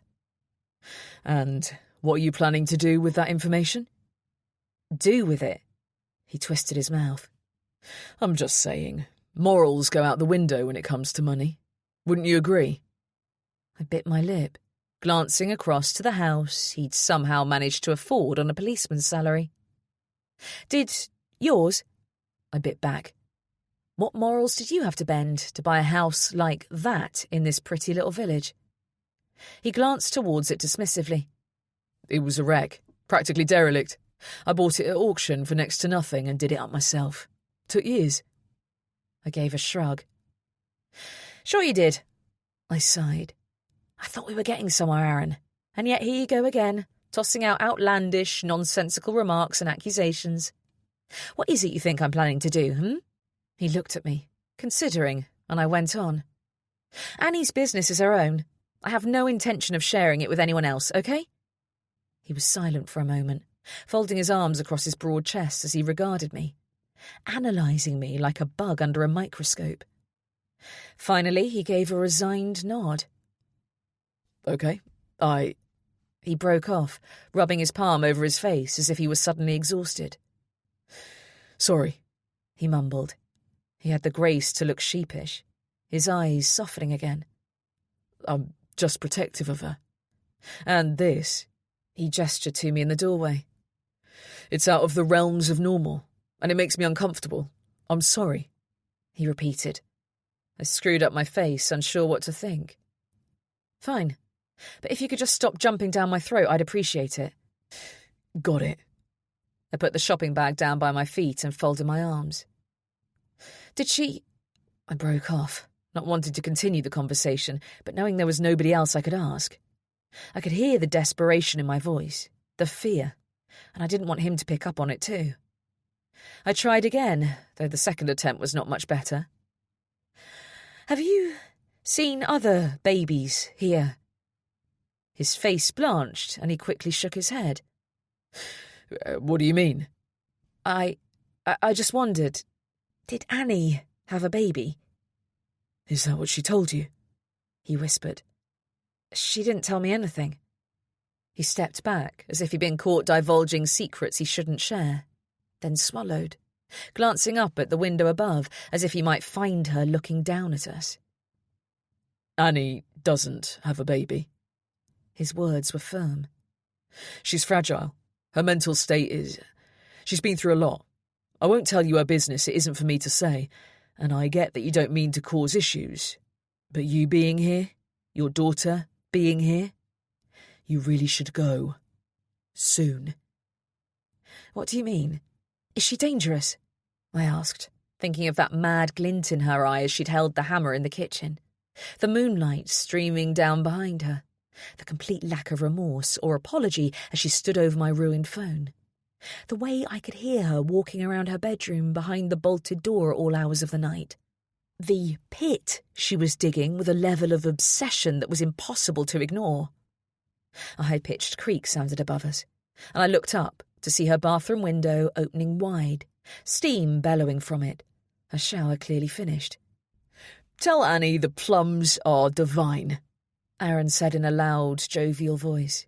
His eyes met mine, full of warning, and I wondered if I'd got him all wrong, if he'd been trying to help me see what was right in front of my face. He turned for the gate, calling a too friendly goodbye. I shut the door, realising I'd got more than I bargained for when I came here. But even knowing that, I couldn't leave. I'd glanced up the stairs and felt my insides turn to ice. There had been a baby here. I'd seen the truth written all over Aaron's face. I'd known he was hiding something horrible, and I was certain I didn't want to know what it was. 27. Annie. I felt like a trespasser in my own garden as I lurked awkwardly beneath the magnolia tree, waiting for Aaron to go on his evening stroll through the village. I knew he wouldn't be popping by again today, having already dropped the shopping off with Jade earlier, but I had to speak to him. I'd wanted to ever since Jade had admitted the truth to me, and yet each time I'd seen him coming up the path, I'd avoided him, unable to bring myself to voice the terrible words. I knew how he would react, what memories it would bring back, the past we'd both glossed over in our desperation to forget. But I couldn't keep this from him any longer. I needed him. It was my shame, my longing to leave the past where it belonged, that had made me hesitate, lie. And more than that, my doubt. The worry that years of isolation had made my imagination overactive, made me jump to conclusions that nobody else would think of. But now Jade had admitted the truth herself. I'd been right. She was Ryan's new wife, and she had come here needing my help. And after days of carrying the fear that my safe place was about to be invaded by a man who still had the power to make me sick with terror, I knew I couldn't keep it in anymore. I needed Aaron's help, his advice. It was ridiculous that I couldn't bring myself to walk through the garden gate, take the 10 steps up the lane and knock on his bloody door. But the idea of heading out there made my legs turn to granite, my chest tight and panicked. I just couldn't help it. The memory of the last time I'd been out there, carried, not walking, stinking of death and dried blood, barely conscious of what was happening around me, what I was being accused of, stopped me in my tracks. Here, in the house and garden I'd grown up in, I was safe, hidden. I could do no harm, cause no distress. It was best for everyone, me most of all, that I stayed tightly within my boundaries.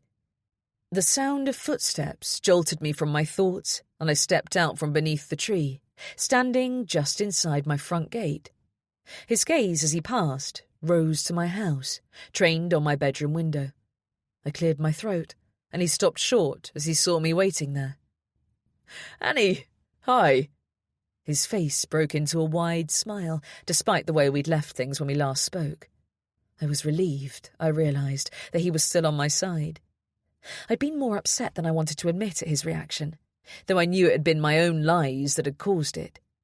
But the way he was looking at me now, there was no trace of that anger. He nodded towards the shovel propped against the tree behind me. "Still gardening at this time?" I shook my head, clasping my hands together as I stepped towards him. "Can I talk to you?" I murmured. His smile faded as he took in my expression. "Of course. Look, I'm sorry about how I spoke to you. I was just—" "It's not that. You were being a good friend." He raised an eyebrow. "What's happened?" I glanced over my shoulder to the house, not wanting to be seen by Jade. "Not here," I whispered. "Come with me." I turned, heading for the narrow path that ran alongside the house, leading him towards my secret garden out the back, emerging into the circle of hedges. He raised an eyebrow, clearly confused, but lowered himself onto the bench beside me, waiting in expectant silence for me to speak. I took a deep breath, not meeting his eyes. "I lied to you," I said, my voice thick with shame. "Jade isn't an old friend. She turned up here looking terrified and begged me to let her stay. I didn't want to. You know how I feel about letting anyone into the house." I could feel his gaze on my face, though I couldn't bear to look up. But I remembered a letter from my aunt. I gave a shuddering sigh, knowing I was rambling, not making things clear, and raised my eyes to meet his at last. "She was so afraid, Aaron, clearly running from someone. She said as much, that she was escaping abuse, and I knew it had to be him she was running from. Why else would she come here? It's no coincidence. She meant to seek me out." "Him?" Aaron's brow creased in confusion. I took a deep breath. "My ex."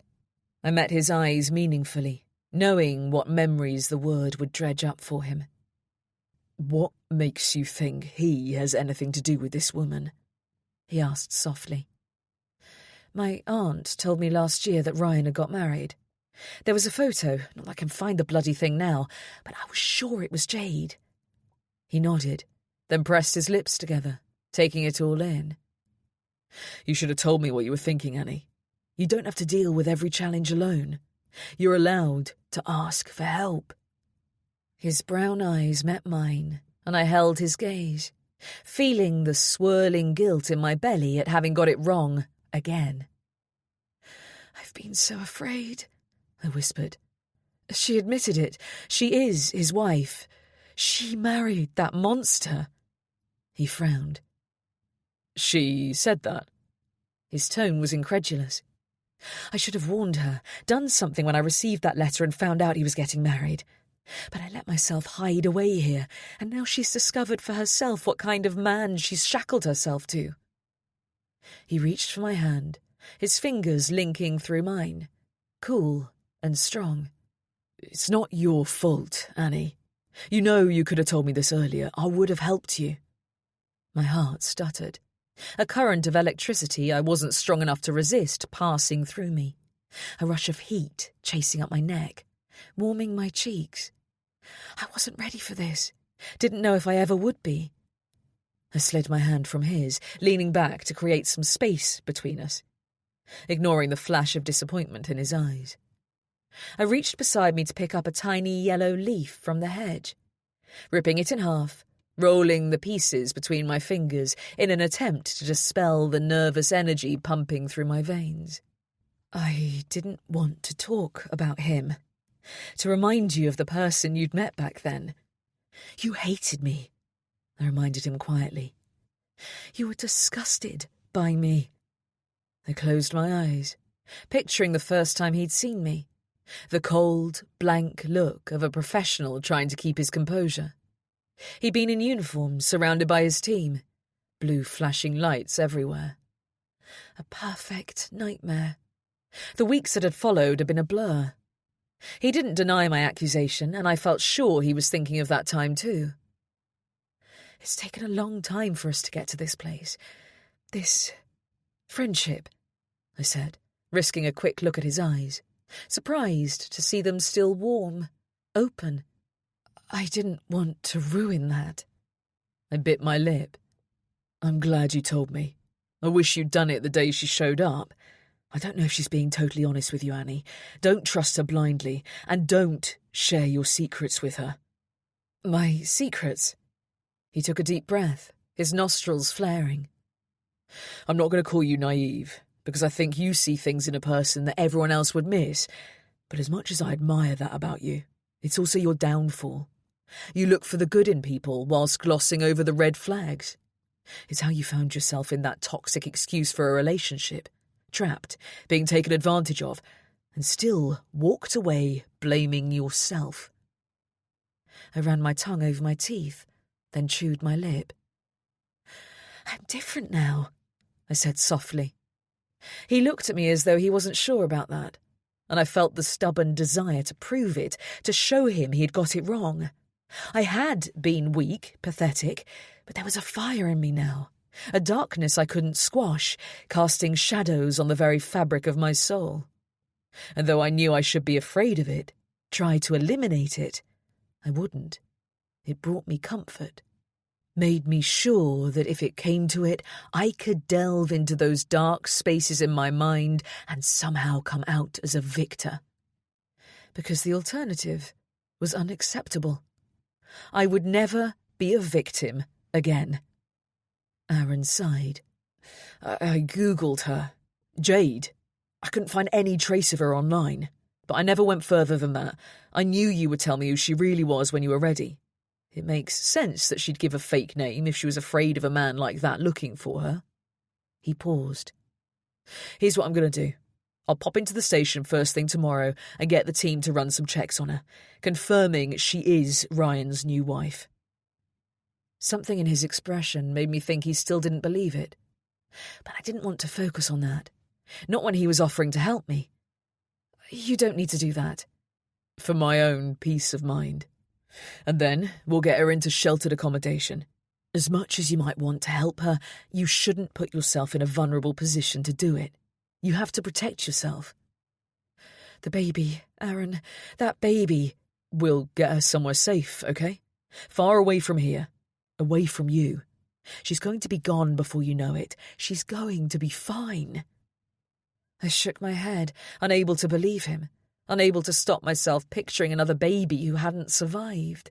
The tiny, helpless newborn who'd been dragged from my arms, blue and cold, who'd never had a chance. Because of me. They can't stay here, I whispered.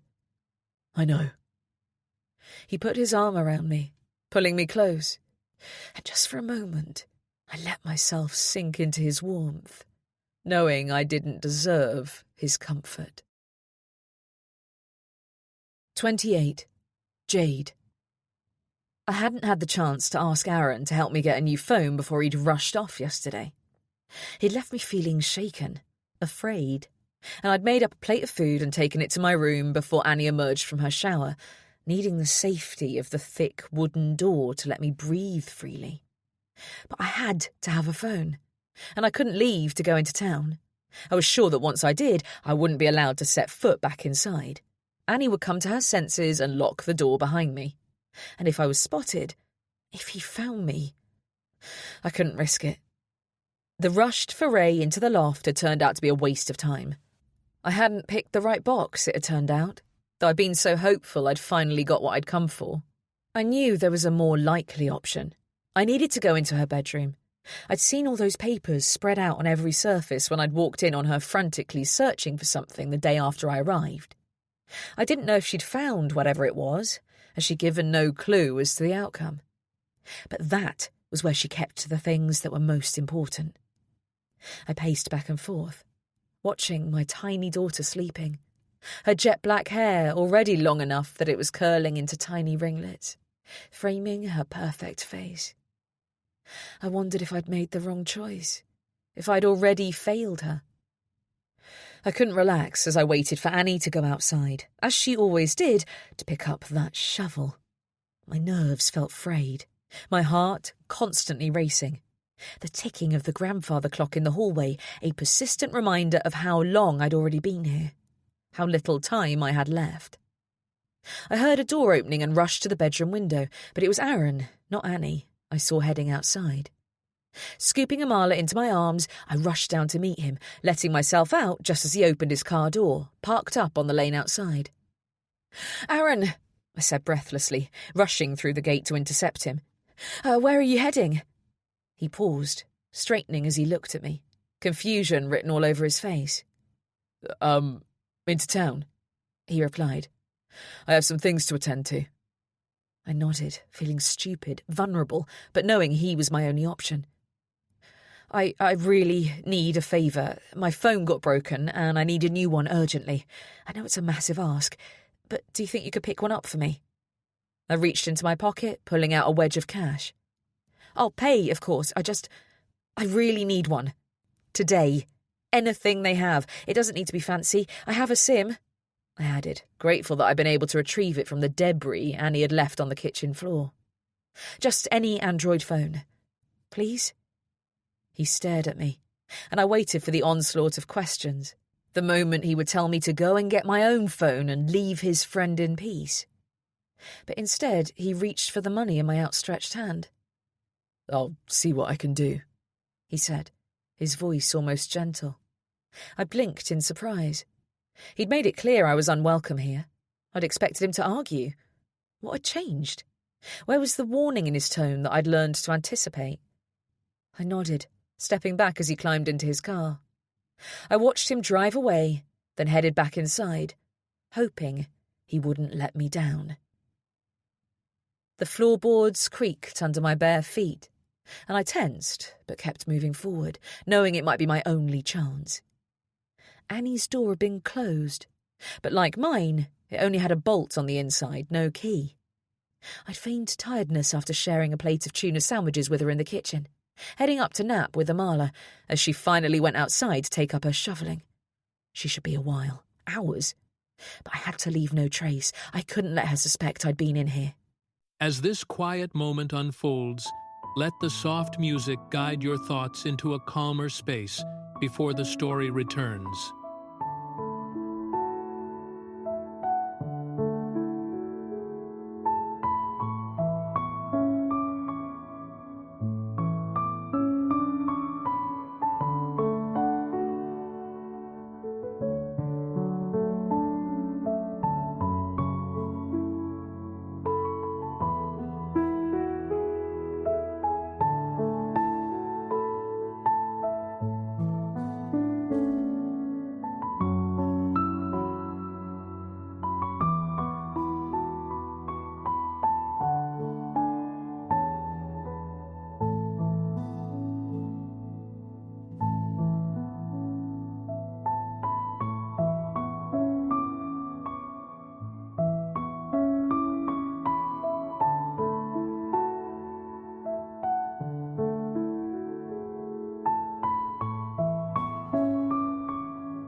I tiptoed across the thick carpet to the dresser, sliding open the drawers one at a time, pausing after each one to listen, for both Amala and the sound of Annie coming back in.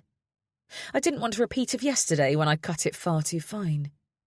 The light coming through the window cast soft, buttery beams on the pale cream duvet cover, and with the window flung wide, all I could hear was birdsong and the occasional flutter of the curtain rustling against the wall in the breeze. It felt like the middle of nowhere out here, even with the little village a short walk away. I'd barely seen a car this whole week, aside from Aaron's. The ramblers took a path at the bottom end of the lane, and I'd yet to see any venture up this far. Annie and Aaron were in their own private world up here, and it was clear that I was interrupting. I turned back to the drawers. They were filled with all manner of trinkets, diaries and old letters, and I rifled quickly through them, putting everything back just as I'd found it. I walked over to the wardrobe, twisting the handle only to find it locked. I cast around for a key, sure that it must be close. Why would she lock her wardrobe? What did she have in there? Hope surged inside me, and I twisted the handle more roughly, frustrated when it didn't budge. I spun, looking around, my gaze falling on the bedside cabinet. Moving quickly, I pulled open the drawer, hoping to see a tiny key to grant me access. There was nothing but notes. Scraps of paper covered in sloppy, disjointed handwriting. A purple ballpoint pen tossed on top of them, an inky blot marring the words. Looking closer, I saw a list of plants, no doubt her upcoming plans for the garden. I sighed, sliding the drawer back into place. But it jammed on something, stuck behind it. Bending low, I reached into the gap, prizing out a rigid A5 cardboard-backed envelope. I was sure it wasn't what I was after, but I glanced into it anyway, wanting to be thorough. And suddenly, I realised what Annie must have been searching for that day. I also knew that there was no way she had found it, because if she had, she would have known instantly who I was. I held the photograph pinched between my fingers, my own eyes staring back at me. I was wearing a classic white satin dress, my long, light brown hair curled around my face, a bouquet of pale pink roses clutched in my white lace-gloved hands. I held my breath, shocked to find it here. I had no idea Annie might have known about the wedding. Why hadn't she said anything before? It didn't make sense. She'd told me she was suspicious of who I was, that she wanted me to admit my connection to her ex. But if she'd seen this picture, the accompanying card, she would have known the truth. Known exactly who I was the moment I walked through that gate. Had she forgotten the details? Had she really lost her mind?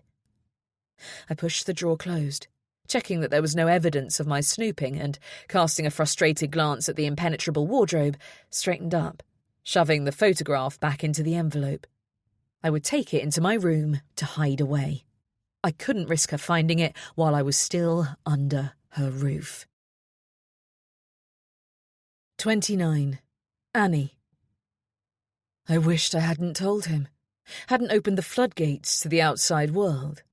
The fight I'd had when I'd come here 3 years ago had been the hardest of my life, and I had let that influence me, let Aaron steamroll me into agreeing to send Jade away, though deep down I knew it was wrong. I curled into the armchair, my tanned bare feet tucked beneath me, the chunky blanket I was halfway through knitting draped over my lap, cosy despite the warmth of the evening. I let my fingers work fast. I wanted to finish the blanket for Amala and give it to Jade as a peace offering, a sign that I really meant what I said when I'd told her she was welcome to stay here. Now that I knew the truth, I was regretting my behaviour. The coldness that I was perfectly aware had been far from welcoming. I would tell Aaron I'd made a mistake, that I wanted her here with me. There was a part of me that was actually excited about the idea of Jade and the baby staying longer. I hadn't realised how alone I'd been before now. But the thought of having a friend here, someone who understood me, my past, who had her own demons to battle too, was something I could learn to embrace. She was going through such a lot right now, but I could see that in time we could be close. It surprised me to realise how much I would like that. And Amala, what a blessing it would be to have the opportunity to watch her grow. She'd already changed in the short time she'd been here. Her expressions more alert, her wide brown eyes taking everything in. The image of a little girl toddling round the place, asking me about the flowers in the garden, breaking the silence I'd grown accustomed to, was far more warming than I could have anticipated. I wanted them here, wanted to make up for my own failings in not making sure Ryan couldn't hurt another woman. I placed the knitting needles on my lap, unwinding the ball of yarn, then dropping it by my feet and beginning another row. When I'd first come here, it had made perfect sense to cut him off and never speak his name again. Aaron had pushed and pushed, determined to find out what had happened to me. But I'd steadfastly held my tongue, refusing to speak his name for fear that it would lead him right to me. I'd risked everything to keep my connection to Ryan a secret. Risked prison, even. In the end, it hadn't come to that. I'd been released without charge, though I knew they were wrong to let me go, that I deserved to have the book thrown at me. But I'd been sent back here to this empty house, labelled a victim, piteous and pathetic, and the only saving grace had been that my location was still uncompromised. It had taken a long time before I'd felt able to open up to Aaron about what had really happened in the lead-up to those awful first months here. The living room door creaked, and I stopped knitting, looking up to see Jade in the doorway, Amala upright in her arms, her little head bobbing around as she stared at everything with fascination. The sight of it, her curiosity, her development in just the space of a week, made my stomach twist with an emotion I wasn't ready to face. But I pushed it aside and smiled, determined to make Jade comfortable. "I hope you like yellow," I said, holding up the soft square in my lap to show her. "It's for Amala. I'll have it finished in the next day or so. I know that room sometimes gets a draft." She didn't reply, didn't return my smile, and I tried not to let it offend me. Instead, I looked down at my needles, resuming my task. "It wasn't coffee." I froze, my eyes wide as they rose to meet hers. "On the vest. You and I both know it wasn't coffee." "No," I said softly. "It wasn't." She stepped into the room, pushing the door closed behind her. "I don't have a right to know your business, but I have to think of Amala, to know she's safe here." I frowned, confused. Jade had given no indication that she was afraid Ryan might turn up, and despite my initial fears that he would, the more time that passed, the more I had begun to relax. Surely if he knew where she was, if he was going to come, he would have done so by now. He'd never been a patient man. I could only assume her location had been turned off on her phone, that he wasn't aware of her being here, a fact that made my fear dissipate. "All I can think about is that vest, that blood." She closed her eyes as if remembering, disgust flooding her pretty features. Then she opened them and set her jaw. "I want to know what happened. No, actually," she corrected, her mouth twisting. "I don't want to know, but I have to know." I knitted silently, the needles clacking together as I worked towards the end of the row. The rhythmic movement steadied me, prepared me. I could see she had no intention of letting it go. I'd been waiting for this moment. Reaching the last stitch, I clutched the smooth wooden needles in one hand and gave a single nod. "Sit down," I said softly, gesturing to the sofa. "But I warn you, it's not a pretty story." She crossed the room and lowered herself onto a cushion, her arms a cage around her daughter as she positioned her on her lap. And then I began to tell a story I'd hoped never to speak of again. 30. 3 years earlier. "Annie?" The soft Scottish accent came down the phone line, and, as I always did when I spoke to Ryan's mother, I wondered at how easy it was to fall for a facade. She seemed like the sweetest woman you could imagine, the kindest mother figure you could dream up. Her church group would be stunned to learn the truth, the terrible things she'd done to her only child during his most vulnerable years. He'd sobbed to me in the wake of his violent outbursts in the early stages of our relationship, spilling his trauma like lava spewing from an active volcano, as I alternated between the roles of punchbag and therapist. It had been so long since he last broke down, bothered to make excuses for why he was the way he was, why his core was made up of pure rage. But I hadn't forgotten the stories. His father had been no better than his mother, wearing a suit to Sunday service, putting on the show everyone in their close-knit village expected to see, then coming home to take out his frustrations on his young son. Ryan hadn't shed a tear when his dad died 3 years into our relationship, had never been able to forgive him for the abuse. But when it came to Gloria, he couldn't walk away. Even now, nearing 40, he still craved his mother's love, jumped at her call, pretended not to remember why she didn't deserve him, how she'd ruined him for the rest of the world. Me, most of all. I had only once tried to ask for her help. It had been a stupid mistake on my part. But since she was the only woman he really listened to, I'd thought she might be able to step in, stop the horror I was living on a daily basis, help me leave even. But it hadn't gone well. She'd been silent as I'd whispered the reasons for my bruises, after a Christmas dinner I'd prepared single-handedly, whilst never letting my smile falter.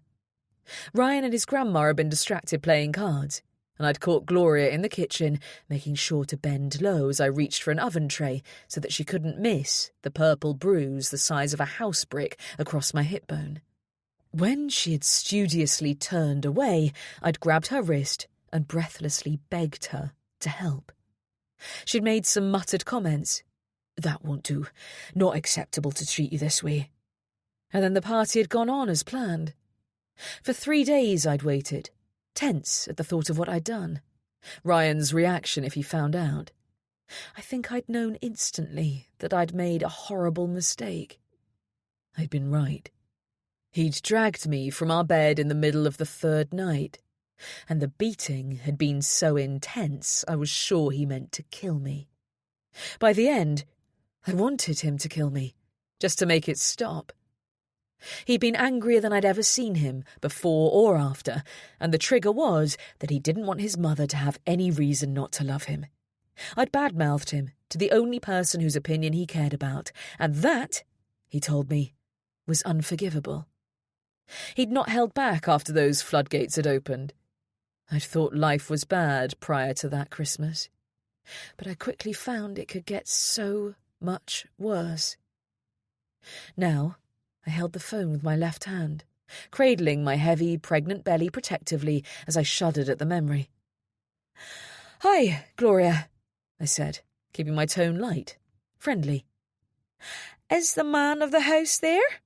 she asked, her voice girlish, giggly. I shook my head. "He'll be back in a few hours. He's at a meeting today." I swallowed, looking over at the bars he'd installed on the windows. The front door was alarmed and would alert him if by some miracle I figured out how to get past the intricate set of locks he'd fitted. Aside from outgoing calls to Ryan and his mother, this phone only allowed incoming calls, and only from phone numbers he had pre-approved. And I had to pretend this was all perfectly normal, that I wasn't a prisoner on the verge of giving birth. I had my mobile phone, of course, the Christmas gift he'd surprised me with a few years back, having conveniently lost mine, but it hadn't taken me long to realise that it was entirely for his benefit.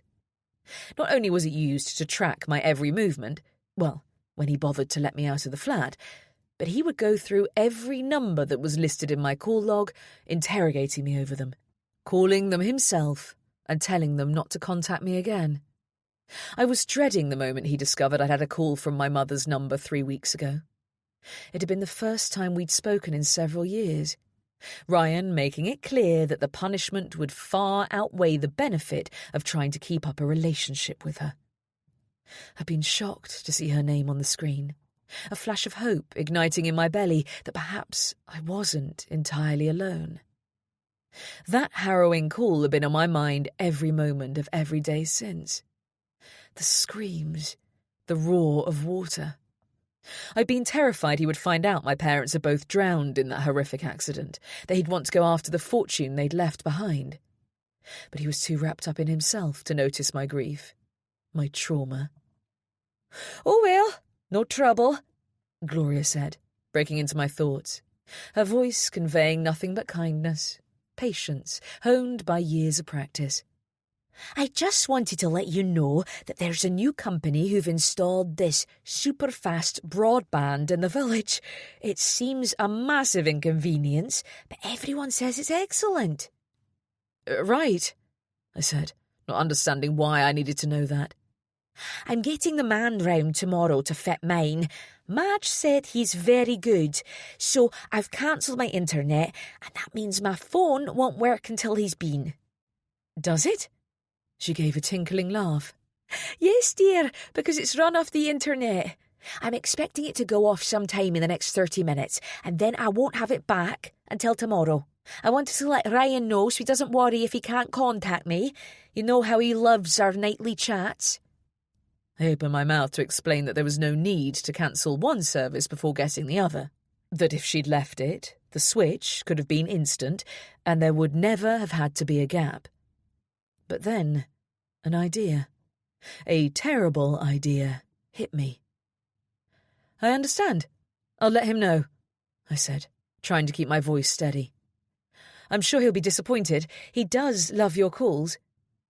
I hung up, my eyes fixed on those ugly iron bars on the window, seeing past them to the chink of blue sky beyond. The freedom I'd been denied for so long. It wasn't right, wasn't sustainable. The walls had seemed tighter, more suffocating with each inch my belly grew, as if my dormant instinct to fight back, do something, was waking up, roaring at the injustice. I could feel myself spiralling into a black hole, and if I let myself slip too deep into the numb comfort of its embrace, continue to detach from reality, I might not be able to find my way back. This was a gift, a chance, but could I really sink that low? The baby nestled snugly within my womb, gave a slow turn, almost as if encouraging me, agreeing with me. I bit down on my lip, wincing at the split that had yet to begin healing, the burning ache in my shoulder from the sick game he'd forced me to play, the too-hot shower he'd made me endure whilst critiquing my changing body, heedless of the impact on the baby, his baby. And as I swallowed, making up my mind, I found that I was trembling. I sucked in a few deep breaths, reminding myself of the importance of keeping calm so I didn't trigger labour. That would ruin everything. 35 minutes later, I pressed speed dial number 2, Gloria's number. I was immensely grateful she'd never taken to her mobile. She'd had one back when Ryan's father was alive, but got rid of it not long after he passed. Said she wouldn't buy another one for fear of a brain tumour, as she'd watched a documentary linking the two. The weight was unbearable as I held the phone tight against my ear, the silence stretching on. Then at last, I heard the long, dead dial tone. The phone was off. It was really off. I didn't waste time. I knew Ryan well enough to predict exactly what his response would be to my story, and I needed to be prepared. I packed a case for each of us, stashing my mobile phone right at the back of a cupboard, not daring to actually switch it off in case it triggered some alert on Ryan's own phone.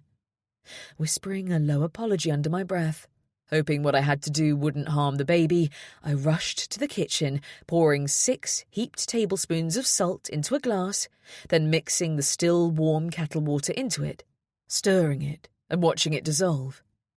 I held the glass tightly in both hands, watching the seconds tick by on the wall clock.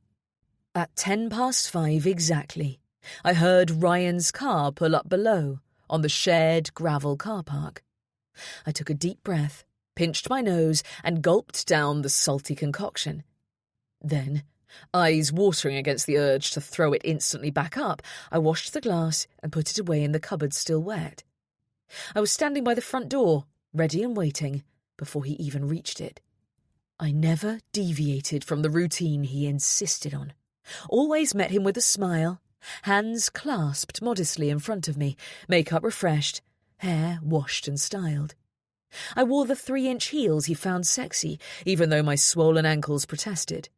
The dress that he'd picked himself, in a simple yet flattering style that was now stretched uncomfortably around my bump. I longed for baggy tracksuit bottoms and loose-fitting T-shirts. Comfort. The opportunity to relax in my own body for once. Usually his dinner would be ready, though he would often find some fault in what I'd cooked, despite the fact that it was always something he'd pre-approved. He would launch his plate at the wall and fold his arms, watching as I rushed to clean up the mess and start the meal from scratch. It was humiliating. I was no more than an entertaining pet to him. I would never be worthy, human, equal. There was no meal ready tonight, though. Every muscle in my body tensed as I heard his key slide into the lock. I took a shuddering breath, then launched into the role I had to play. My last-ditch attempt at survival. "Ryan!" I cried, rushing forward, a break from the norm. Usually I didn't dare to speak until he'd assessed me from top to bottom and given the nod. I saw his surprise, his confusion, but didn't give him a chance to react, to punish. "I just got a call from your mother's neighbour, Madge. She was calling from Gloria's house." I pressed my hands to my face, willing the tears to come, the emotion he needed to see in order to believe me. "I'm so sorry, Ryan. She said your mum had had a heart attack. The paramedics took her in, but Madge said it was really bad. She doesn't know if she'll—" I let my words trail off, allowing Ryan to piece together his own horrific conclusion. His face turned ashen, and for once, he didn't look like someone to fear. Despite his towering frame, his broad, muscular shoulders and wide neck, he was suddenly a frightened little boy. I gripped his wrist, though every part of me screamed at the contact, wanted to flinch away. "I didn't know what you'd want to do. I packed bags in case you want us to go up there right away." His expression hardened in an instant, and he yanked his hand away, striding for the phone. I watched him dial, checking the last number to call, hearing Gloria's familiar area code being relayed by the automated voice. He pressed to return the call, then looked at me. "Her phone's dead." "Maybe it got knocked off a hook in the commotion." He slapped the handset to the ground, reminding me of a toddler starting a meltdown. "She can't die. She can't." His voice was almost pleading as he stared at me. He pressed his hands to his face, breathing deeply as he tried to contain himself. Then he looked up and exploded. "What the fuck are you waiting for? Get the fucking bags. We're going. Now." I nodded, rushing into the bedroom, returning with the 2 small wheeled cases. He made no offer to help me with them as he opened the front door. I knew he would never agree to leave me here. He didn't trust me not to figure out an escape. I dragged the cases down the hall in the direction of the lift, but he yanked me by the hair, jerking me back. "I'm not waiting for the lift. We'll take the stairs." He set off in the opposite direction, and I followed him, my lower back crying out against the strain, my stomach churning in protest at the salt water I'd chugged back. I made it down the first flight of stairs, the cases heavy and awkward, bashing into my ankles, leaving scrapes, then paused, seeing Ryan reaching the bottom, completely focused on his phone. "I just got tickets. There's a train leaving in 15 minutes. Hurry up, I'm not going to miss it." "Ryan, please, slow down," I begged. "The baby, I'm not feeling well." He snapped his head up, then, seeing me unmoving, sprinted back up the stairs towards me. For an unfathomable moment, I thought he actually intended to help, that in his desperate hurry he was going to take the cases. But even as he reached me, his hand was ricocheting across my cheek. I stumbled back, grabbing for the banister. "It always has to be about you, doesn't it?" he spat. "Even now. Pull yourself together, Annie, or I'll do it for you." I swayed. Then, right on cue, as if I'd set an alarm, I bent double and vomited all over the floor. It didn't stop.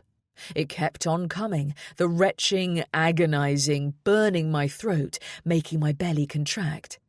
I couldn't straighten, saliva and tears dripping from my face as the contents of my stomach emptied over and over onto the tiles. I glanced up, seeing the pure disgust in Ryan's expression, then retched again, bile exploding with such force that the liquid spurted out of my nostrils. I was perfectly aware of how awful I must look, a complete state, exactly as I'd planned. Ryan couldn't bear illness. He'd told me once that his parents had made him sleep in the shed at the bottom of the garden whenever he was ill. Even as a baby, his earliest memory was of struggling to breathe, shivering in the dark, surrounded by cobwebs and spiders, looking out of the tiny window at the pitch-black night and believing his mum and dad were never coming back. They'd had no tolerance for weakness, and he'd inherited the same trait. "I'm sorry," I said, casting around for a tissue to wipe my face with, and finding nothing. "I'll be fine. Let's go." He cringed away as if I was contagious. "You selfish bitch! What the fuck am I supposed to do with you now?" "Sorry," I repeated, making my voice as pitiful as I could manage. "It's the baby, the pregnancy. I can't help it. It's nothing catching, I swear." He sneered at me, the disdain he'd collected over our 10-year relationship undisguised as his hard eyes met mine. "That baby," he spat through gritted teeth, "is not your fucking priority. I am, and you need to remember that." He turned as if to leave, then spun back. His fist collided with my belly, and I screamed. I tried to duck into a ball to protect the tiny life inside me, but he kicked out again and again, madness clouding his face. I'd pushed him too far, made him too angry. I should never have... My head collided with the tiles, my own vomit seeping into my hair, ruining the dress he'd cared so much about. And I realised he had stepped back. His black irises seemed to narrow as he checked the time on his phone. "Fuck," he muttered. He threw a key at my face, smirking as it hit my eye, the skin splitting open, fresh, warm blood gushing out, blurring my vision. "Get yourself back inside the flat and lock the fucking door. When I come back, I'm going to show you exactly how you're going to keep your priorities straight. I'll call you tonight, and you better pick up on the first ring." "Yes, Ryan, I'm sorry.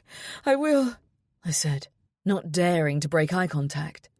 He grabbed his case, leaving me lying on the floor, my arms cradling my throbbing belly as he dashed down the stairwell, muttering furiously about what he would do to me if he missed his train. "Now!" he bellowed from down below. "Go back to the flat, now!"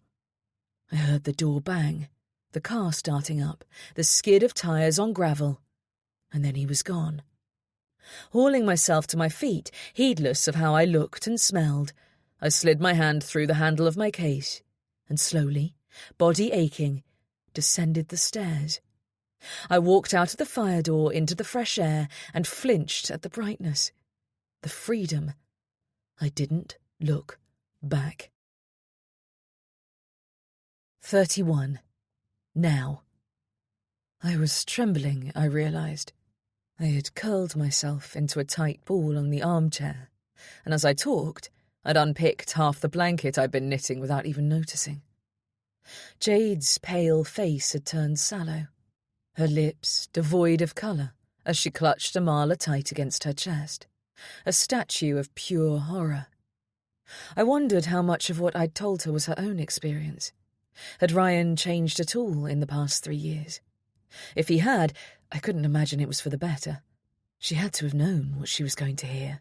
Even so, the undiluted disgust was written on her face clear as day.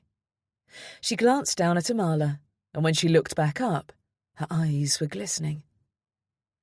"What happened to your baby?" she choked out. I knew she was thinking of the blood on that vest. I winced, shaking my head, my own throat thick with emotion. "I went into labour in the early hours of the next morning.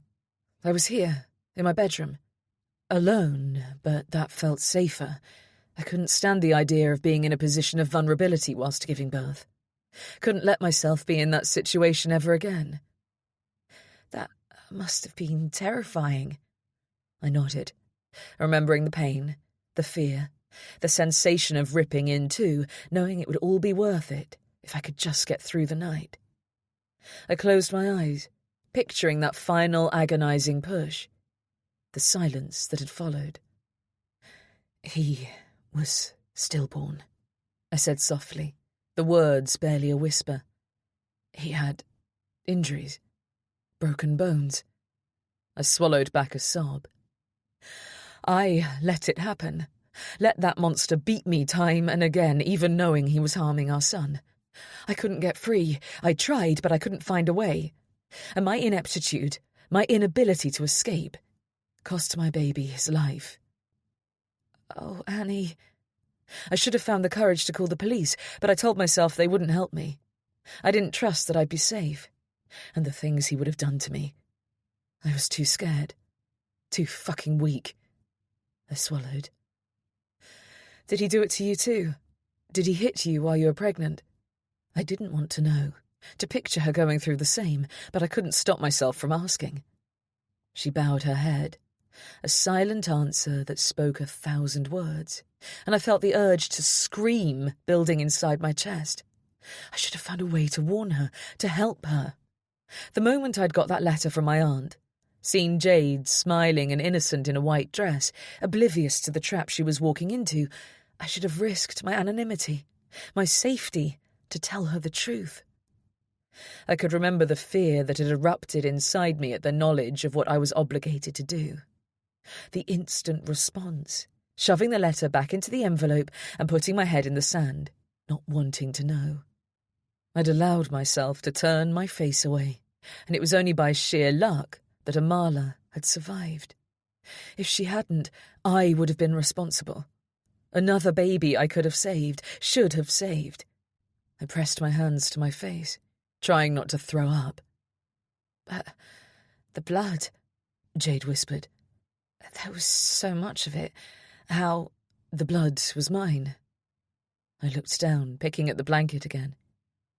I stayed up in the bedroom for a whole week after he was born. I couldn't let him go. Couldn't bring myself to call anyone and have him taken from me, have him be erased from my life forever. I couldn't bear the loss, the guilt. I twisted my mouth, the darkness of that time swirling through my mind. I wasn't thinking straight. I know that, but some part of me thought... I heard the quiver in my voice as I fought against the tears that were dangerously close to the surface. I would not cry. I would not permit myself that release. I swallowed back the emotion, balling my hands into tight fists. I thought that if nobody found me, nobody knew I was here, I might keep him, that I could care for him, love him as he deserved, and that he might somehow take some of that love with him. I never had the chance to show him how much he meant, how deeply I wanted him. All he ever knew was fear, I said softly, picturing the screams I'd tried to hold in as Ryan beat me, hurt me, knowing every emotion pulsing through my system was filling his little body too. I wanted him to experience something different, something pure and good, though clearly it was too late for that. I missed my chance to be a good mother. Jade was silent, and I couldn't help but cast my gaze to Amala sitting in her lap, remembering the visceral pain that had flooded through me at the feeling of her tiny, warm body in my arms, the way my son should have felt. That first time holding her had served as a stab in the heart, a reminder of what I had lost. It had broken my heart to know I never got to smell the milk on his breath, see his eyes open in wonder, feel his heartbeat reverberating against my palm as I rocked him to sleep. It had been torture to hold Amala and know I had to give her back. I hoped I might contract a postnatal infection, that I might suffer the way he had, go with him, but it wasn't to be. I suppose I didn't deserve it to be so simple. So on the 7th night, I dressed his little body in a fresh vest, wrapped him in a blanket, and took a blade to my wrists. I kept my hands facing down as I spoke, not wanting to see the glistening silvery scars. But I fucked it up, as I do with everything. "What do you mean?" she murmured, her eyes wide. I didn't cut deep enough. The blade was too dull, and I was afraid, such a coward. But it did bleed, and I panicked. I ran outside looking for help, my baby in my arms, and there was Aaron. The moment I saw him, I knew I should have stayed in the house. I could see myself through his eyes. A madwoman. A murderer. That's what I heard him say when he called in for backup. I ran back indoors, but he followed, and I collapsed. Not from the blood loss, they said it was dehydration. I had severe mastitis, too. My milk had come in, but of course I couldn't feed my baby. I was mad, I said with a wry snort. "You must have been in so much pain," Jade said softly. I shrugged. "I don't know. I honestly can't remember. I was only focused on my son. Aaron took him from my arms as the paramedics arrived. I was struggling to stay conscious, begging him to give him back, but he wouldn't. I swallowed. The hazy kaleidoscope of memories flitting across my mind, making me shiver. I never saw my baby again. I was carried out by paramedics, treated in hospital, and then arrested for infanticide. But you didn't kill him. I wrapped a thread of yarn so tight around my fingertip that it began to tingle. I may not have inflicted the injuries, but I didn't save him, did I? I didn't protect him as a mother should. She frowned, shaking her head. But they discovered the truth. I nodded slowly. The post-mortem revealed the injuries had happened before birth, and the baby never breathed. The blood on the vest was tested and found to be mine. It was returned to me, along with the little socks he'd been wearing. And since I wouldn't name the person who'd attacked me, wouldn't press charges, they dismissed the investigation. But Ryan killed your baby. Why wasn't he arrested for murder? In the eyes of the law, until a baby is born, it doesn't count as a person. They used the word fetus. I think in some countries they see it differently, but not here. It would complicate things too much with abortion laws, take away the right of the mother to choose. Besides, Aaron said it would have been near impossible to prove without my testimony. Who's to say I didn't fall down the stairs and cause the injuries myself? It would have been an impossible battle. I pressed my lips together, filled with shame that even then, even with the death of my own child, I hadn't had the courage to speak up, fight for justice. I'd slunk away with my tail between my legs, hoping to never hear Ryan's name again. I sighed. The police sent me home, and I haven't set foot beyond my front gate since. You're the first person I've let into this house since Aaron and the paramedics came inside that day. In 3 years, I nodded. But I thought you and Aaron were friends. We are, I suppose, I admitted, though friend seemed too weak a word to describe the relationship we'd built. I wished I was brave enough to offer him more, but it was because I knew it would be so good that I held back. I was afraid of losing myself in wanting, loving him, afraid of losing control. I'd created a world that was safe, regimented, predictable. Letting him get closer risked all of that. It could be something incredible if I'd let it, but I couldn't risk it. I sighed. It took a while to get there. I didn't tell him the real story for a long time, and I could tell he thought I was unhinged. I imagine it'd be hard to move past an image like that. The memory of how I'd looked the day we first met, covered in blood, holding a dead baby. He didn't like me, didn't trust me, but I think he felt responsible for taking care of me somehow. Like I was incapable. He was right. I bloody proved that, I muttered. I remembered how he had watched the house, noticing that I never left. He'd realised I wasn't eating, wasn't buying food, and had taken it upon himself to start dropping meals round. I'd been so rude to begin with, terrified of his presence, not even bothering to open the door. Instead, sneaking out to pick up the bag from the doorstep once I was sure he'd gone. It had only been my hunger that had made me take his offerings. But over the months, I'd gradually grown to trust him, opened up to him, and the more he listened without judging, kept coming back, his expression growing warmer and more inviting with each conversation, the more I'd begun to realise he was on my side, and piece by piece had told him the full, horrible story of what had led me to that day. He was a good man, but I'd never make that final jump, have a man in my space, though I knew he couldn't be more different from Ryan. He was too kind to ever hurt me. I looked down at the ruined blanket in my lap and silently picked up my knitting needles, wondering how to begin piecing it back together. I let you in because the look on your face reminded me of the fear I'd felt every day of my relationship with Ryan. I could see instantly that you were in a panic, that you'd seen an opportunity and grabbed it, for yourself and for Amala. There was a sense of urgency about you. It reminded me of myself, I admitted. You're right, Jade said softly. That's exactly what I did. Her face was pale, and as I looked at her hands, I realised she was trembling. My story had clearly brought up memories that were still too raw for her to address. I rose to my feet, letting the scraps of tangled wool fall to the carpet. I think I could do with a cup of tea and a big slice of that lemon cake, I said, though I knew I wouldn't be able to swallow a thing right now. Do you fancy it? She nodded slightly, and I left the room, giving her time to compose herself, wondering if I should have held back, if I'd said too much.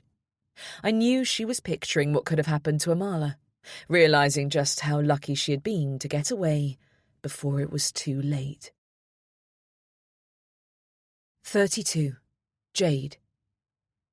The soft tap at the door had me jumping up from the chair at the kitchen table, rushing to answer it before Annie came in from the back garden. She'd moved on from digging the pit at the front, it seemed, and now kept disappearing off down the long winding path at the back instead. I was still reeling from her confession earlier, sick to my stomach over what she'd told me, and I'd been glad when she'd subtly excused herself under the guise of letting me rest. It had taken all my willpower not to vomit as she spoke, not to rush out of the house, Amala safe in my arms, and get as far away from this place as I could manage. I suppressed a shiver and opened the front door to find Aaron waiting there. He held out a small cardboard box, and I broke into a relieved smile at the sight of it. "You got the phone. Thank you," I breathed. I'd been worried sick about what I would do without it. I had to have access to the internet in order to make my plans. Annie was living in the dark ages here, and without a computer, I had no way of figuring out where I was heading next. I gripped the box to my chest, hoping the SIM card hadn't been damaged in her assault with the hammer. "It wasn't a problem. I hope I got the right one." "I'm sure it's fine," I said. He was staring at me, I realised, but without the intensity I'd grown to expect. Instead, there was a warmth, almost sympathy that had me confused. He'd been like that this morning too, I remembered. It made me more uneasy somehow. He stepped back. "I was going into town anyway. I had to pop into work." He twisted his mouth. "I'm sorry," he said, "for how I treated you this week. I don't know what I thought, but I got it wrong. I'm just protective over Annie, you know? It makes me sick to think that piece of shit is still out there, ruining lives. You did the right thing in leaving him, coming here. I apologise if I made you uncomfortable when you were already going through so much." I stared at him, wide-eyed, as I realised Annie had shared my story with this man, this police officer. He'd said he had to go into work. Was that because of me? Because of Ryan? I gripped the box against my chest, my knuckles turning white. Aaron's eyes widened, and he held up a hand in apology. "Please, don't be afraid. I know this is sensitive, and we have to act with the utmost caution. I won't do anything until I've spoken to you.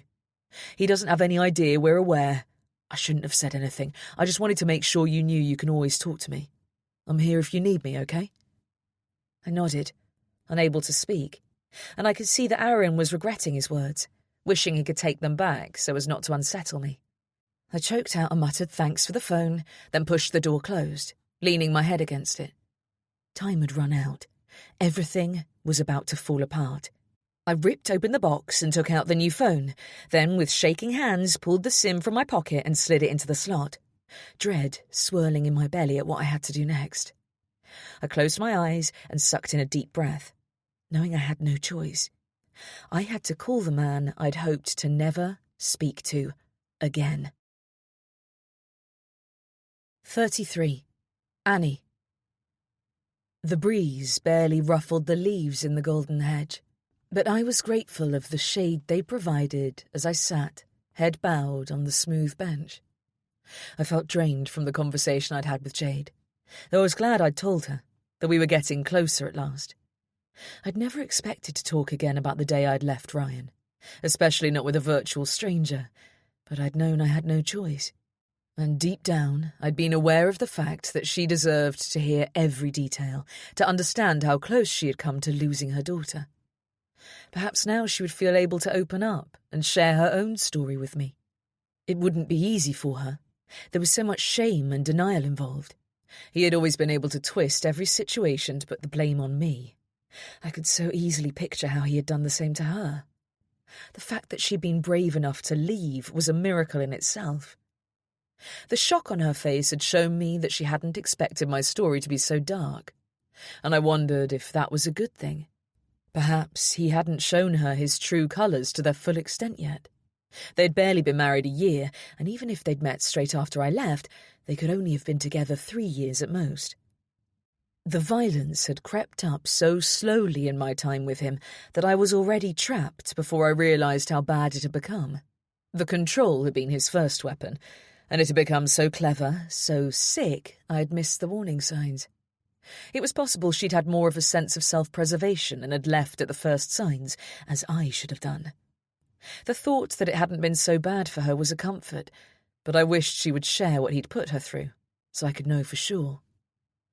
I was almost certain now that Ryan wasn't going to show up. Jade seemed in no rush to leave, and she was such a good mother. I had no doubt that protecting her daughter was her first priority. If she had any fears over him coming here, she'd have left by now, found somewhere safer to hide. I'd been so lucky that he had never known of this place while we were together.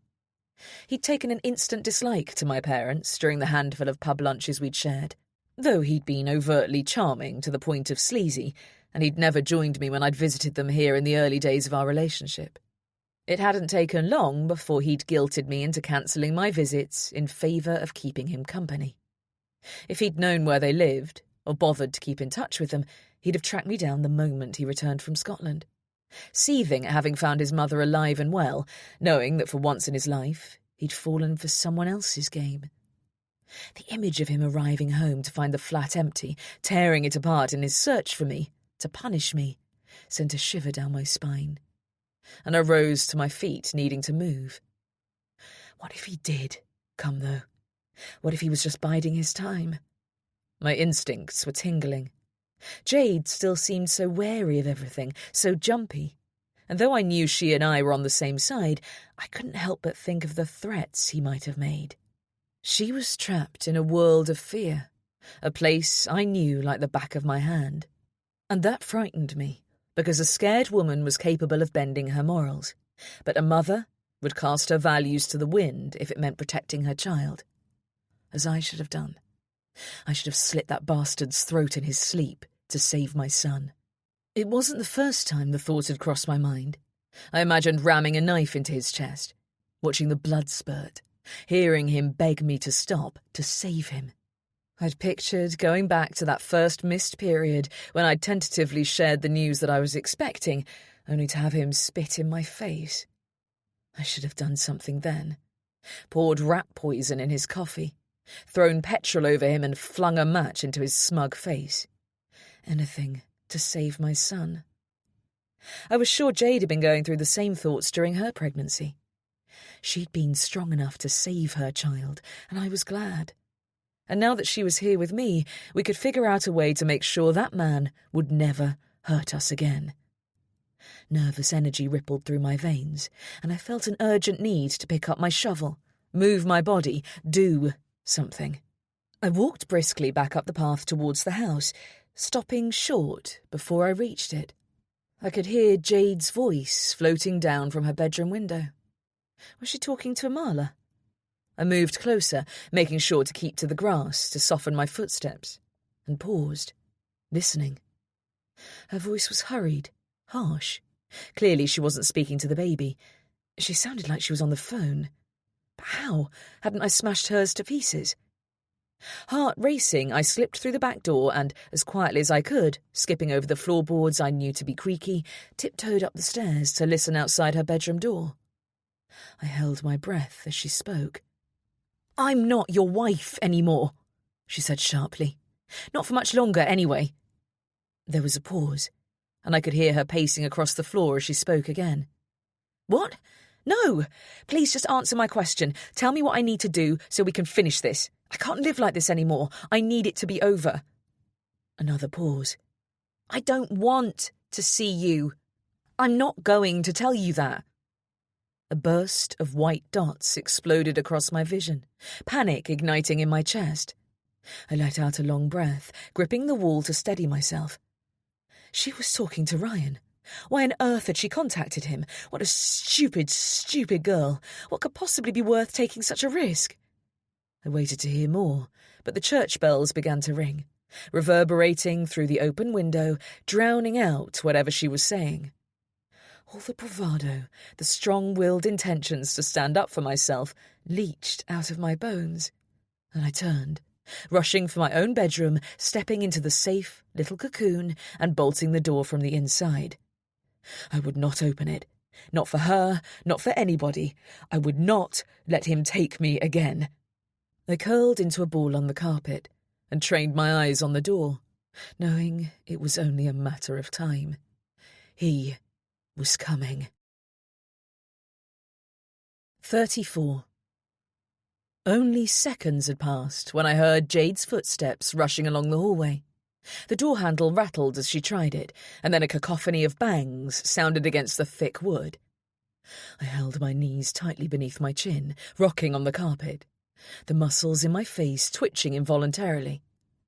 I could feel my top lip curving up, the nerve pulsing against my will, and was suddenly reminded of all the tics I'd had when I first arrived here.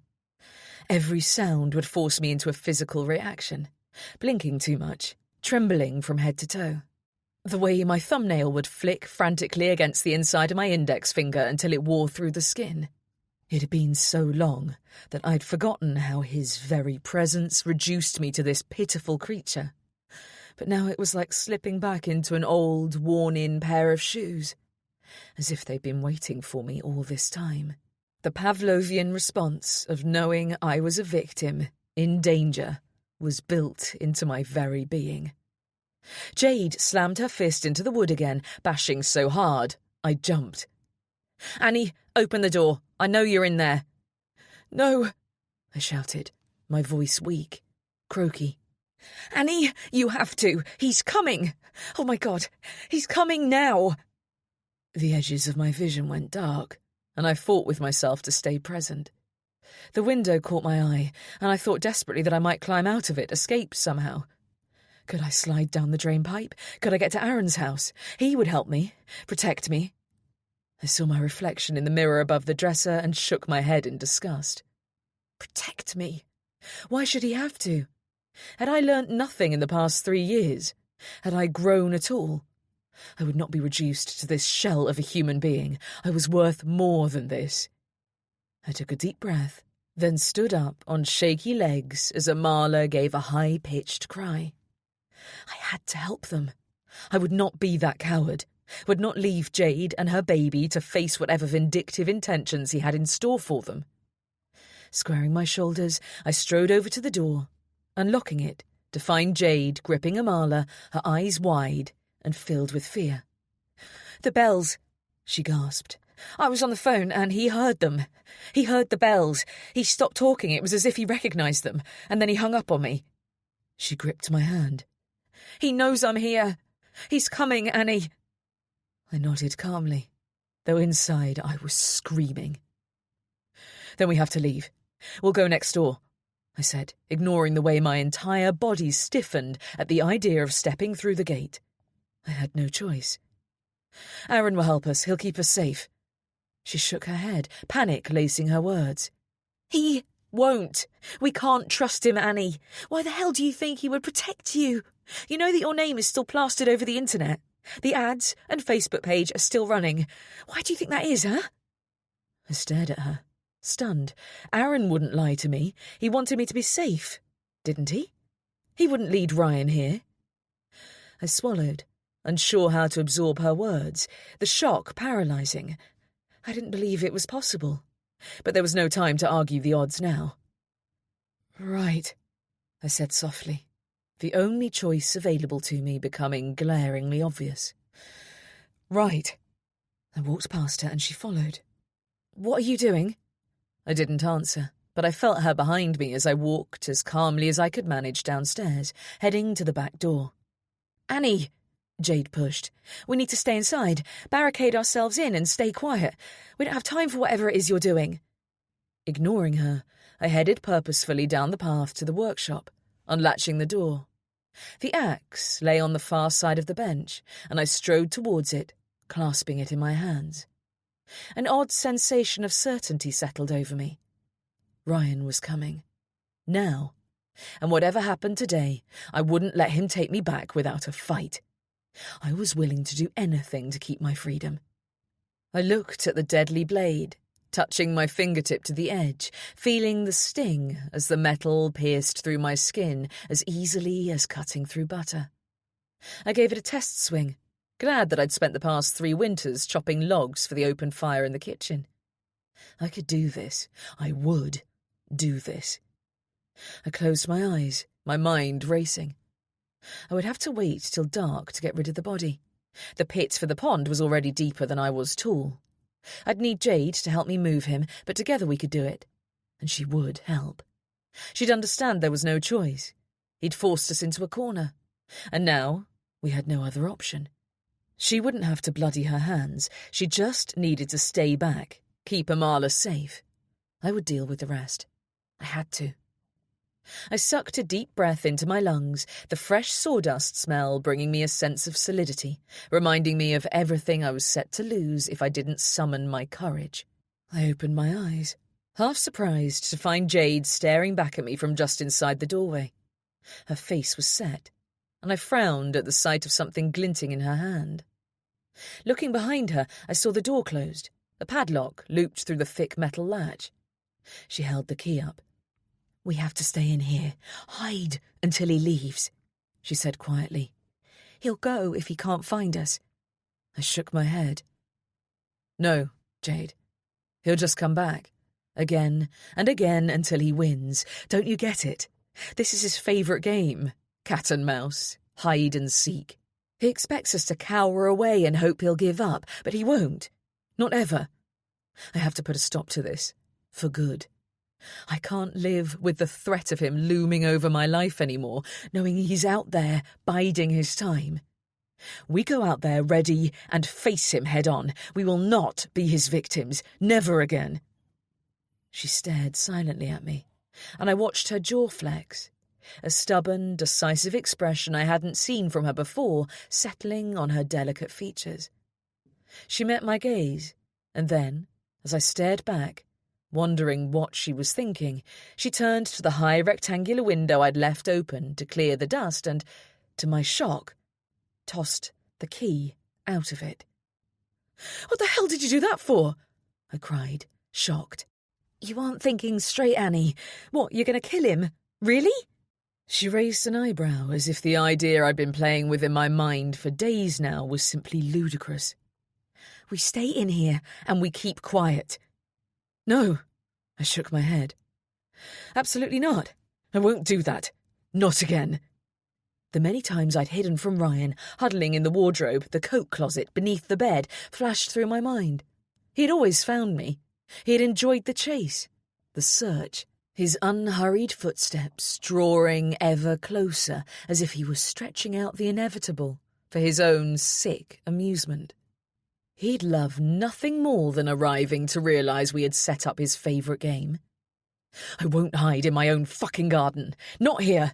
This is my space. Mine. He'll be sorely disappointed if he thinks he's going to come here and find the woman who walked out on him. He's in for one hell of a shock. Oh, shut up! Just shut up! She screamed. She walked past the workbench to the far end of the workshop, Amala in her arms as she lowered herself onto an upturned bucket. This isn't about you playing the hero, Annie. It's not a redemption story. This is my life. Mine and hers, she said, looking down at her daughter. And I'm not going to let you ruin it. Risk her future by doing something stupid. Get over here and shut your fucking mouth before you let the whole world know exactly how to find us. I mean it. I stood frozen, looking back and forth between her and the padlocked door. A motorbike engine roared in the lane nearby, and Amala let out a startled cry.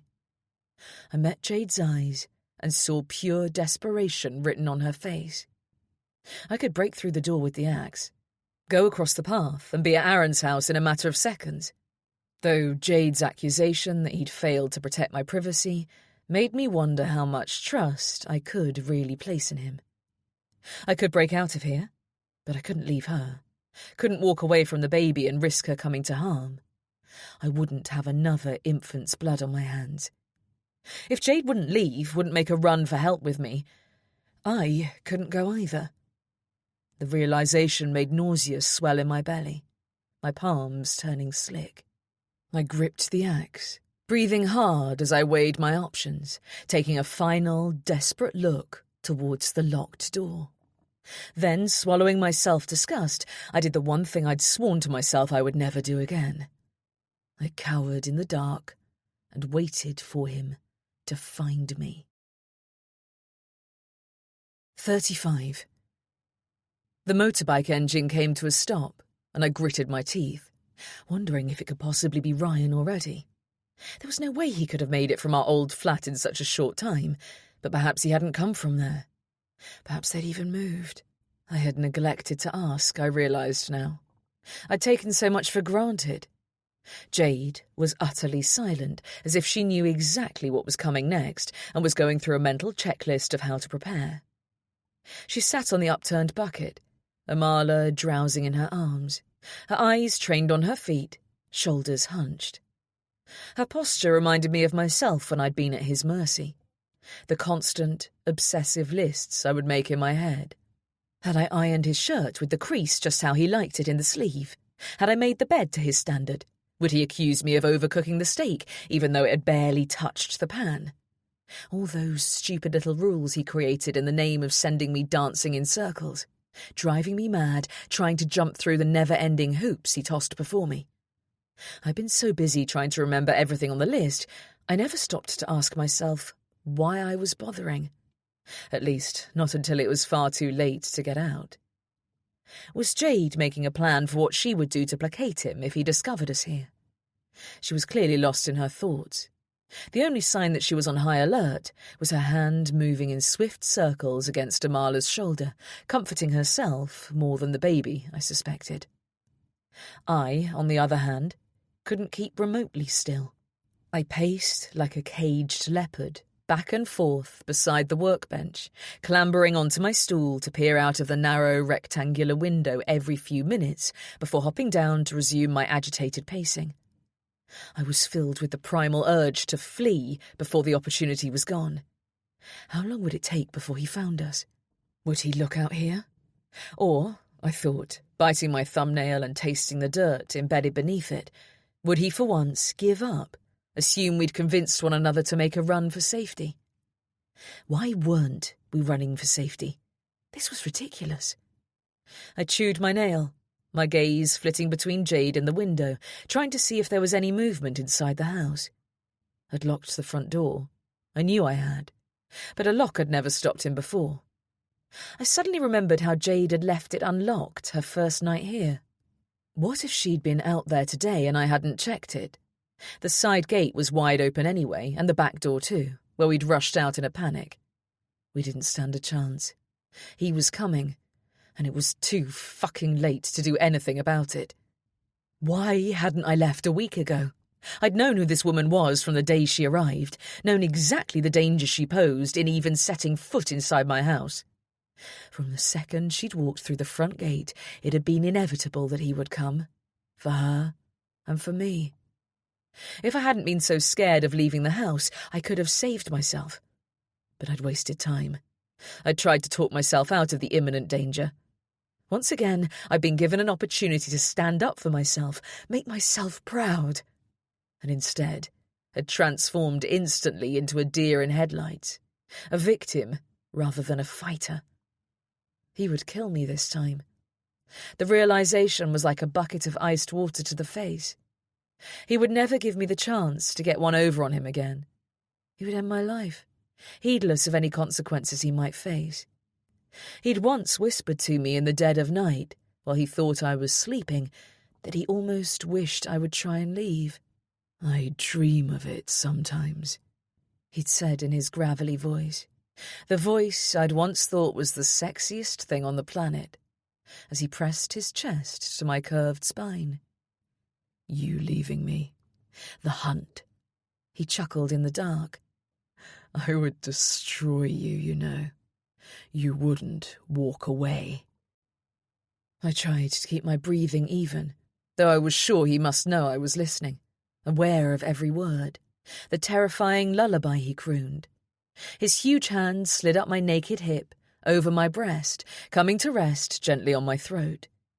He didn't even need to tighten his fingers for the shiver to chase down my spine, my bowels churning as I clenched every muscle in my body, fighting the blind terror he stirred up within me. "It's not even because I love you so much I want you for myself," he admitted. "I don't. I never did. But I own you. You're my little slave, Annie. You don't get to leave until I decide I've had enough." He laughed again, pleased with himself, then grabbed my hand, forcing me to roll towards him. I kept my eyes screwed tightly shut, but he increased the pressure on my wrist until I thought it might snap in too. And with a gasp, I opened them, staring into his malevolent black irises. In the darkness, his ebony skin was barely visible, but the white slash of his teeth showed the wide smile on his face. "Ah," he breathed, almost sensually. "So, you're awake. That's good." I didn't dare to speak, to say a word in my defence. I could tell he didn't expect me to.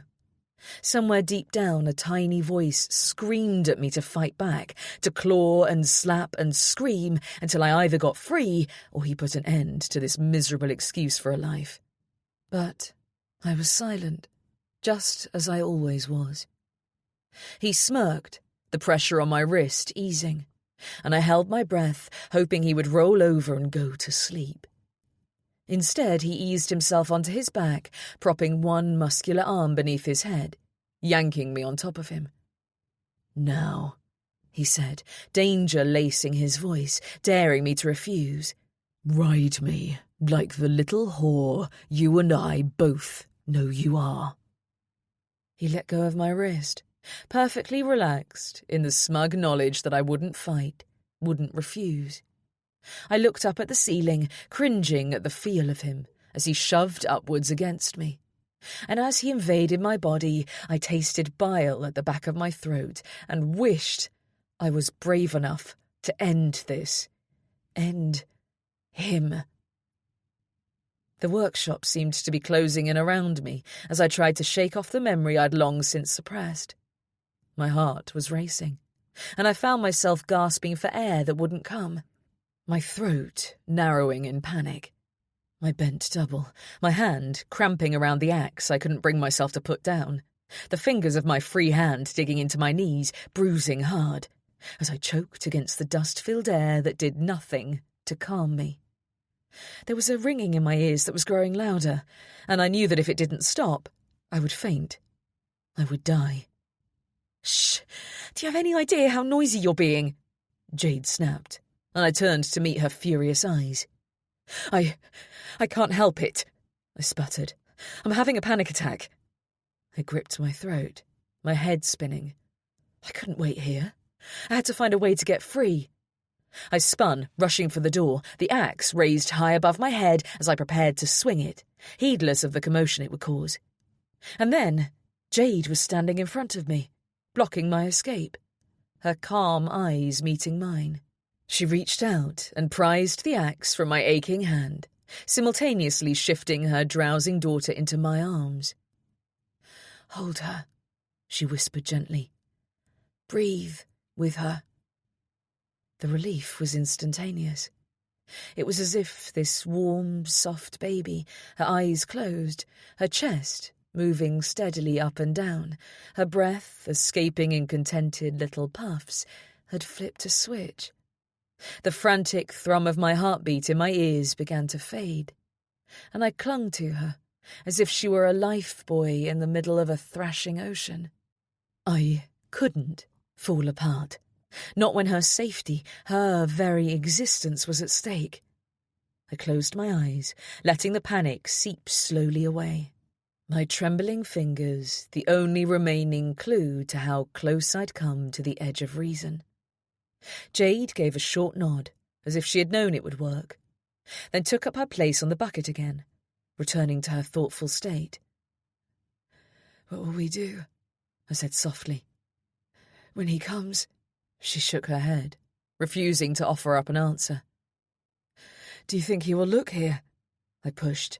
I longed to hear her own experiences with him, to understand if he was still the monster I'd escaped.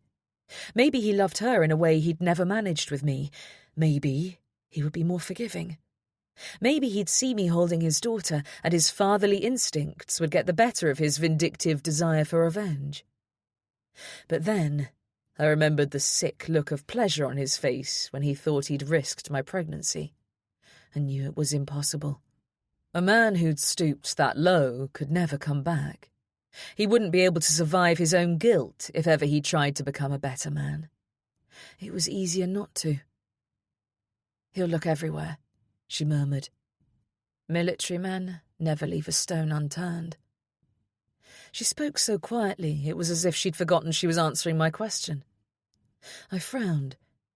"Ryan wasn't in the I broke off as I caught a glint of claret liquid on the floor beneath the bucket.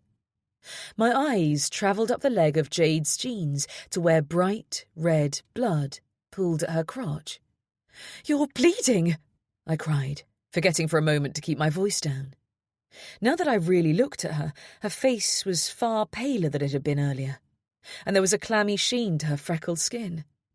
She shook her head as if it was of no consequence. I'd wondered if she might be suffering with mastitis earlier in the week, but now I realised it had been something much worse. "Jade," I asked urgently, "how long have you been bleeding?" She shrugged, shifting the axe onto her lap. "I haven't stopped yet. Since the birth." "But it's been 6 weeks," I spluttered, "and that's a lot of blood." "It wasn't as bad as this. It got worse today. It's the stress. I'm sure that's all." I shook my head, holding her daughter, wondering why she hadn't mentioned it. It explained why she'd been using the washing machine so often. Twice I'd come down to find her bedsheets already hanging on the line, a smell of bleach lingering in the air, as if they'd been soaked before she'd thrown them in the machine. I'd assumed Amala had had a leaky nappy, or Jade's milk had let down. But now I realised it had likely been blood.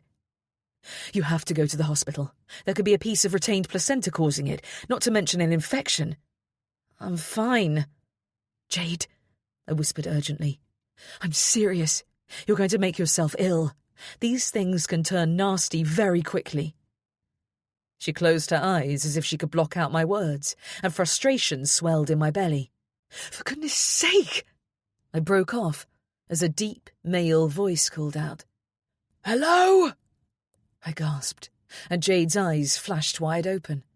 She pressed her finger to her lips, gesturing frantically with her free hand for me to pass Amala to her. Legs shaking, I moved towards her, but I knocked against a pile of planks, balanced against the wall, and watched, horror-struck, as they toppled to one side. In that split second, I had to choose between grabbing them before they collided with the stone floor and keeping my hold on the baby. I squeezed my eyes shut as they clattered to the ground, the sound deafening in the silence.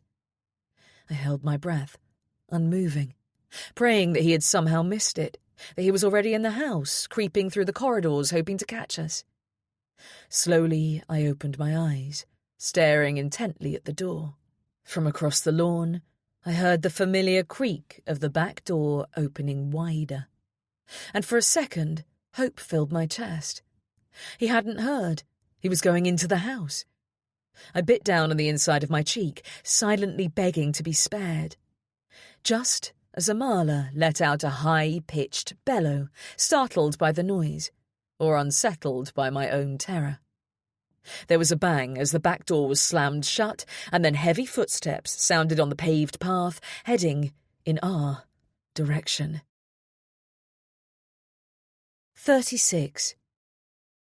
I swayed my hips, holding Amala upright against my chest as I patted her back, trying desperately to get her to stop crying, though it was too late for that. My eyes were still trained on the door, wondering why he didn't try to open it, what the hell he was playing at. I had always hated this part, the waiting, the knowing what was coming next. Jade pressed her hands to her face, her shoulders slumping as if she was too drained to fight anymore. It made me angry on Amala's behalf that she wasn't standing by my side, ready to face him head-on. That she'd shrunk back from the danger, not even bothering to grab the axe lying in her lap. A pathetic mirror to my own past. The anger morphed into a realization, an understanding, that it was myself I was most disgusted with, the person I became whenever he was near. Not any more, I breathed, the words barely a whisper. If Jade wouldn't fight for her daughter, I bloody would. I would have to do it. I'd known it from the moment she arrived. Jade, I whispered urgently, fighting to hold on to the baby who was squirming in my arms, arching furiously. Bring the axe here and take Amala now. Jade didn't respond, but the sound of the latch being tried had me spinning back to face the door. The metal creaked, the padlock holding firm, and I edged backwards silently. The door rattled, the latch creaking again, and then, after a few beats of silence, save for Amala's cries, my captured breath burning to escape my straining lungs, there was a sudden blast, and bright sunlight blinded me as the old door fell from its rusted hinges and crashed to the stone floor. A cloud of sawdust erupted, making me cough, my hand covering Amala's face to protect her. She went utterly silent, her eyes round with surprise. I blinked hard, focusing slowly, then gasped, shaking my head, utterly bewildered by who was standing in the place of my abusive ex. "Thomas!" I cried. "You kicked the door down!" My brother, dressed in heavy black boots, jeans and a khaki t-shirt, looked no less confused at finding me sequestered away out here, comforting a baby. The last conversation we'd had been filled with bitter accusations and a complete inability to relate to one another. But the relief at seeing his face instead of Ryan's, the familiarity of his rosy cheeks and freckled nose, his cropped blonde hair, had me rushing forward into his arms. He hugged me tightly then, gripping my shoulders in a way only he could without sending me into a panic, stepped back, shaking his head in wonder.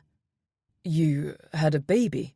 he asked, his eyes lighting up, reminding me of how boyish he could be, how delighted by life. He touched Amala's hand and she stared at him, stunned by the sound of his voice. I let out a shaky breath, baffled at what was happening. Was Ryan still coming? It would be a different story now with Thomas here.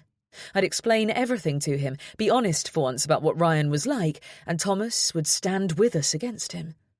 I was safe now. I looked at my brother's face and realised how deeply I had missed him, despite our differences, despite his inability to look deeper and see the trouble I'd been in back then. How he could have made all the difference. "No," I smiled, shaking my head. "She's not mine."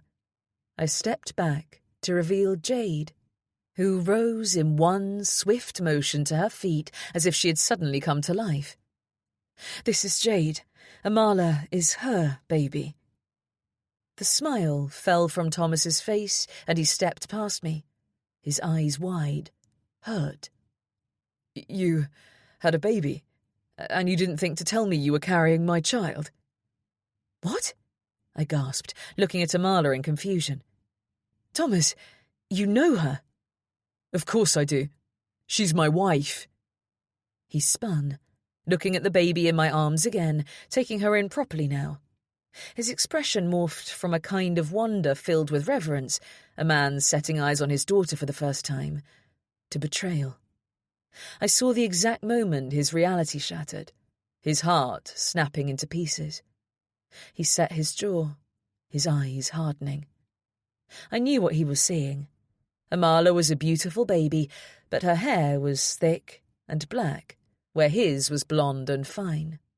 Her dark eyes were so very unlike the piercing blue he'd inherited from our father. And her skin, that unmistakable chocolate-brown skin, contrasted powerfully with both his and Jade's. He swallowed. "She isn't mine," he whispered. "No." Jade's voice was hard as she delivered the single word that wiped out any lasting scrap of hope. I was too confused to speak. Was she having an affair behind Thomas's back with Ryan? If so, things were about to get very nasty. "You had a baby with Ryan when you were married to my brother," I said, the words slow, stupid, not making any sense to me. "How? Why?" She gave a sigh, as if she didn't have time for my questions, her face glistening with perspiration, reminding me that she was in need of a doctor to see to her bleeding. "Honestly, Annie," she muttered, fixing me with a look of absolute disdain. "It's about time you stopped being such a victim and started questioning the stories presented to you." "I don't know what you mean." She frowned, clearly irritated. "I mean, I've never even met your ex. I had no idea you'd been in an abusive relationship." I winced, seeing the shock on Thomas's face at her words. "About your own fears? Your own insecurities? Your guilt," she added softly, vindictively, reminding me of how much I'd divulged to her. "Made you so easy to manipulate. You just let me into your home, barely put up a fight. You're lucky it wasn't someone else." "But why come here at all?" Thomas asked, folding his muscular arms. Jade gave a dramatic sigh and lowered herself back down to sit on the bucket, fixing him with a cold stare. "Oh, Thomas," she said, her voice soft, impatient, as if she were talking to a small child who couldn't grasp a basic problem. "I think you know why." 37. Jade. It was all going horribly wrong. If I'd had things my way, everything would have come together perfectly.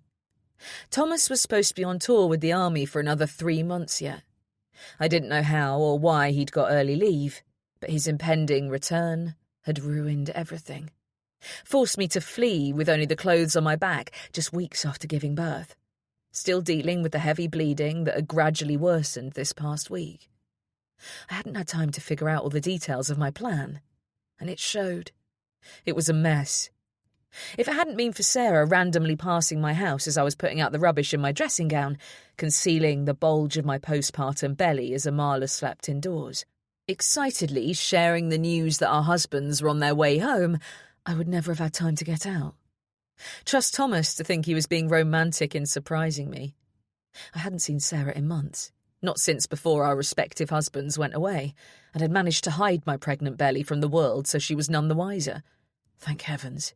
She'd always been an oversharer, of both her own business and everyone else's. It was actually a fact I was immensely grateful for. It wasn't the first time she'd inadvertently given me information that had completely changed my path. I ran my hand over the still tender bruise on my upper arm, recalling how I'd tripped over the rug, smashing my arm into the wooden bedpost in my hurry to get out. That bruise had probably been the thing that had swayed Annie into letting me stay, though I hadn't realised the significance of it at the time. Annie was still standing, holding a mala, her leathery, sun-damaged forehead creased in confusion. "How can you not have met Ryan?" She shook her head. "You're lying.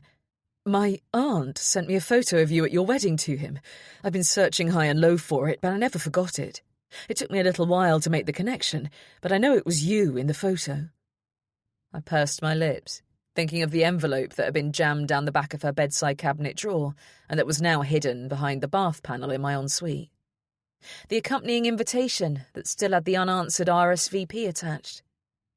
Thomas scratched at his pale, freckled arms, dragging his pathetic, broken-hearted gaze away from Amala to meet his sister's eyes.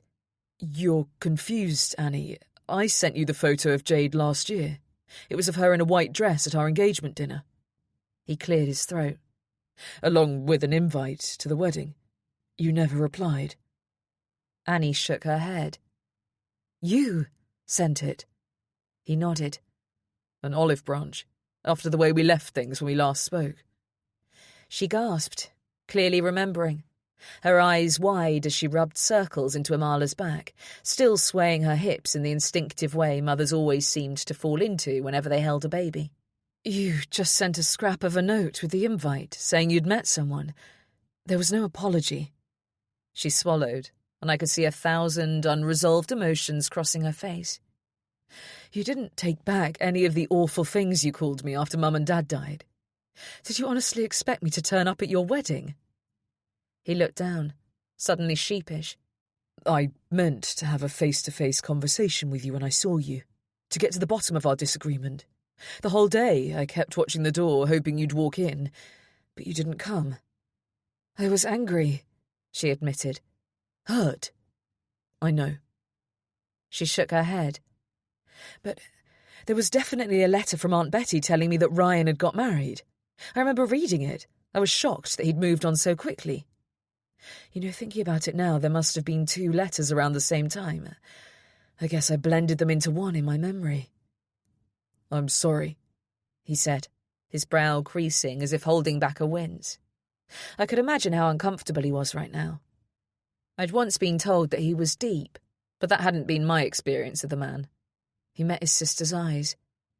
"That must have hurt, to hear he'd moved on." She gave an ugly snort. "You have no idea," she replied, her tone filled with disdain. And I played back our past conversations in my mind, watching their interaction, my thoughts racing from one to the next as I tried to work out what to do next. Thomas had never mentioned Annie being in an abusive relationship. Did he even realise what she'd lived through? Or had it been easier not to notice, to pretend he didn't see the glaring truth? Men really were pathetic, always looking for the easiest road. "I was upset," she admitted, "about both of the letters, yours and Betty's.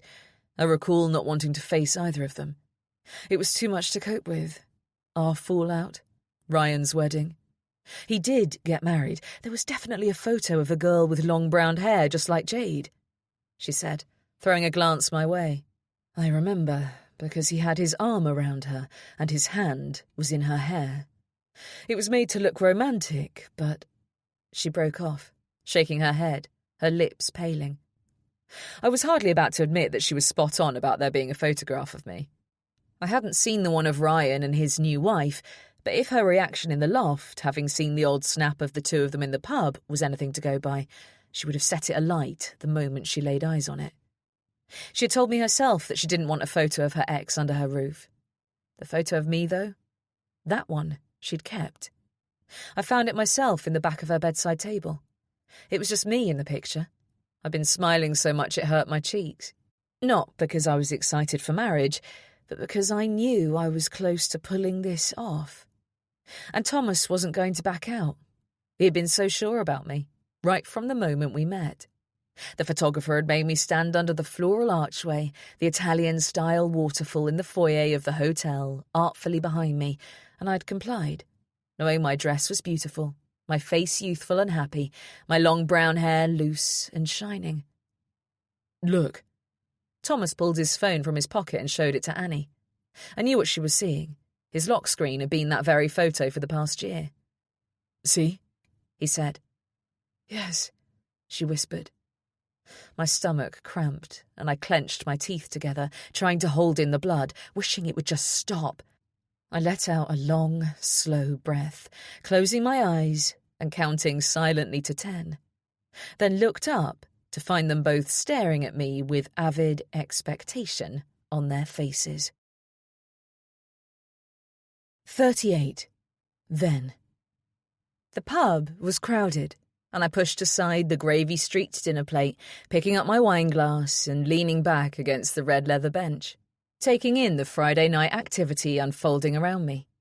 At the bar, there were groups of people watching me, not bothering to be subtle, clearly waiting for me to vacate the family-sized table I'd nabbed more than an hour ago. They were out of luck.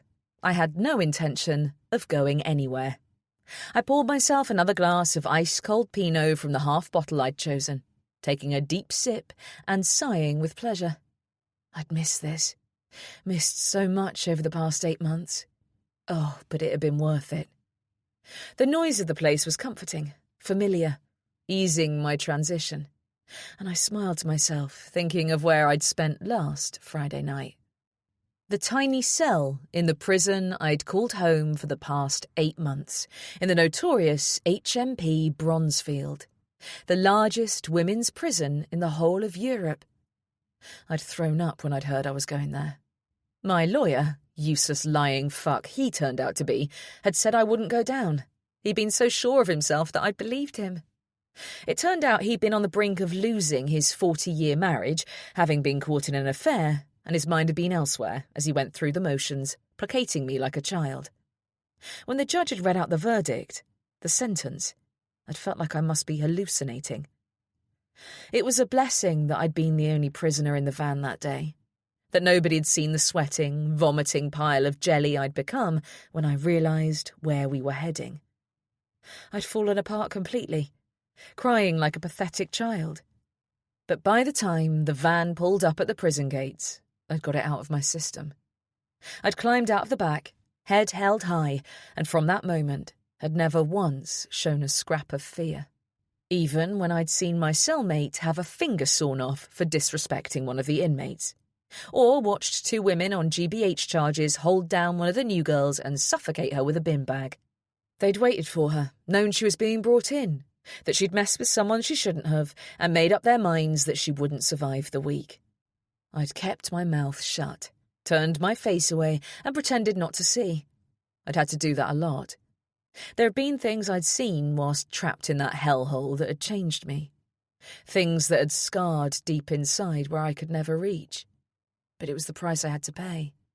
And I didn't regret the choices that had led me there.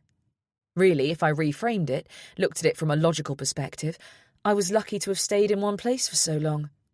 At least I've been able to learn the ropes, understand who to avoid and who to go to for a favour. So many of the others had been shipped from pillar to post, never able to settle. I'd even managed to keep the same cell for the last 4 months of my stay. It hadn't been all bad. I took another gulp of my wine, smiling to myself. I'd made some stupid mistakes over the past few years, mistakes that had led to my being locked up, though the money had never been found. But I'd learned some valuable lessons too, and I was excited to put them into practice now I'd regained my freedom. I clicked my tongue, reminding myself that patience was key. There was no rush. I was hardly on the breadline. A young, flustered-looking waitress with dark brown pigtails and a heat rash across her chest came over to clear away my plate, and I smiled blandly at her. "Would you like the bill?" she asked, glancing at the 5 empty spaces at my table that could no doubt be given to other paying customers. "No, I'll have another bottle of wine and the dessert menu." "I have to ask you to move to a smaller table now that it's busy," she said. "I'm happy here." She swallowed, biting her lip nervously, then, meeting my confident stare, gave a non-committal nod and dashed off. I tried not to let my irritation get the better of me, but not too hard. If there was one thing I'd learned in prison, it was that you didn't back down. It never hurt to show your teeth a little, to let people know you might be calm, quiet even, but you were no pushover. I glowered at her retreating back, hoping she could feel it. My attention was dragged away when on the opposite side of the bar, the front door opened and a rowdy group of 3 men and 2 women burst inside, letting in a bitingly cold wind that made the flames in the open fire dance. The spaniel, sleeping beside it, raising its head as if to ask if they'd been born in a barn. My sentiments exactly. The men were holding on to each other, singing something that sounded like a sea shanty, causing everyone to look their way. All 3 were clearly drunk, and all 3 wore the distinctive camo of soldier's uniform. What was it with army guys thinking they could take over a place like this? And why did the women they were with put up with it? It was crass to make such an obnoxious scene, to have no regard for anyone else trying to enjoy their evening. I turned my head away, trying not to let their presence ruin my first night of freedom. I'd managed to put up with a lot worse inside. The constant shrieking, the petty arguments and bitchy drama that never seemed to abate. The only source of entertainment for the inmates who didn't have enough brain cells to come up with any better use of their time. I'd actually found that worse than the violence. It was the tedium of it. The complaining that made me want to slap them in their stupid little mouths. They didn't realise what a gift they'd been given. Time. With no obligation to be anywhere, no pressure to get to work. Personally, I'd used every single day of those 8 months to plan for the future. So when the time came to leave, I knew I wouldn't find myself back in a cage. "Can we join you, beautiful?" I grimaced as I looked up to find one of the camo-dressed buffoons standing over me. His voice was slurred, but there was an unmistakable twang of public school behind his casual request. And I knew from past experience that came with entitlement. "Obviously not," I replied, holding my wine glass close to my chest, not trusting that he wouldn't trip on his laces and knock the contents over my new dress. I'd enjoyed the shopping trip this afternoon. The way clothes seemed to fit better now. I'd been to the prison gym daily, needing the exercise to keep me sane. The results spoke for themselves. I wished I'd tried it before. "Oh, go on," one of the other men jeered. I looked past him, seeing their female companions heading for the toilets. I wasn't about to let them force me out of here on my first night as a free woman. Besides, I had a reason for coming here.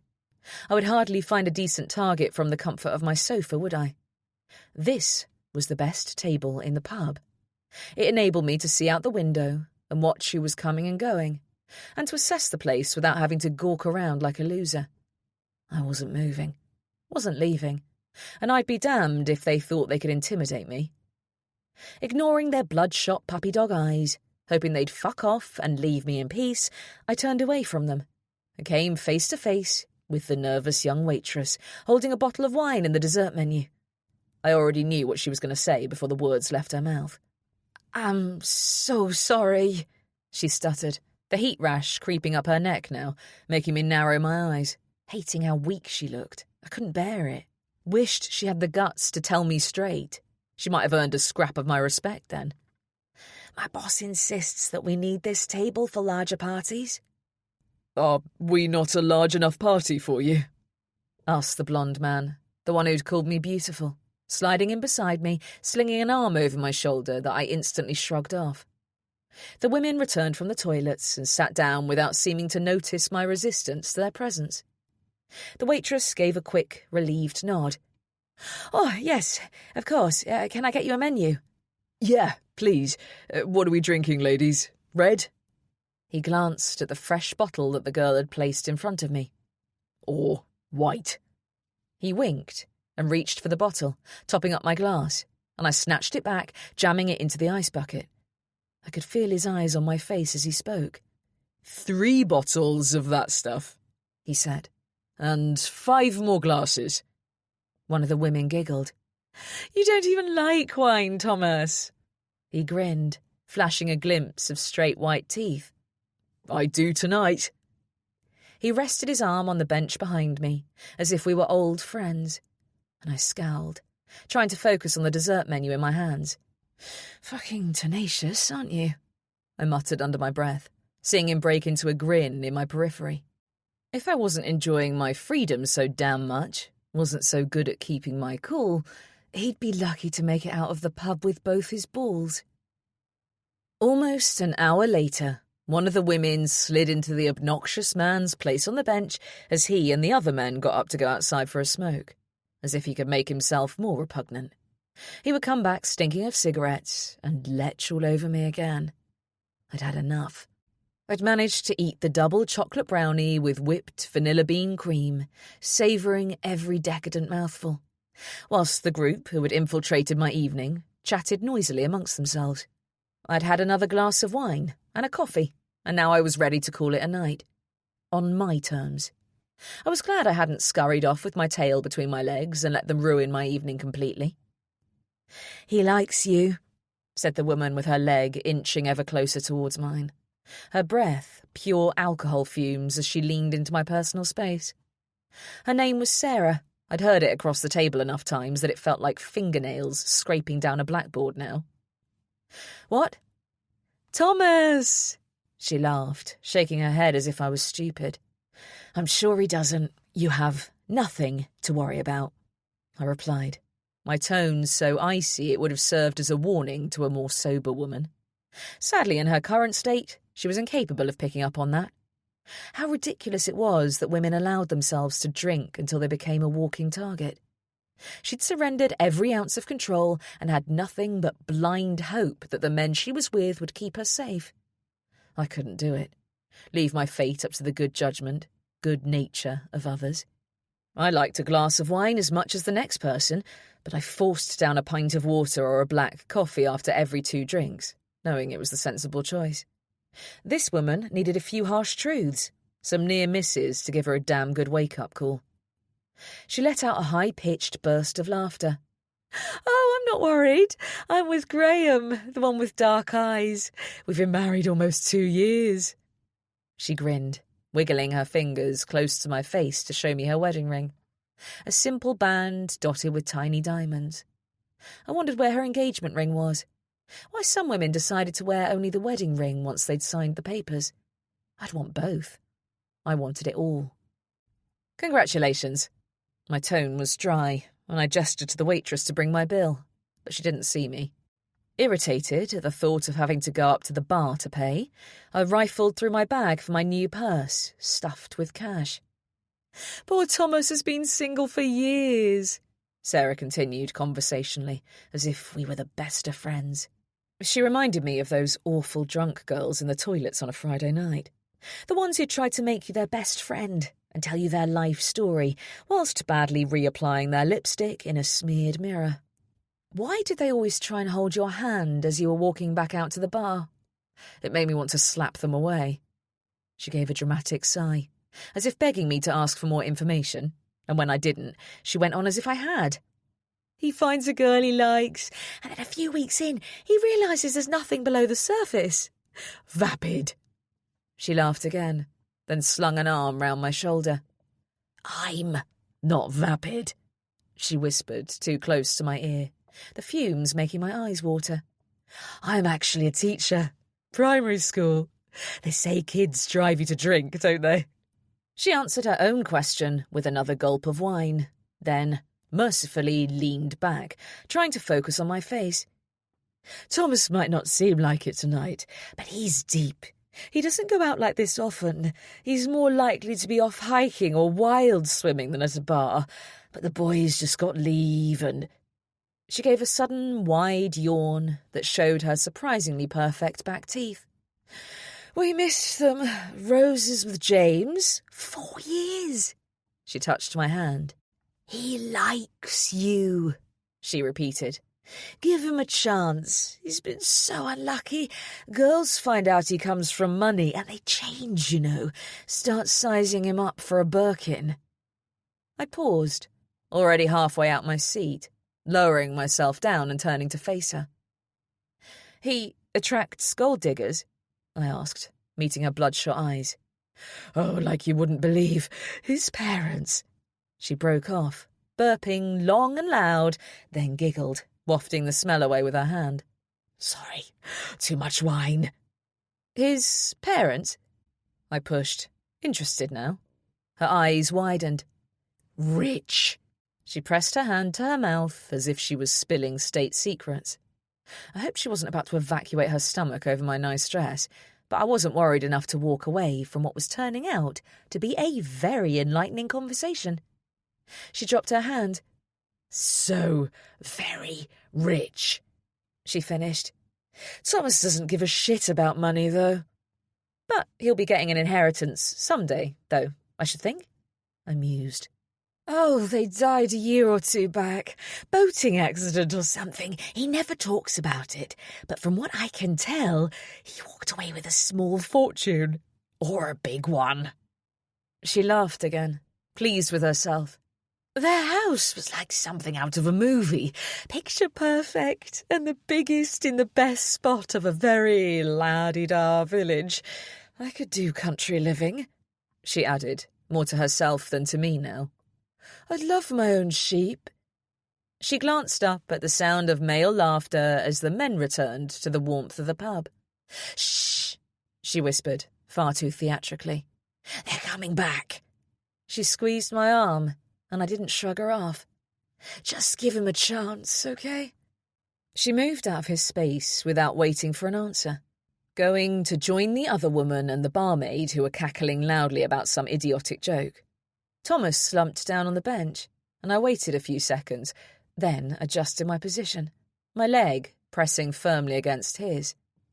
Slowly I turned my head, meeting his eyes, and smiled a slow, sexy smile, letting my hand brush against his as I reached for one of the half-empty wine bottles and topped up his glass.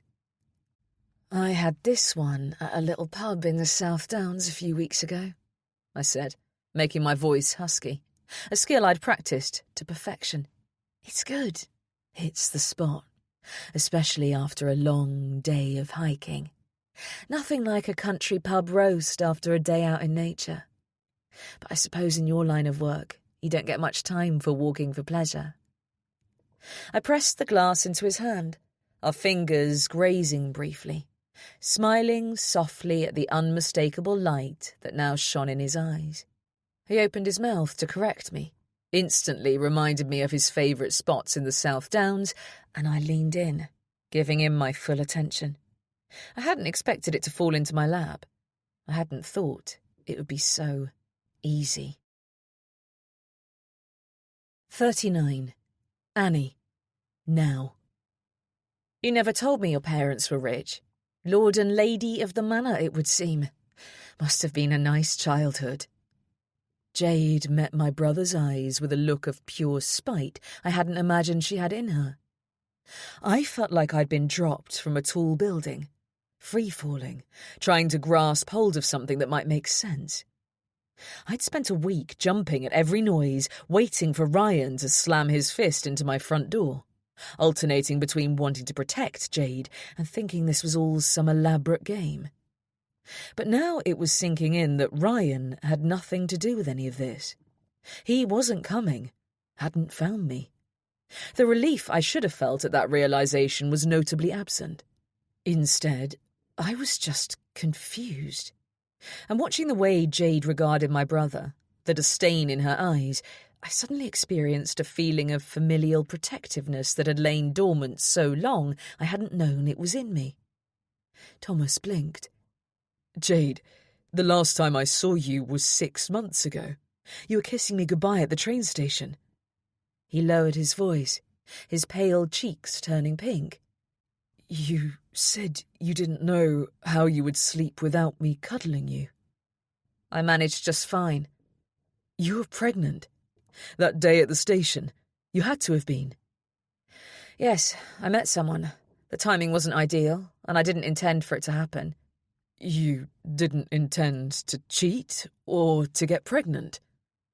He was trying to speak without emotion, but it broke my heart to hear how destroyed he was, how hard he was working to keep control of the torrent of hurt simmering beneath the surface. Jade gave no indication that she was sorry, that she even cared. She pressed a hand to her belly and sighed. To get pregnant, she said, the words coming slowly, as if she were talking to a small child. I took the morning after pill, but clearly it didn't work. It was chilling to hear her speak so clinically about her daughter. Instinctively, I held Amala a little tighter. She'd fallen asleep in my arms as I swayed back and forth in the hot, dusty workshop, and I undid her baby grow down to her belly button, worried she might overheat. I should take her back in the house. We should all get out of here. I opened my mouth to say as much, but Thomas spoke first. So, it's over then? You've left me no choice. His words were firm, but his eyes begged her to disagree, to fight for their short-lived marriage. It reminded me of how hard I'd tried to make Ryan be the man I needed rather than the monster he was. No amount of talking, begging had made him change. I'll sign the divorce papers, and we can leave this marriage exactly where it belongs. In the past. I don't want to ever see you again. You won't have to, she spat. I can get my lawyer to deal with yours. I'm very interested to find out how much I'm entitled to. Very interested indeed. He snorted. Entitled to? Babe, you cheated. You won't get a penny from me. The prenup couldn't have been clearer regarding that. Oh, and why don't you remind me what it said regarding hidden assets? What? You know, that was the most interesting thing I learned doing my law degree. How a prenup can be watertight, but if you hide little bits and pieces, a house here, an inheritance there, it isn't worth the paper it's written on.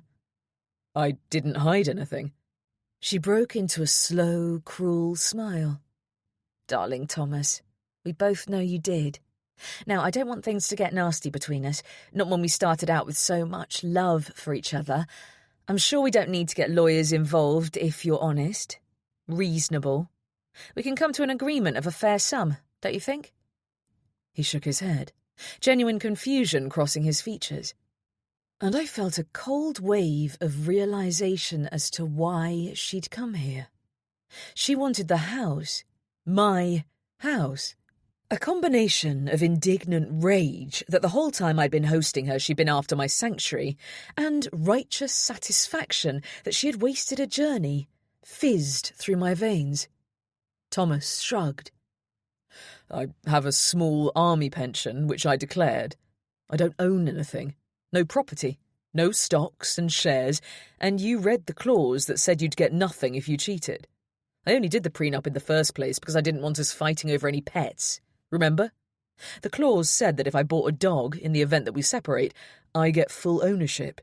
Jade made a choking sound, her eyebrows shooting up, and Thomas laughed.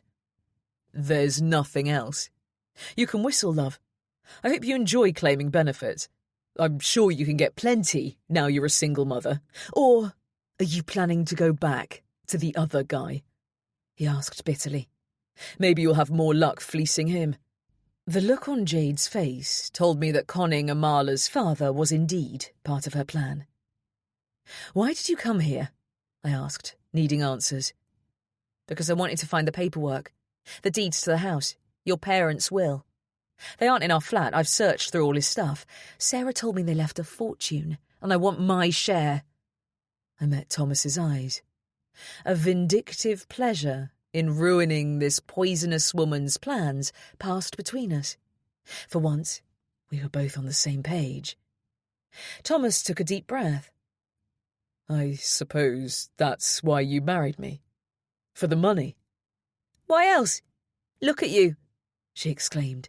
Do you think a woman like me wants to spend my weekends eating warm cheese sandwiches in the middle of some bloody tick-ridden field in the arse end of nowhere?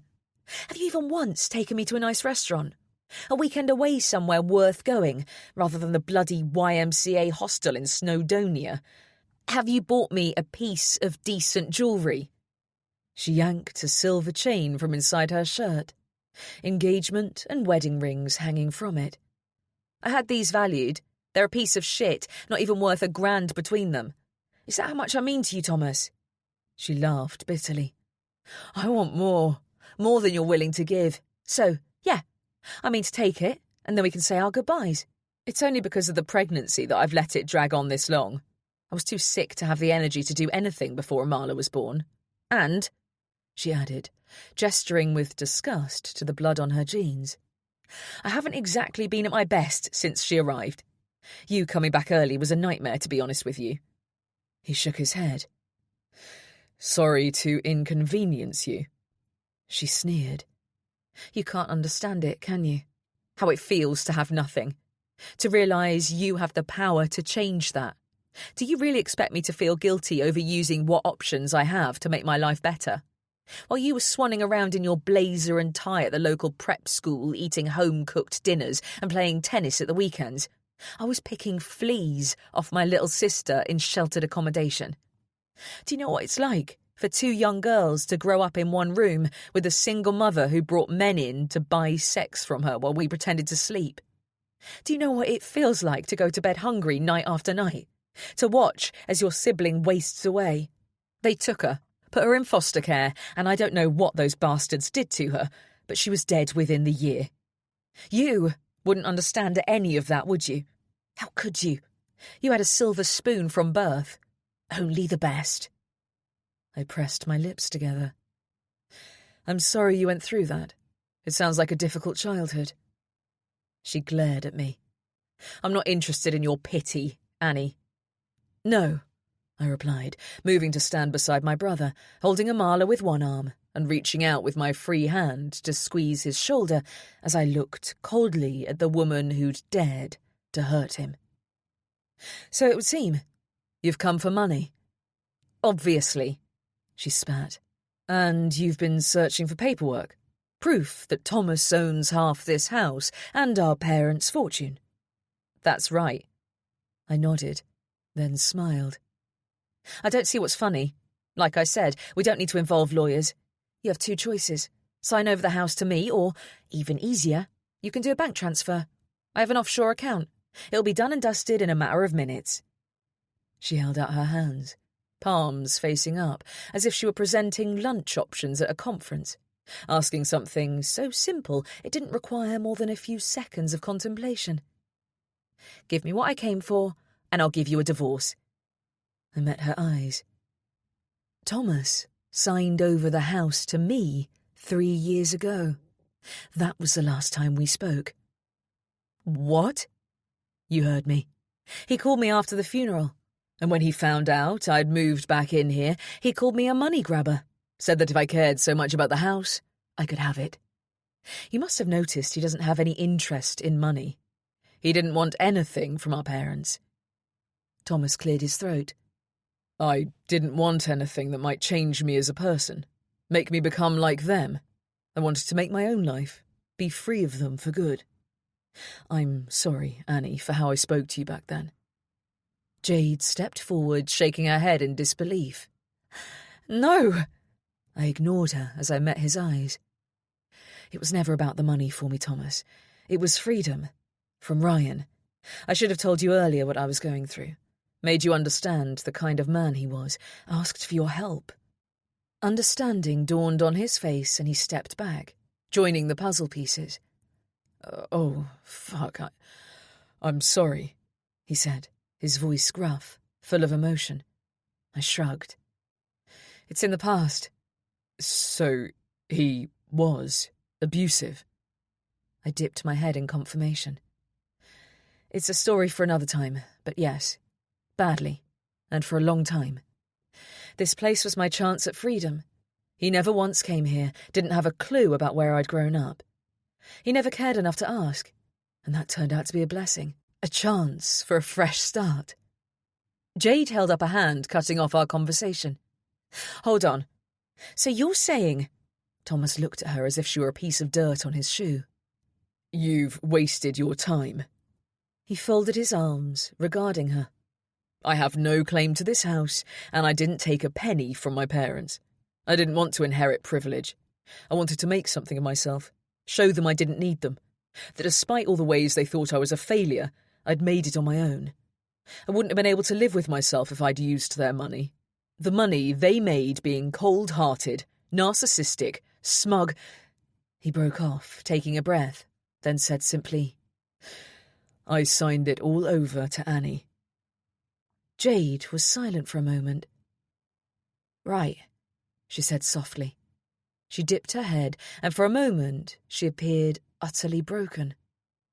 Then she looked back up, her eyes meeting mine. "In that case, you're going to pay me." I laughed. "Why would I do that?" She broke into a smile. "Because if you don't, I'm going to track down that delightful ex of yours and let him know exactly where he can find you, along with all the not-so-pleasant things you've been saying about him. So," she went on softly, "why don't you hand my daughter back to me, and we'll go inside and talk numbers." 40. I laughed at the sheer outlandishness of her demand, even as butterflies swarmed in my belly at the horrific threat, the idea that anyone could be so intentionally cruel.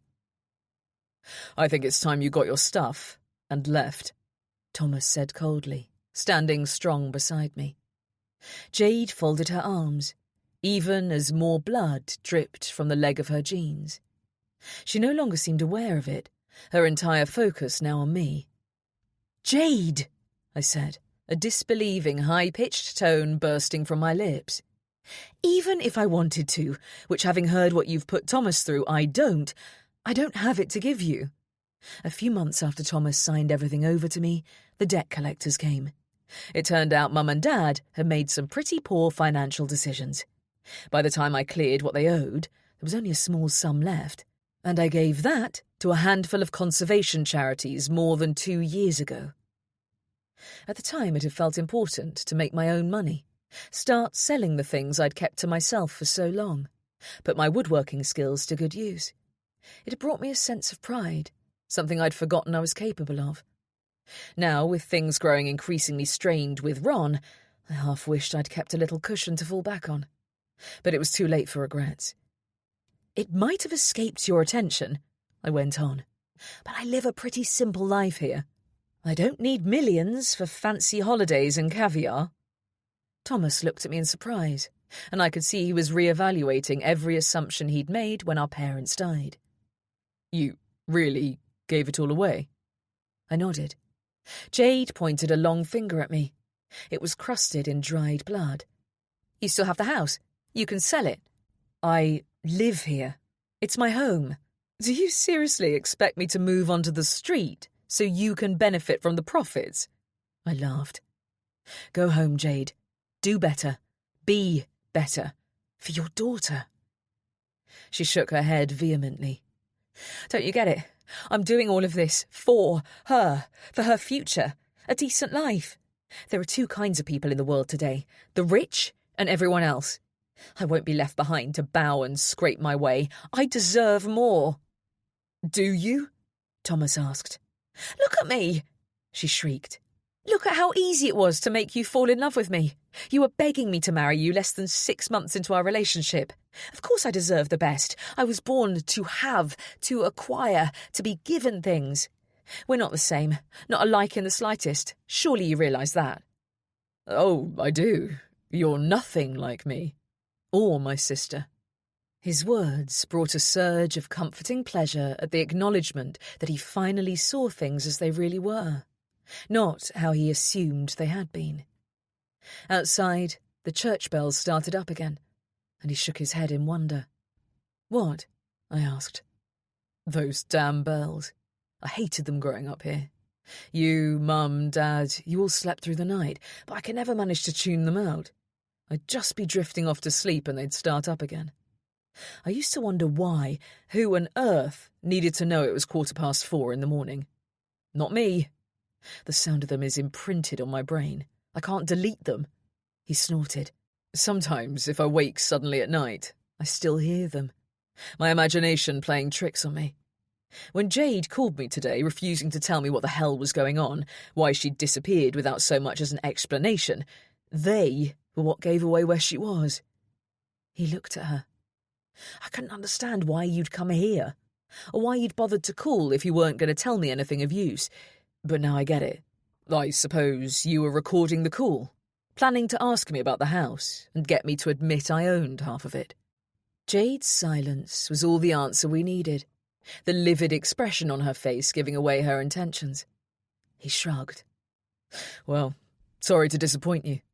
And if you think you're going to threaten my sister, scare her out of her home, I've got news for you. It won't fucking work. If that worthless ex of hers turns up here, he's going to find a whole battalion waiting for him," he added vehemently. "You don't mind if we stay a while, do you, sis?" I shook my head, shocked that he would do that for me, that he would step up. The thought of letting him and his fellow soldiers into the house wasn't in any way frightening now. Despite everything, the arguments, the estrangement, I knew that he would keep me safe. Jade bowed her head, defeated, and I let out a long breath, relieved that she'd finally seen reason. I would be the bigger person. Let her leave without making a scene. I hitched the sleeping baby higher on my shoulder and began to turn for the doorway, the broken door lying on the ground, leaving nothing but a splintered frame, the light fading beyond. I was desperate to get back out in the fresh air. It stank of blood in here. She needed to go to the hospital, find out what was causing it. Suddenly, her head snapped up and she let out a shrill screech that had me spinning back to face her. "You bastard!" she spat. "You've wasted a whole year of my life. I won't let you walk away without giving me what I'm owed." "Perhaps you should have thought about that before you went behind my back with another man," Thomas said sadly. "You might have been entitled to a chunk of my pension, but now you won't even get that. You voided the contract the moment you got into his bed."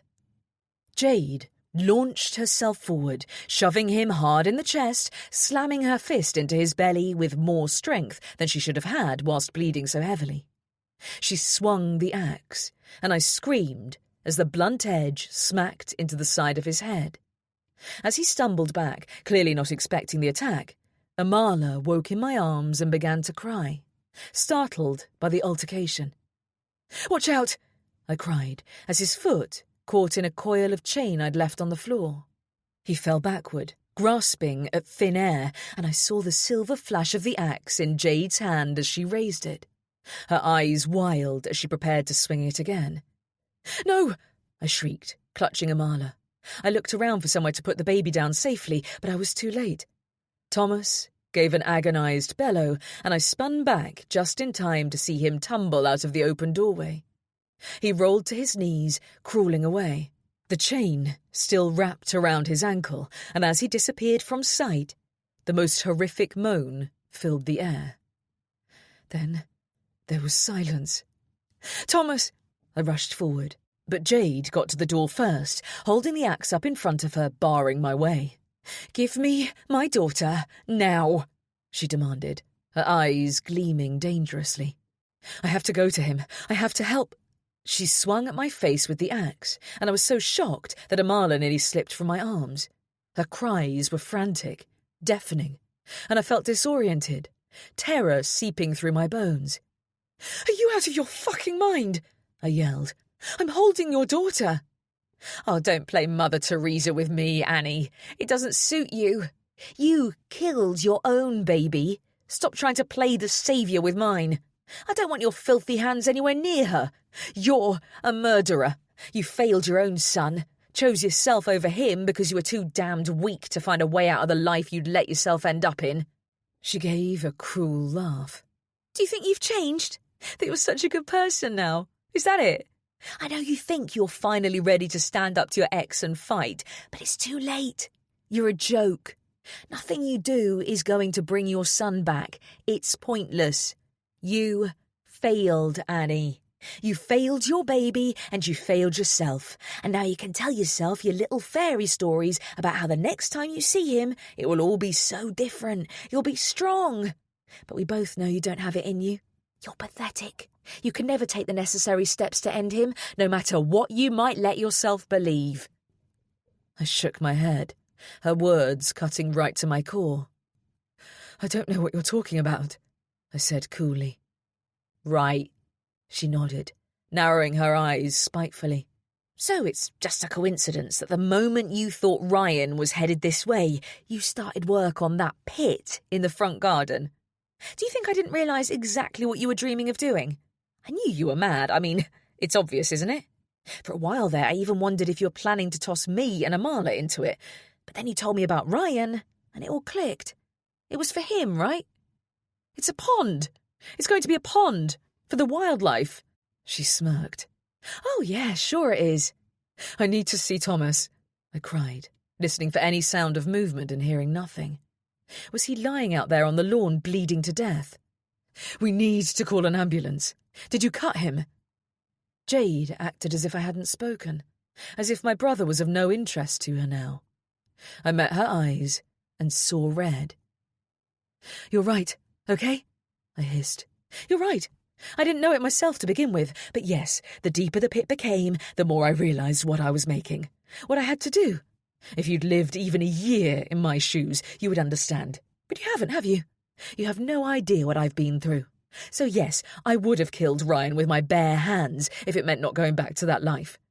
I would have done whatever it took, and concreted over his rotting corpse without the slightest ounce of regret. I was pulsing with rage now. Thomas was kind to stand up for me just then, but it wasn't necessary. If Ryan sets one toe back into my life, he's going to find me a very different woman from the person I was when he knew me. I don't need your permission, your fucking assessment of my character. You don't know me. You don't have the slightest clue what I'm capable of. If Ryan comes here, he will pay for what he did to me. And you're wrong about my son. I have blamed myself for far too long, taken on the guilt for crimes I didn't commit. I shook my head. I didn't kill him.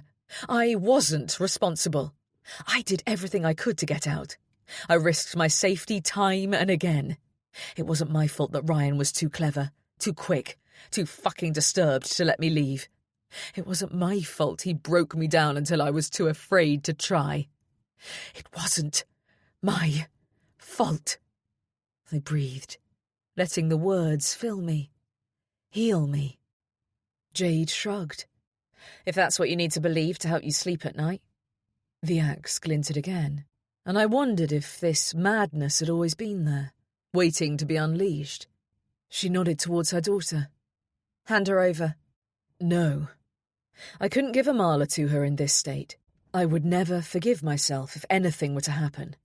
I would protect her at all costs. Nearby, the sound of sirens echoed through the still, windless air, and I wished there was a way to alert them, to get them to divert their path and come here instead of wherever they were heading. Panic gripped Jade. Now, she screamed. Give me my baby. I have to go. I backed further into the workshop, holding Amala firmly in my arms, my eyes not leaving the axe. The baby wailed and jerked her head, and I knew she was getting hungry, but I couldn't hand her over. Jade was unhinged. As if in confirmation of my doubts, she lunged forward, swinging at my legs with the axe, and I jumped back, the walls closing in on me, the splintered, cobwebbed wood pressing into my bare shoulders. Give her to me, she screamed. The sirens grew louder, then came to an abrupt stop close by. I heard heavy footsteps running up the path, urgent voices, someone yelling for an ambulance. And then, to my shock, Aaron appeared in the doorway, dressed in his police uniform. What are you? I began. But Jade spun to face him with the axe clenched between her shaking fists. Danielle Lake, drop the weapon and put your hands where I can see them. I blinked, confused. Danielle? I really got it wrong with you, didn't I? He went on, shaking his head. I thought you were an investigative journalist, come to dig up the past. It was always a miracle to me that the story never got leaked. Annie's abusive ex, the investigation into the death of her child. It would have been tabloid heaven for some half-wit hack. And I made it my mission that she wouldn't suffer that after everything she'd already endured. One of the PCs who'd been on duty back then was recently sacked for misconduct. And since then, details of a few cases have been leaked to the press. I had a hunch he'd been putting out feelers, trying to get one over on us and make a bit of cash into the bargain. So I'd been half expecting it. And then here you were. The moment I saw you, I knew there was something off about you, that you were here for nefarious purposes. Annie always glosses over the worst parts of a person's character. She searches for the best. And you did such a good job of making her feel sorry for you, responsible for you, that she almost managed to convince me that you might actually be telling the truth. You should go into acting, Danielle, because you really do play the part of pitiful lost soul to perfection." He snorted. "To think I was worried about you coming to dig up Annie's secrets, to cast her as a killer in the papers and ruin the life she's made for herself here. The truth was way beyond what I imagined. I have to say you're pretty good at coming up with new identities for yourself, aren't you? Laura Jarvis, Michelle Oliver, Joanne Prince, Lacey Rogers. I think we uncovered all of them. I already suspected there was no such person as Jade Ashton, so when we did some digging, and with a picture I took of you from my window a few days ago, I was able to discover your true identity. Quite the record you have, Danielle. Married under your real name 4 times, divorcing each of the husbands less than a year into the marriage and taking half their fortune. All legal, very clever. But your 4th husband didn't slink away with his tail between his legs, did he? He made it his mission to destroy your reputation." He glanced at me, though I could tell he was still hyper-aware of the axe clutched in Jade's hand. If you type her real name, Danielle Lake, into Google, there are too many results to read through. Articles her 4th husband wrote, describing how she conned him, the tricks she used to make him think she loved him. He looked back at Jade. The way you pretended to be clueless about the prenup, all the while finding ways to work it to your advantage. You wrote the wrong date of birth on the forms, and then flirted with his lawyer, a young, inept puppy who didn't notice. Voided the whole thing, didn't it? "Oh my God," I whispered. "I know," he nodded. "Like I said, clever. We spoke to him," he went on. "He isn't the kind of person I'd mess with. You made an enemy for yourself there." "As if I care," she bit back. "Let him cry into his empty bank balance. I got what I wanted, and that's all that matters."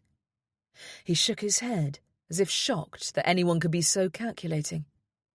I liked that about him, that even after years in the police force, dealing with some terrible situations, he still had the capacity to be surprised by how cruel people could be.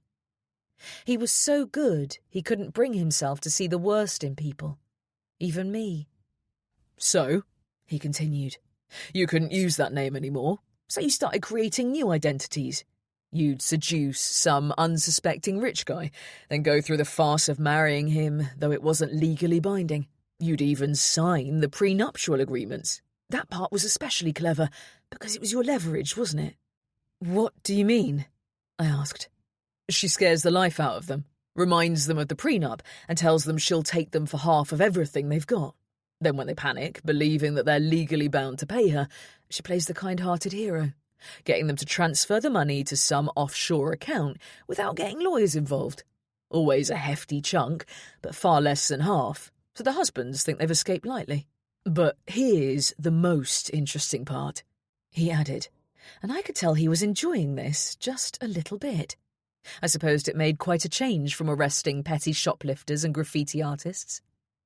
"Just over 2 years ago, Danielle Lake was convicted for fraud and sentenced to 9 years in HMP Bronzefield." "What?" I gasped.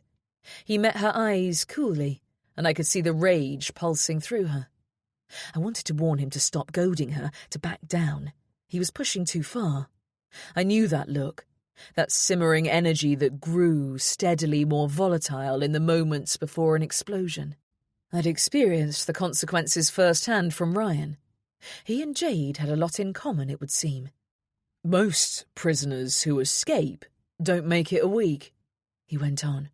"I'm not sure how you managed it, but you did well to get this far. That law degree taught you all you needed to know, didn't it? Just a shame you didn't put your knowledge to better use." He glanced at me. "Did she ask you for money?" "Yes, she married my brother, that's why she came. For money. The house." I frowned. Aaron had said that her previous marriages weren't legally binding. My eyes widened as I took in what that meant. "So, Thomas isn't even married to you?" I broke into a smile. then quickly schooled my features as I caught the seething rage burning across Jade's pretty face. She had nothing over him. My brother was free to walk away from her with no legal repercussions. Aaron nodded, seeing that I understood. "Thomas," I cried suddenly. "Is he—" "The paramedics are out there with him now. I think his leg is injured and he's concussed, but he's conscious." I let out a long sigh of relief. "Oh, thank God." I patted Amala, swaying gently. She'd stopped crying and was losing the battle against sleep. Her eyes heavy, her breathing slowing, giving just the occasional hiccuping sob. Aaron took a pair of handcuffs from his belt and nodded over his shoulder. 3 officers appeared behind him, as if they'd been waiting there the whole time. "You've had quite the adventure, Danielle. But it's time to go home now. I'm sure the staff at Bronzefield will be ready to welcome you back with open arms." "Put the weapon on the floor and your hands in the air where I can see them." "I won't go back there," she cried. "I have a daughter now. I have responsibilities. You can't take her from me. I won't go back to that place." She let out a scream that made the hairs rise on my arms, then rushed forward, brandishing the axe. I wanted to close my eyes, to make sure I didn't carry the memory of what was sure to happen next with me for the rest of my life. But I couldn't bring myself to look away. Aaron deserved more. Without thinking, stopping to reason, I grabbed the first thing to hand, a tin of paint, and, clenching my fist around the handle, swung it with all my might, then released it. It flew through the air, smashing into the back of Jade's head, just as the other 3 officers pushed through the doorway, their bulk filling the dusty space. She went down like a sack of potatoes. Trembling, I looked up into Aaron's eyes and found him smiling at me. "I knew you had it in you, Annie," he said softly. I gave a tiny nod. "So did I think," I breathed. "So did I." Epilogue. Aaron and I watched the ambulance drive away, my brother in the back.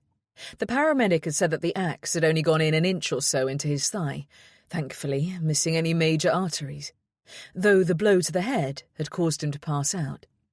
He was concussed and needed stitches in the leg wound, but he would be up and about in no time. Before he'd left, having already been given a dose of morphine, he'd smiled and said, "When I'm discharged, I'll come over and see you, Annie. We have a lot to catch up on." I smiled and hugged him, watching them wheel his stretcher into the back of the ambulance, grateful to have him back in my life and determined to hold on to my relationship with the sibling I'd never truly understood. Perhaps this time it would be different between us. I hoped so. Aaron turned to me now, looking at Amala, his brow creasing. "I suppose I better call social services to come and pick this little one up. We're going to need to track down her real father." "Let me take her to the station," I said, meeting his eyes. "She knows me. She'll feel safe. I don't want to hand her over to some stranger." "You want?" He looked towards the gate, as if he didn't quite believe I could leave this place, even if I wanted to. "You're going to bring her to the station?" I gave a firm nod. "If you'll take us." His face broke into a wide smile. "Of course I'll take you, Annie. Anywhere, any time." "Let me just get my bag." Carrying the sleeping baby, I walked carefully back up the path, opening the back door and heading through the kitchen. My bag was on a hook in the hall, containing only tissues, my purse and some gum. It was dusty, I realised. It had been hanging there unused for so long. I grabbed it, not allowing myself to linger inside, to have any opportunity to back out of my offer. I didn't know what had even made me say it, only that I couldn't bear for Amala to be frightened. She was going to have a difficult time ahead of her, and if I could soften that transition in any way, I would. When I walked back out, Aaron was standing alone, waiting for me. The rest of the police had left, taking a screaming Jade with them, and I wondered how long it would take for her to be moved back to the prison. Aaron had promised she would be seen by a doctor to assess her bleeding, but the paramedic had declared her fit to be taken to the station for the time being. I imagined her sentence would be extended significantly, and her freedoms, if she'd had any, would be greatly diminished this time around. It would be a very long time before she got out again. I was devastated for Amala. She would have to grow up without a mother. It was a harsh start to life, and I felt livid with Jade at having been so reckless. She must have known that sooner or later she'd be caught and taken back to prison. She'd said she was doing this, fleecing Thomas for her daughter, her future. But she hadn't seemed to have considered the stakes, the price Amala would pay when it all went to shit. Aaron pushed open the low wooden gate without a word. I was glad he wasn't making a fuss about what a big step I was about to take, expanding the already massive bubble of fear in my belly. As I followed him to the waiting squad car, I couldn't help but smile at the sight of him in his uniform, noticing how well it fit him. He caught me looking, and I glanced away. "Here," he said, opening the back door. "There isn't a car seat, I'm afraid, but I'll put the blue lights on, and we'll take it nice and steady. Face her towards your body and put your hand on her head to support it." I dipped low, stepping into the car, noticing that Aaron had put his hand between my head and the doorframe to cushion it. He seemed unaware of his innate habit of protecting me. Little gestures that to him were just being kind, a gentleman. But that made me feel safe, comparing him to Ryan and remembering how he had loved nothing more than when I got hurt. My heart thrummed faster as I met Aaron's eyes. "Do you want help with the belt?" he asked. I nodded, and he leaned in, gently clipping it in place, his hair brushing my cheek, the smell of his skin, warm and clean, filling my nose. He carefully shut the door, then headed round the car, climbing in the driver's side and speaking into his radio. He placed it back in its holder, then turned to me. "Ready?" "We're ready." The engine roared to life, and then we were moving. I couldn't help but stare as the house grew steadily further away. My heart began to race, my mouth dry, though my hands were drenched in sweat. But I soothed myself, patting the baby, breathing in her sweet, calming smell, absorbing her warmth as I reminded myself it was her I was doing this for. She deserved someone to be strong for her. The house disappeared from view as Aaron turned the corner, and ahead I saw huge arches of roses on the village green. "What are those?" I asked, curiosity overcoming my anxiety for a moment. "Oh, there was a village fete at the weekend. Stalls, Punch and Judy, coconut shy, cider tent. A quintessentially English affair." He grinned. "Didn't I mention it?" "No," I said softly. Now that I thought about it, I had a vague memory of hearing music on the breeze, but I'd passed it off as someone having a summer barbecue. I felt a pang of regret at how much I'd missed. The community I had refused to embrace because I was too afraid. The sun was sinking lower now, though there was still a few hours until night would fall, and the burnt orange light made the fields of rapeseed glow, the cloudless sky streaked with colour, the endless expanse of it making the world feel bigger than I'd remembered. It was like seeing a painting I'd forgotten about. The beauty, the possibility of it, overwhelming. I couldn't look away. We drove in silence for a while as I soaked up every scene, every stunning picture. As we reached the town, I felt myself gape in awe at the people sitting outside cafes and bars, laughing and drinking and making the most of the balmy summer evening. "I've missed such a lot," I said softly. I forgot what it was like to be amongst people, to go where I wanted when I wanted. I shook my head at the realization of what I'd lost. I'm so completely institutionalized.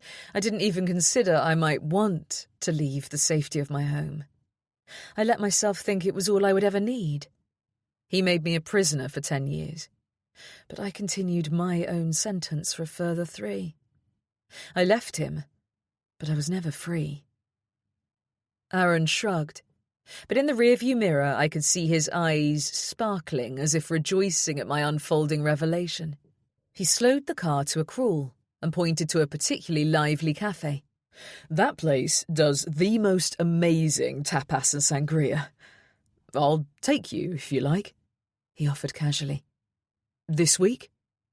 I met his hopeful stare and broke into a smile. Do you know what, Aaron? I think I'd like that.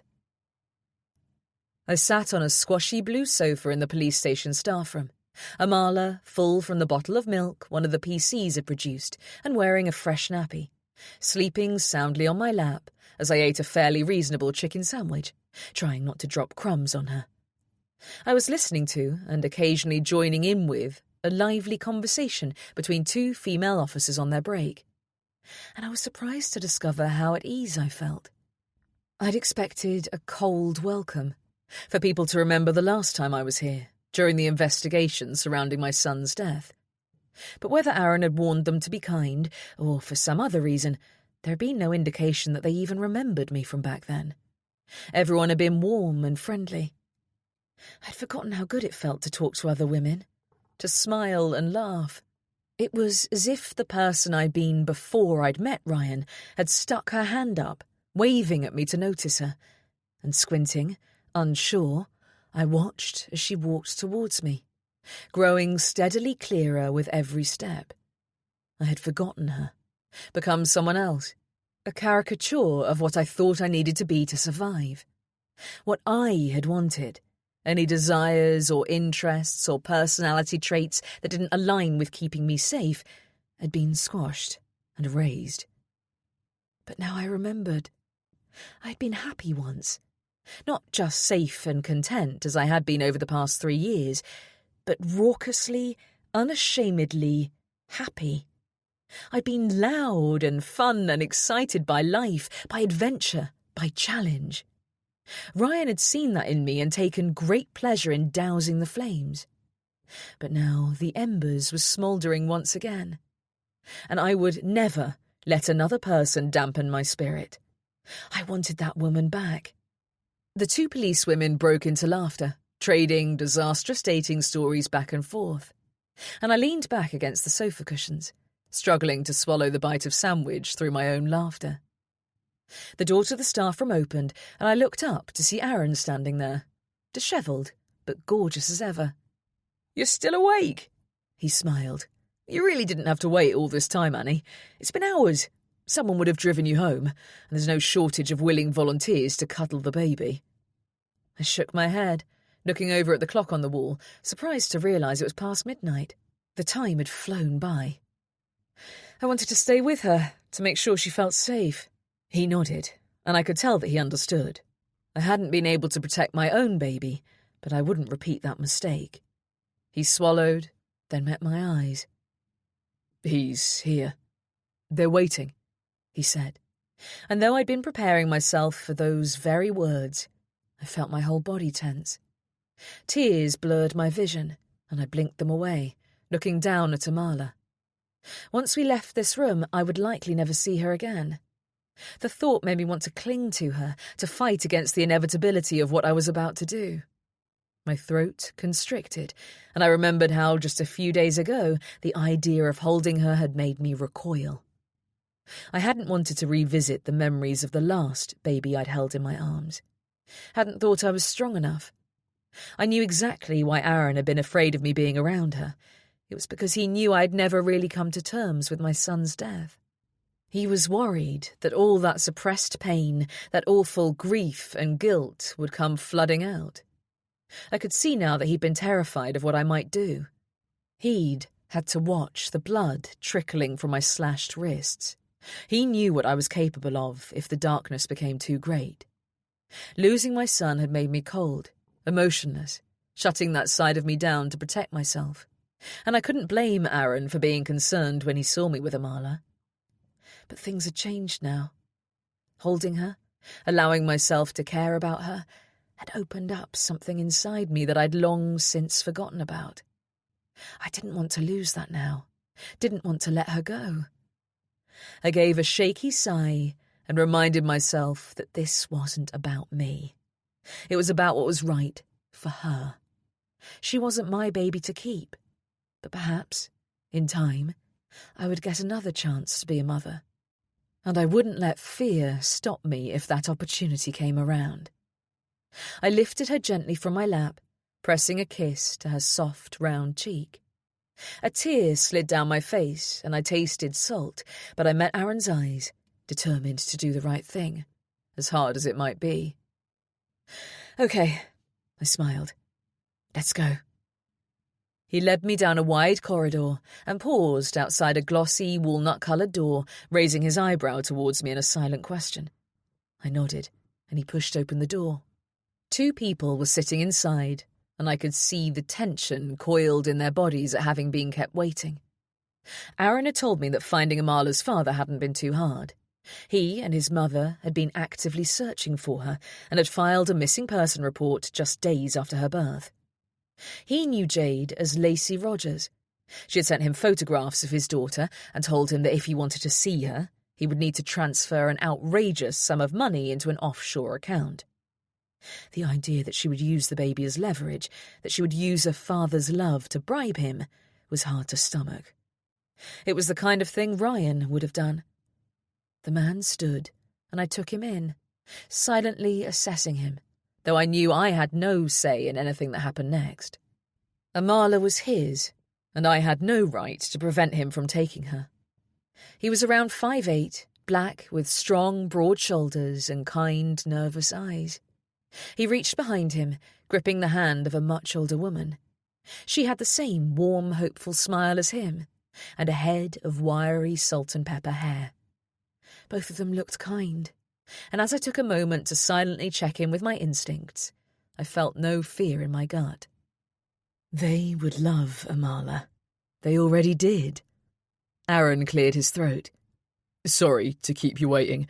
This is Annie, and this," he gestured, "is your daughter, Amala." The man stepped forward, the woman, Amala's grandmother, flanking him. She's exactly as I dreamed she would be," he breathed. And then he was holding out his arms, tears streaming down his face, and I was letting her go, knowing she was in safe hands. The woman touched a finger to Amala's cheek and spoke in a strong Jamaican accent. "Hey, baby, I'm your granny. I've been waiting to meet you for so long." The man passed the baby to his mother, then held out a hand to shake mine. "Josiah," he said, his voice trembling, "thank you so much for taking care of her." "It was my pleasure," I admitted. "I had no idea Lacey, sorry, Danielle," he corrected, "had it in her. She seemed so sweet. She was never interested in money. Our first date was hot dogs cooked on a disposable barbecue on the beach.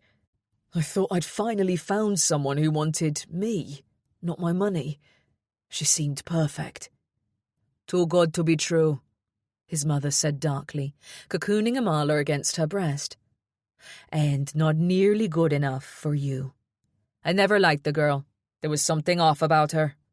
Amala opened her eyes and stared up at the woman as she spoke, her face blank as she took her in. The 2 of them shared a long look, and I watched, holding my breath. Then Amala broke into a gummy smile, snuggled into her, and clutched hold of her finger. "You weren't to know," Aaron said. "Danielle Lake was a professional conwoman. She had years of practice learning her craft. I'm just glad she's back behind bars where she belongs." "So, I'm not actually married?" Josiah asked, gently taking hold of Amala's foot, as if he needed to touch her to keep reminding himself that she was real. "I don't have to go through divorce proceedings?" "Nope, the marriage wasn't legally binding. And of course, Annie's brother was also under the impression he was her husband. We're going to do some digging and make sure there aren't any more of her victims waiting to hear from her. She's been a very busy woman." "So it would seem," he replied quietly. They left, thanking me profusely as they tucked Amala into a car seat in the back of a very expensive-looking SUV. I could see exactly why Jade had targeted this man. Aaron had already told me that Josiah was a hugely successful entrepreneur and on track to becoming one of the richest men in England. For Jade to have found him got close enough to seduce him and conned him, all whilst keeping up her lies to Thomas, was a mark of her experience and skill. I couldn't help but be sad at the thought that though she hadn't got away with either man's money this time, she'd taken something far more valuable. Their trust in women. Their ability to have another relationship in the future without second-guessing their partner's motives. I hoped they would both be able to move past the hurt she'd caused and find happiness one day. As I watched the car disappear into the darkness, I felt Aaron step closer. "You all right?" he asked. I nodded. Surprisingly, yes. She's going to be loved. Safe. That's all I care about, I said, but my voice cracked, and he nodded as if he could read my mind, seen how painful it had been for me to let another baby go. He pulled me into his arms, and I clung to him, burying my tear-streaked face in his shoulder. It had been a very long time since anyone had held me like this, but it didn't feel scary. I felt safe. I breathed slowly, letting my tears fall, knowing in my heart that if I wanted to stay here all night, he would stand with me, hold me until I was ready to let go. Finally, I looked up at him. "Did someone go out to check on Ryan's wife?" I asked. I'd insisted on it. Even though he'd turned out to have no connection to Jade, it was the right thing to do. If he hadn't hurt her yet, it was only a matter of time. A man like Ryan would never change. "Yes," he screwed up his face. "And it was serendipitous timing. She was sporting a black eye and a broken wrist, and she said it wasn't the first time. She'd been trying to leave for a few months, but he had locked her in. Apparently, he started working from home just before their wedding, and it meant she never had an opportunity to escape. That's my fault. He wouldn't want to make the same mistake twice." "It most certainly isn't your fault. It's his." I nodded. "You're right. Ryan's been arrested. He isn't here," he added quickly as I glanced back at the police station in horror. "He's been taken to the next town for questioning, and his wife is being treated in hospital. But you should know she's keen to press charges. She wants him behind bars." I met his eyes. "And you think that'll be more likely to happen if I give a statement too?" He pressed his lips together, his brown eyes warm as they met mine. "There are hospital records. You never mentioned his involvement in the loss of your child, but it's not too late. There's a lot you have to say that will, at the very least, diminish his character in front of a jury. You don't have to. I'll do it. Anything. I'll make a statement tonight. I'll stand up in court. Anything she wants. Anything to get him convicted. I should have done it the moment I heard he was married. I could have helped her, warned her." I had known it back then, but the fear had been too great. The idea that he might drag me back into his web, and the certainty that if he did, I'd never get free. But it was different now. I was different. "We'll get you in for an interview tomorrow, and you can tell us everything on record." He smiled. "I'm proud of you, Annie." I opened my mouth to tell him he shouldn't be, but then remembered to be kind to myself. I had been a victim of abuse. I'd been afraid. That wasn't my fault, and I was going to do something to make amends now. "Me too," I whispered. He rested his forearms on my shoulders and fixed me with a quizzical look. "What?" "It's too late for tapas tonight, but would you like to come back to mine for a glass of wine?" I met his eyes, my hands wrapping around his waist, and smiled. "I would love that." He stared at me and I gave a nod, knowing exactly what he was asking. His lips met mine, and I realised I'd found my way back to the woman I thought I had lost, and I would never let her go again. We hope you have enjoyed this production of The Girl with the Baby by Sam Vickery, narrated by Sarah Kempton. Copyright 2026 by Sam Vickery. Sound recording copyright 2026 by Dreamscape Media LLC. Dreamscape is an RB Media audio brand. This recording is protected by copyright. Unauthorized copying, sharing, or distribution is prohibited. Thank you for listening. Discover audiobook giveaways, discounts, new releases, recommendations, and more from RB Media, the largest audiobook publisher in the world. Visit rbaudio.com.